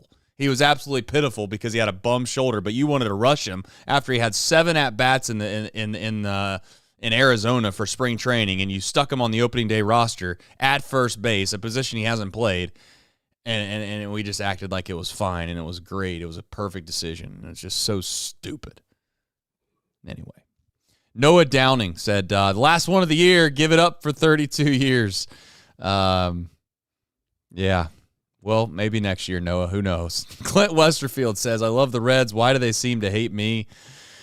Yeah. Well, they don't totally hate you. They just like to keep you around. It'd be one thing if they were the Rockies. That would be one thing, right? But they're good enough to make you feel like you damn near feel like there's a chance, but they're not quite good enough to get you to the exhilarating feeling we're all waiting for. Dustin Pruitt says, taking Benson out in the middle of an AB is one of the most appalling things I've ever witnessed. It's actually something we defended a little bit because you're trying to find somebody that has success that can maybe hit a home run in that spot. Andujar is absolutely smash lefties, one of the best left-handed hitters in all of Major League Baseball, not just for the Reds, but all of Major League Baseball. It does suck that he somehow came in with 2 strikes. And it does, what sucks more is it sucks that we find ourselves in a position where we're always banking on the idea of having to hit a home run late in the game to even get ourselves back in the game, Will Benson probably doesn't get pinch hit for if it's a relatively close game and you want to keep him in, but it's here nor there. Sean Krucka says, Jeff Brantley after the game, I think there are going to be some changes, some very surprising changes. Thoughts? I think there's going to be some players traded this offseason that will probably may not be shocking, but they'll be like wow moves that you move because we've talked about it all year. There's like too many average players on one roster where it just doesn't like fit. Like it's not like that's what's made it hard this year. Because it's like you kind of have to be sort of critical of like a guy like Gavin Lux who didn't do anything wrong. He was a fine player, but like he's not good enough to be a DH. He needs to either be the everyday second baseman. But Matt McLean stayed healthy all year, so you didn't need to use him at second base. which I know a lot of people are crapping on that idea. Yeah, but I get it. I hope you understand my point with this. So yeah, I think there's going to be some players traded that I don't think like Ellie De La Cruz is getting traded.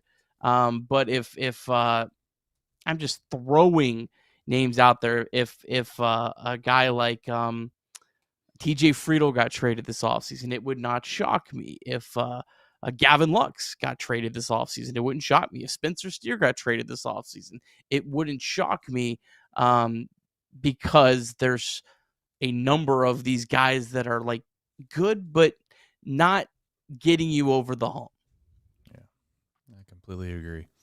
We'll see. I'll be shocked when I'll be shocked. I just feel like it's not fair. I'm not trying to say it's not fair to us, but like it's just not fair right when the season's over and it's dead to sit here and try to get into full off season talk. I'm not in that I'm just not in that mindset. I'm not in that space. I'm not saying that we can't bring it up. If you super chat, we'll do our best to discuss it, but like I'm just not there yet. Like if you're going to ask me what needs to happen with this team right now, I'm going to give you a completely irrational take. I'm going to tell you that we have a ton of players that aren't good enough, and I'm going to probably make it sound like we have maybe 2 guys that I'm willing to keep around or be excited about. And outside of that, we better go find some help, which is completely unrealistic. So I just got to reset. Jump in our Discord on Monday. I'll be fully invested in the offseason by then. But yeah, I need a couple days to just kind of sleep. Yeah. So, all right. Well, thankfully we got our main man Craig back in the booth here. So we're gonna go to the box score recap presented by Craig Sandlin tonight. And then you know what? Probably towards the end of this thing, Craig's gonna come on and have some fun with us, and we'll all sing Kumbaya together and make it feel like we actually didn't lose tonight. So, Craig, I know you're there. I know you were away, but now you're back. Go ahead and take it away. It's the box score recap tonight presented by yourself, my friend. For the last time in 2025 and an October version of the box score recap, this one is presented by Nicholas P. Kirby. The Reds look to take advantage of the momentum they gained at the end of Game 1, take on the Dodgers in Game 2 on Wednesday night. Zach Littell started on the mound for the Reds as the Dodgers turned to ace Yoshinobu Yamamoto. Gavin Lux reached in the top of the first on a fielder's choice. Then Austin Hayes sent a shallow fly down the right field line that hit off Teoscar Hernandez's glove, and Austin Hayes reached safely. Sal Stewart then took a 2-strike splitter to the right side and threw the infield for a 2-run single. The Reds had their first playoff lead since October 9th, 2012 at 2-0. The Dodgers cut into the lead in the bottom of the third when Ben Rortvedt doubled to lead off the inning, then scored on a Mookie Betts single.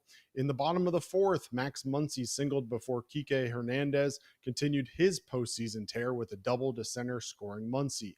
Miguel Rojas then singled to score Hernandez and give the Dodgers a 3-2 lead. Terry Francona turned to Nick Lodolo, who got out of the inning without further damage. Final line for Littell: 3 1/3 innings pitched, 6 hits, 3 earned runs, no walks, 2 strikeouts. Yamamoto on the other side retired 13 straight Reds before they got 3 straight singles from Friedel, Steer, and Lux to start the top of the 6th, but a fielder's choice from Austin Hayes and strikeouts by Sal Stewart and Ellie De La Cruz resulted in the Reds not scoring in the inning. Nick Lodolo was done after just 1 2/3 innings pitched and 14 total pitches, allowing just 1 hit. Tito turned to Nick Martinez, who allowed a single to Kike Hernandez before a throwing error by Sal Stewart allowed Ben Rortvedt to reach base. Ohtani then hit an RBI single. Mookie Betts doubled. Freddie Freeman was intentionally walked, and then Teoscar Hernandez hit a double, scoring 2 and making it 7 Dodgers before the Reds knew what hit them. That was it for Martinez as Tito turned to Tony Santillan with 1 out and runners on second and third. They intentionally walked Max Muncy to load the bases before Santillan even threw a pitch. Andy Pages threw out to shallow right, and then Kike Hernandez popped up in the infield and Santillan escaped the inning without further damage. Santillan returned to the mound for the 7th inning. Rojas hit an infield single and advanced to second on a sacrifice bunt.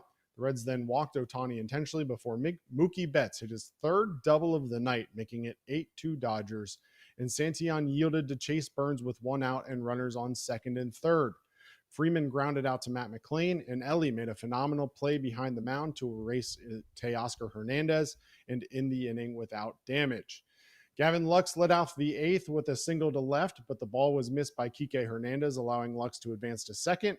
Austin Hayes then walked. Sal Stewart singled to right, scoring Lux. Ellie then walked to load the bases with no outs yet again. Tyler Stevenson sent the first pitch he saw to left field for a sacrifice fly, making it 8-4. Dave Roberts then made a surprising move, making a pitching change with a 1-2 count to Will Benson.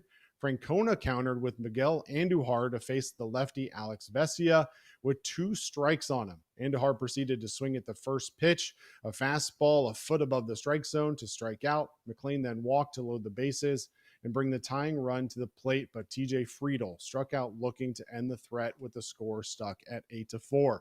Chase Burns retired the Dodgers in order in the bottom of the 8th, but Roki Sasaki set the Reds down in order in the 9th.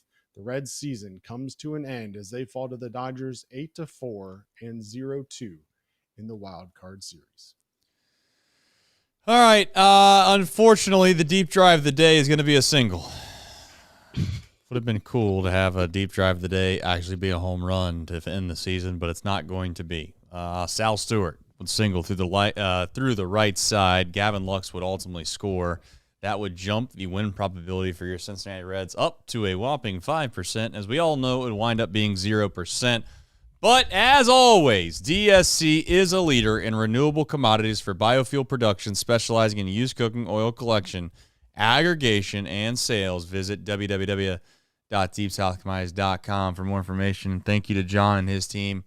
That's another thing really to get into to a certain extent here is just the amount of people that support the show. John and DSC and is a huge part of allowing us to do what we do. So I just want to say thank you to John and Deep South Commodities for their support and what we do. So we also got the early Black Friday 50% off site-wide. I got to tell you, I got a nice package upstairs. I still got a couple more things to get to through that Omaha Steaks package, but I got some sirloins already knocked out. Hot dogs already knocked out. The only thing left are there was 4 apple desserts, Nick. I've eaten 2 and I still got 2 waiting, and then tonight just might be the night. So, Nick, I know you like some Omaha Steaks.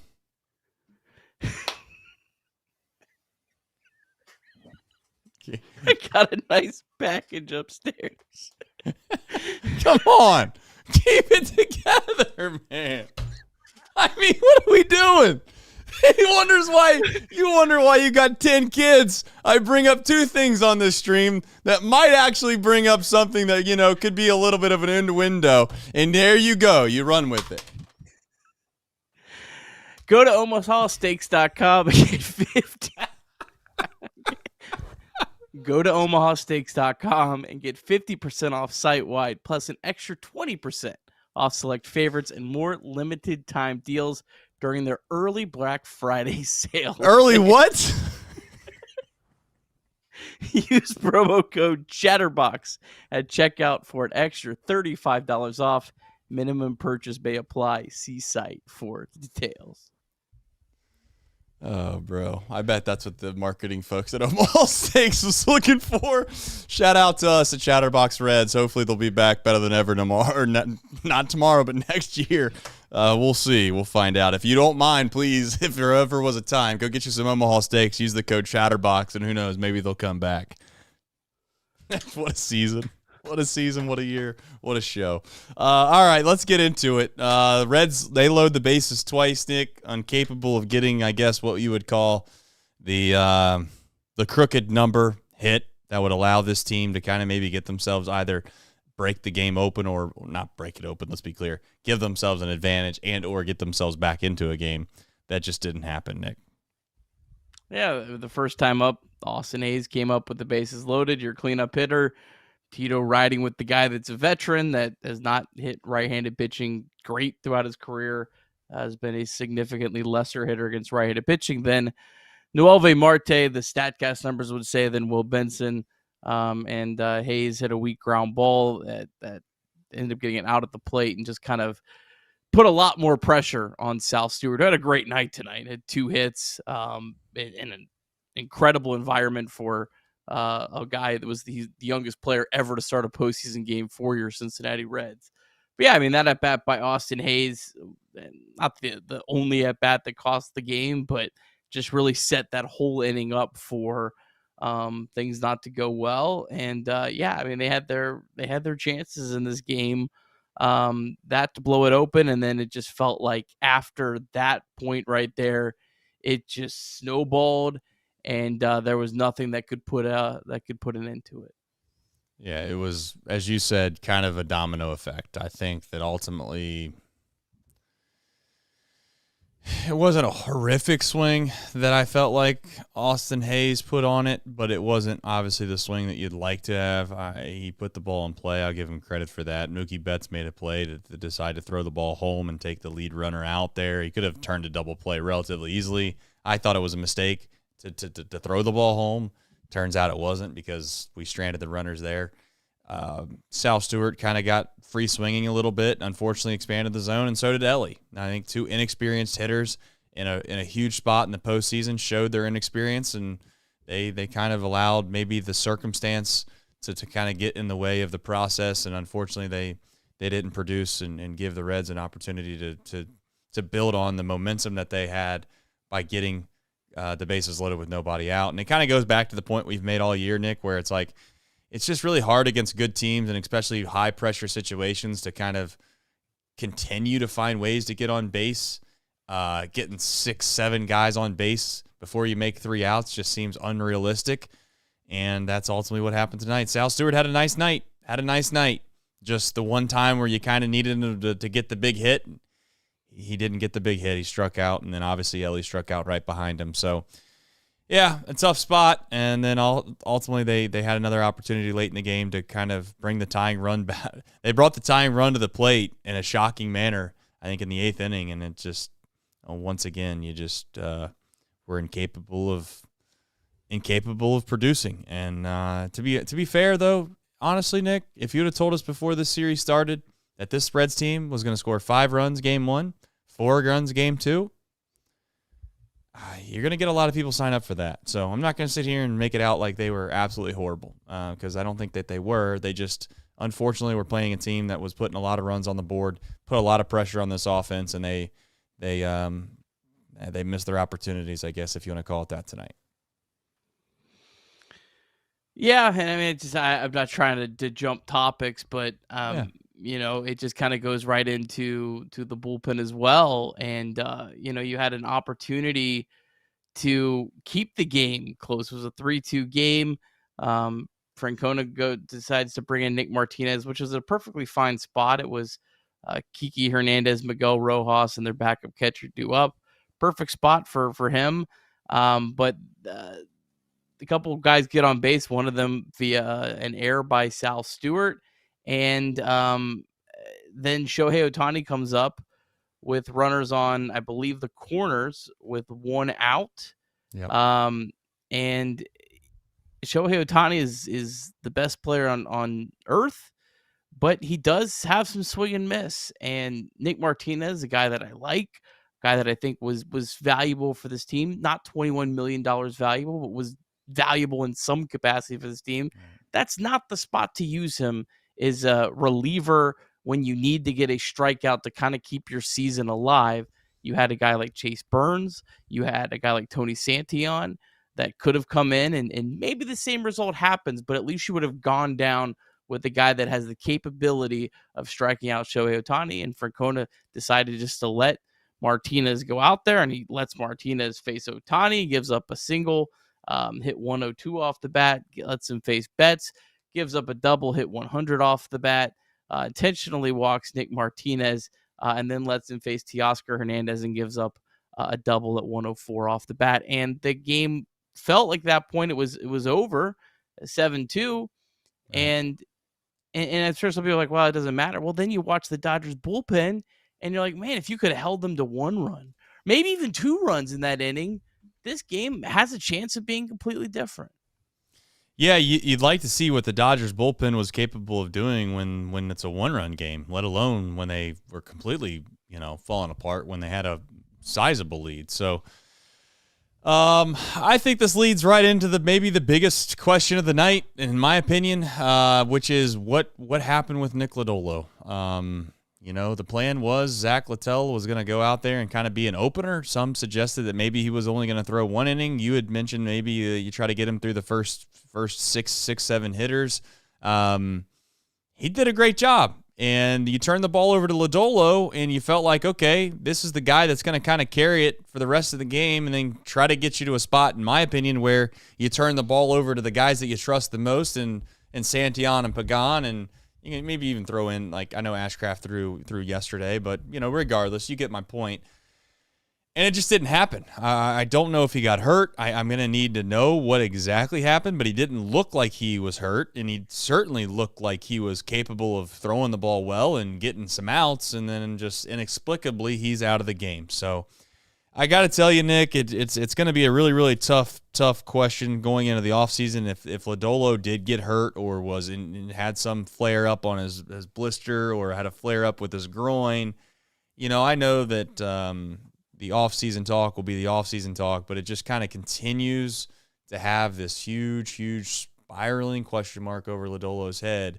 Or maybe Tito decided that he thought that it was a better move to just take him out, which, if that's the case, Nick, I give up. Yeah, that would have been pretty crazy in my opinion. You should have let him go at least through that Ohtani, and then it gets to Freeman and Muncy one more time. My guess, looking back on it now that you have some time and kind of looking through how the game was, is they felt like Lodolo had 2 innings max. And so they wanted to have him just go through that as he came in. Actually, their 9-hole hitter is a lefty right ahead of Ohtani, their first. I think they thought we could get him through 1 time, and that was it. That has to be it. If it's not it, then yes, I have no idea what the logic was, because Nick Lodolo was an incredible pitcher this year. And in terms of Nick Lodolo, even if he ended the year not on a perfect bill of health, I'm still going to chalk this year up health-wise as a smashing success for Nick Lodolo, even though it might not feel like it ended great. Throwing 156 innings after not throwing more than 115, pitching in 30 games counting this postseason after not pitching in more than 21. I mean, that's a big step for Nick Lodolo. And it doesn't seem like if there was an injury, obviously it wasn't that severe because he pitched today. So yes, I get like anytime there's any issue with Lodolo, it's going to be magnified because it's been a constant concern with them. But I think at the end of the year, I feel drastically more confident in Nick Lodolo's health than I did at the year before. Now, you're never going to feel incredibly confident about any pitcher, but I feel a lot more confident than I did 4 months ago. Yeah, it'd be interesting what other teams value Nick Lodolo at as well. I know that ultimately last offseason, we don't try to spread rumors or anything of that nature, but I think it's pretty safe to say that they were definitely in the market for trying to get rid of, or not get rid of, I don't want to make it sound like that, but they were interested in what kind of deals that possibly would be at their disposal with Nick Lodolo. The question is now what ultimately will happen this offseason with him. But unfortunately, tonight just, I guess maybe I will also, let me say this. My doing the live streams and watching the games, it's a little more difficult to process as much as I normally would when I'm watching these games by myself. So I don't want to make it sound like I'm completely clueless on this show. I just want to openly say that before I say what I'm going to say. I just felt like maybe you just ride Lodolo because the season's over if you don't win, and he looked good, and he felt like a guy that just came off of a career game. I get that he threw in Milwaukee. I understand that. But at the end of the day, I just would have liked to have at least seen him get in trouble. Maybe that's not the right way to go about it. But if you're going to tell me that our next best options were to just let Nick Martinez continue to let guys get on base and not take him out and be desperate, then why are we being so desperate with Lodolo? But that's here nor there. It's water under the bridge. And to be frank, I don't know if it mattered. I'm not trying to be overly critical here. The Dodgers are better. They beat us 8-4. It's not like we lost another one-run game, Nick. It mattered in terms of giving yourself a chance in this game to steal a game, for sure. I mean, Nick Lodolo faced 5 batters, retired all of them on 14 pitches, only gave up 1 hard hit ball, and that 1 hard hit ball was a whopping 0.8 above the threshold for a hard hit ball, and that was to Shohei Ohtani, a 95.8 mile per hour flyout. Most of the contact he got was incredibly weak contact, and actually the only hit he allowed was hit a whopping 30 miles per hour off the Dodgers backup catcher that I don't know how to say his name, and I'm not going to try to. So yeah, I mean, Lodolo was incredibly effective for a guy that if he is hurt, and that's why you didn't pitch him as deep as you did. So yeah, to your point, what he did today didn't make you think, well, why couldn't he have tried with your season on the line to go another inning? That's very fair. I also say that there's a chance that it has something to do with what maybe there's this belief system in the offseason of what they want to do. And I don't want to be overly speculative on this show or anything like that, but I just want to openly say that I'm not putting it past it that there was a conversation had about the way that they're going to manage Nick Lodolo in a realistic chance of them making any sizable difference. They didn't want to take their chances on him having some major catastrophic situation happen right at the tail end of the year, go into that offseason with no leverage at all to use, and there you go. So I know that sounds like tinfoil hat conspiracy theory guy, but it just wouldn't shock me. That's because it just didn't. Put it this way, for a team that had to win to stay alive, it didn't feel like if you had someone that looked that good, you were managing like it was Game 7 of the World Series, per se. It felt like you were managing it a little differently, but that's here nor there. So, yeah, I don't know. I obviously don't know if there's a back half here, Nick, but ultimately, I guess at this point that the Dodgers are a better team and they deserve to win, and I'm happy to admit that, not trying to hide behind it or anything like that, but I guess to put a little bit of a bow around just the overall thought process of 2025, I don't think it was a great season. I certainly don't think it was a poor or bad or anything like that. I just think that it was an average season that had some highs and some lows, and now moving forward, I guess it'll be interesting to see what the kind of the makeup and the decision making will be going forward on what they want to do, because on one hand, I thought pitching and defense mattered a lot, but then on the other, it felt like we are now moving guys' positions to try to get their bat up here. Guy like Sal Stewart, who, I don't know if he was going to be, like you said, a third baseman or not, but they clearly made that decision when they went and got Brian Hayes that he's not going to be a third baseman. What happens with, some of the other prospects like CES and these are all decisions that certainly can get made in the offseason, and we'll wait to find out. But yeah, it's just, for lack of a better term, to my thought process right now is just, it was a roller coaster, and it was frustrating. And it was frustrating because I thought they were good enough to be better than they were, but I also understand that maybe I'm just being a little unrealistic about how good this roster was, because I'll openly admit that I don't think they have that many great players from a lineup perspective, hitters wise. So, I can't have it both ways. Yeah, it was frustrating, like in like June, that you looked up and this team wasn't better than what they were. But I think at that point, like, I'd kind of accepted this is not our year, and I'd kind of moved on. Well, then they did kind of rally and somehow found their way into the playoffs, and I think that's a good thing. Like, I think there's going to be some takes about how it doesn't matter. They just got lucky to get in the playoffs because of the Mets, and it doesn't matter at all. I don't agree with that at all. I don't think that it's something that you should say, oh, well, they made the playoffs. They don't need to make serious, I don't want to say changes, but fixes to improve their team. Yeah, they absolutely need to have a aggressive offseason and make smart decisions to improve their roster. But look, I think that it's good experience for any of these guys to get a couple games in the playoffs, to kind of see what that's like, to get a little bit of a taste of it. I think it's great to see a guy like Chase Burns look really good at the end of a playoff game. Yes, it was, in some ways out of hand, but good to see him, and he finished the year. And it's good to see guys like Ellie. Good to see Sal Stewart. I mean, young as he is, to get to play in some playoff games, and kind of, in some ways, you get to see a little bit of what Sal Stewart's made of when he plays in a game like today. Yes, he had the one at bat everyone's going to talk about, but man, he had 2 other really good at bats and had 2 big hits in this game. So yeah, I think that's all good stuff for this team going forward. But it doesn't mean that there's not serious questions that need answered. Even I would say philosophies that need altered, and overall a roster that needs to fit better. And I will say, I think that the Reds got to the end of this year, and I hope that now the puzzle is a little clearer on what works and what doesn't. It's not crystal clear, but I hope that you say, okay, well, we're going to go with the more defensive aligned team. But as I was saying during the show, it's fine if we're gonna go all in on defense for third base, shortstop, second base, and center field. But we have got to have our left fielder, our right fielder, our first baseman, and our DH be above average hitters.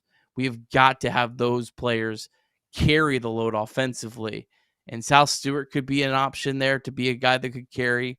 Noelvi Marte could be a guy that could carry right field. And I'll even say it just one more time to make the haters mad. Will Benson could be at least a 60% of that as a platoon option.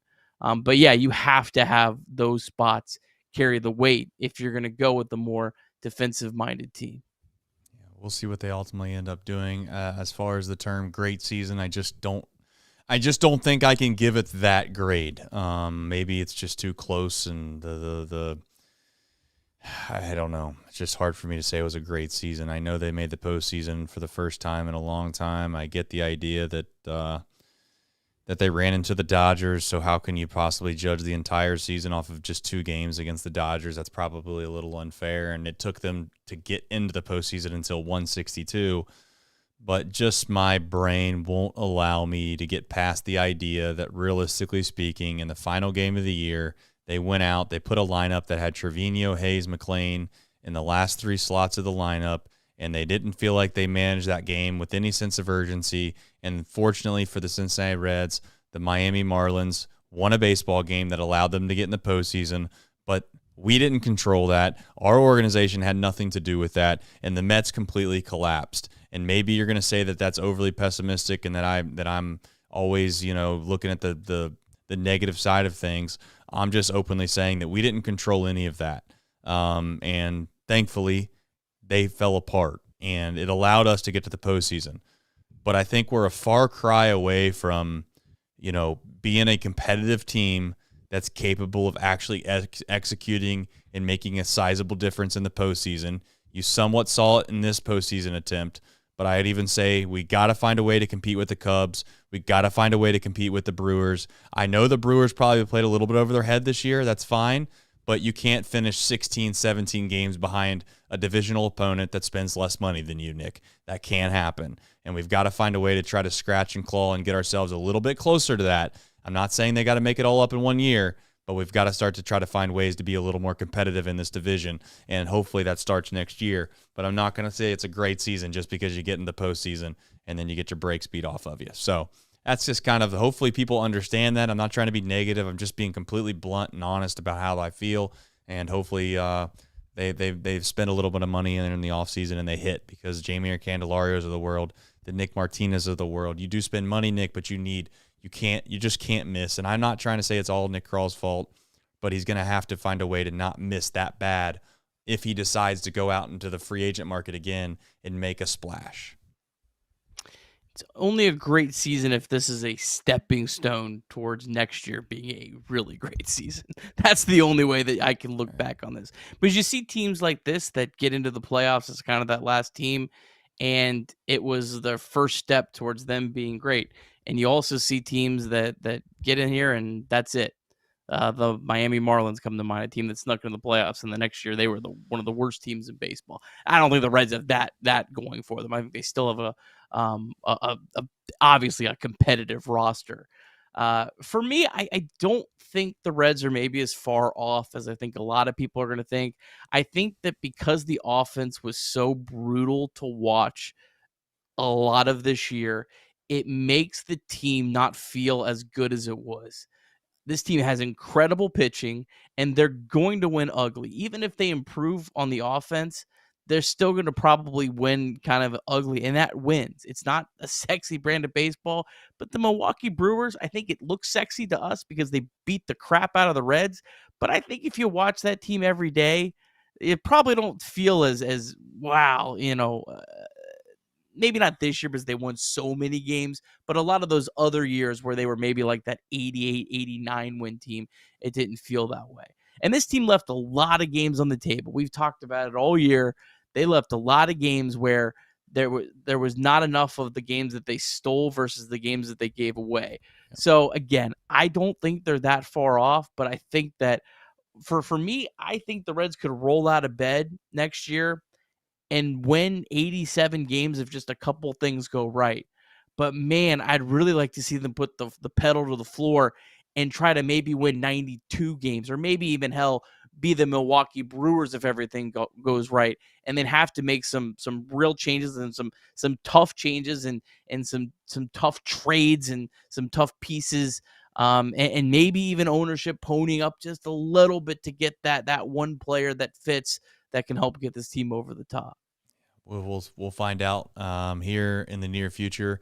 As always, a friendly reminder here: you can text and/or call 988 day or night as anonymous hotline for a suicide and crisis lifeline. Please, please, please make sure that you check on your friends and your loved ones from time to time, and understand that 988 is always a resource that you can turn to day or night. Again, it's a 24/7 anonymous hotline. You can also visit mantherapy.org to get help. It's okay to not be okay. All right, we have some super chats, and they are big ones, and we are very, very appreciative of everybody that has supported us in this show. So let's get back to them. I know that we stopped with where are we at here? I want to make sure I don't miss anybody. I think we're at Mike Dean. Yeah, I see Mike Dean on the West Coast. On West Coast, Tito Sundowns before the first pitch. John Thompson says, thanks for the show, guys. I appreciate it. Go Reds. Thank you, John. Thank you, Mike, as well for the super. Clint said, Sal Stewart, I lost the team, the game. Can one of the vets talk like him of that mindset? Is that what he said? Yeah, I mean, I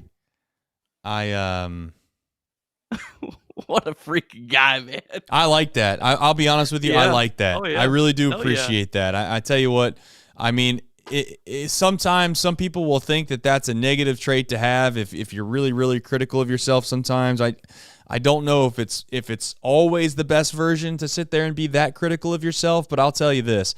That guy got some big hits tonight. I mean, he got 2 hits. There's a lot of guys on this team that can say they haven't gotten 2 hits sometimes in a month. I got to give him credit, though. He came up in a big spot, and obviously he feels terrible about it. He knows it was a big spot, and the truth is that I like that kid.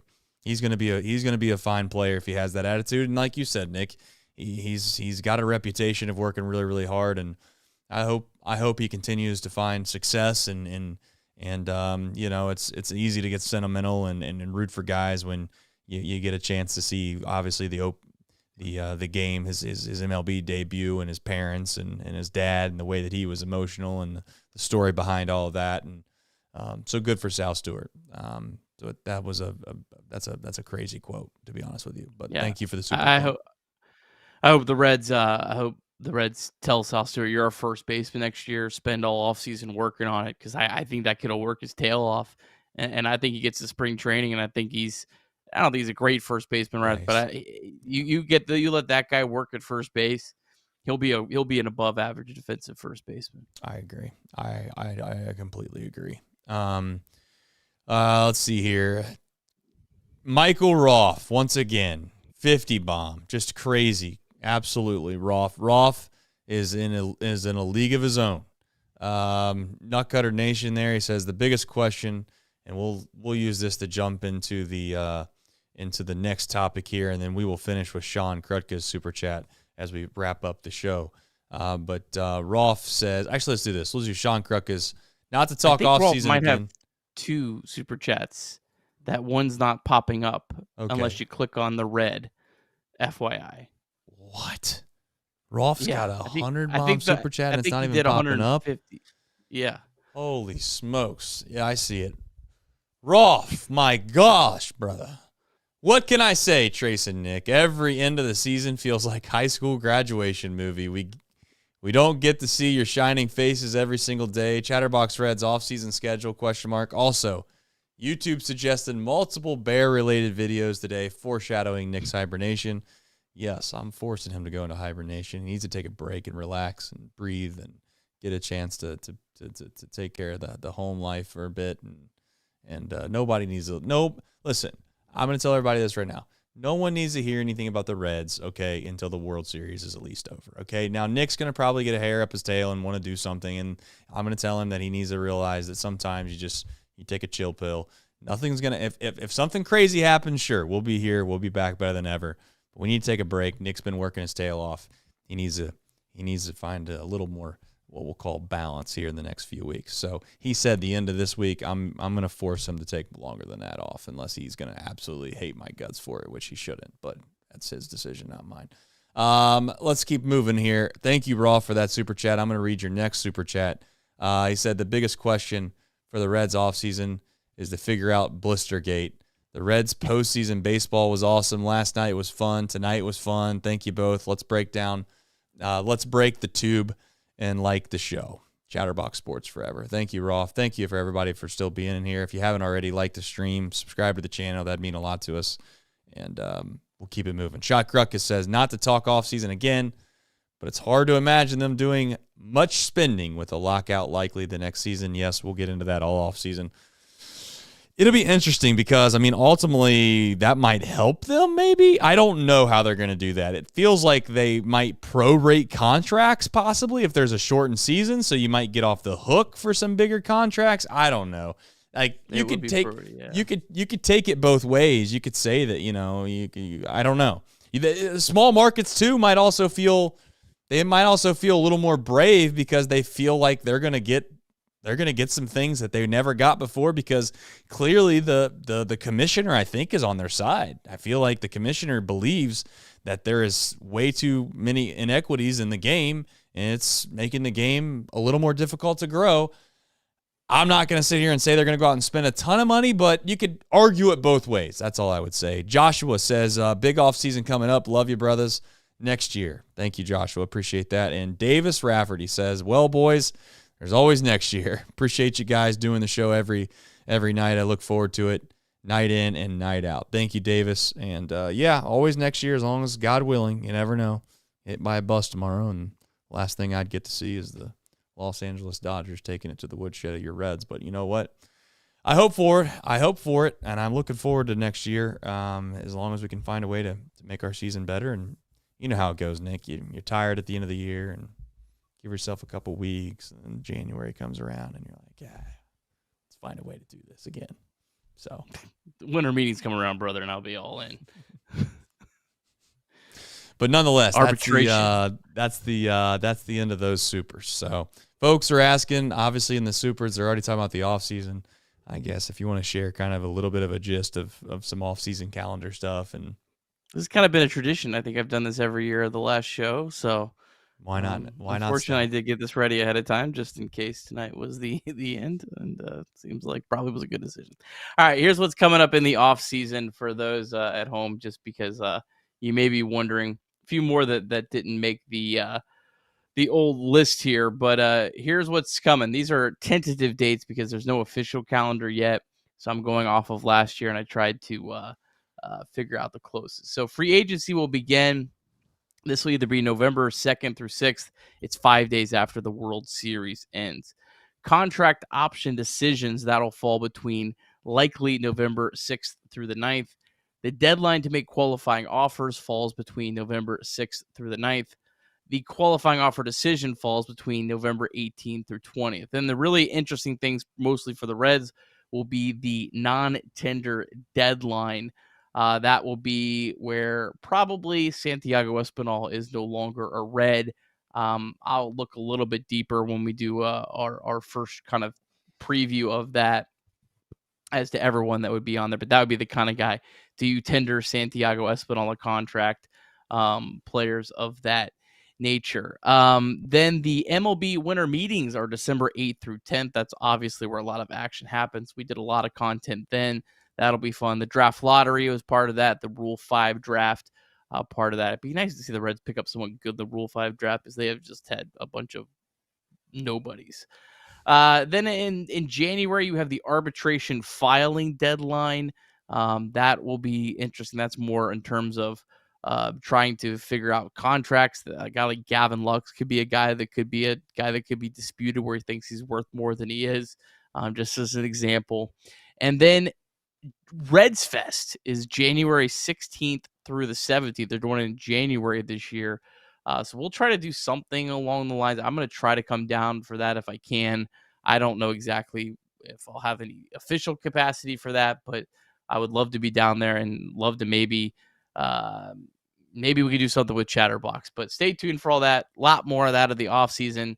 I will cool down here over the next month. I promise. I can't promise I'm not going to do nothing, because this is the one thing I actually like doing. I like doing it, making a lot more than making TikToks about the Bengals, to be honest. So can you find someone to make a TikTok of the Bengals and let me talk about the Reds, Trace? I kid. But no, seriously though, some truth when we get into November and December, when we first started this, Trace, I thought, let's just do one video a week for Reds content in the offseason, just to kind of keep something on the channel. Like, literally, that was our conversation after 2023, was just to have the channel active. Well, like, there'd be a rumor that the Reds might be interested in Josh Naylor, and like 5,000 people would watch these stupid videos. So if you're going to keep watching the stupid videos, I'm going to keep making the stupid videos. So if you don't want them, you better stop watching. But no, I love doing this. I love talking about this. And the great thing is I have guys like Craig and Mike that can help me out. And the more guys like that can help me out, that we can jump on and bounce ideas off of each other, it's a lot less preparation time I have to do. And so we'll be able to get more content out. So stay tuned. We'll have content all off season. I promise I won't go crazy over the next couple weeks, but we'll get there. We'll have a lot of content, hopefully. And I got a couple ideas too, but I got to make sure they all pan out before I say anything else. Okay. All right. We'll find out. All right. I'm going to bring in one more person that's obviously been a large part of not just Chatterbox Reds, but Chatterbox Bengals as well. And, the reality is he's been behind the scenes for the past, month and a half. It's felt like. I don't know when you signed up for this job, Craig, but we appreciate you doing it. It's been a tough stretch of baseball here of late. When they played meaningful games, you felt like you're half in, half out, but tonight's the final night. Craig, any overarching thoughts that you heard throughout the 2 hours that you're passionate enough about sharing now? Man, I mean, like you guys, I'm kind of sad that it's over, but we had a lot of fun this year, and there were a lot of memories that the three of us made. Mike obviously being a part of it as well. Definitely. Corey and among others, another pregame show. Don't necessarily give the love as much as the post-game show, but they definitely put in a ton of work and effort to make it work. And we appreciate them for that. And then Andrew Collinsworth, who you guys don't see on Chatterbox Reds, but you'll see on Chatterbox Bengals a lot, doing a lot of the social media work, while Nick is able to focus on this for an hour or so after the game. Allows Nick to really just focus on the show. So I want to give Andrew a shout out as well. Look, tonight's game was similar to last night. Things got away from them in certain situations, and we're going to question decisions. We're going to question moves and all that stuff. And it is what it is. Guys know my internet's being wonky. So if you talked about it, I apologize for bringing it up again. They stuck with Nick Martinez for way too long. The fact that they went with him in that situation to begin with was a little weird. Chase Burns looked amazing yet again. So excited for him in 2026 and beyond. I know we had a super chat about that. And then, not to be negative, but the 6, 7, 8, 9 hole tonight, 0 for 12 with 8 strikeouts. Meanwhile, the 6, 7, 8, 9 spots for the Los Angeles Dodgers had 7 hits. We had more strikeouts than that. So tough night nonetheless, but appreciate you guys having me on for a couple minutes at least. I think if my timing is correct, I've got about 6 minutes until my internet kicks me off yet again. So nonetheless, here we are, and it's been fun, and I look forward to an off season of a lot of great content and overthinking every single rumor that hits the rumor mill. And I hope Nick has an opportunity to spend some time with his newborn, and I know I'm going to spend a couple extra days a week with my family, so looking forward to that as well.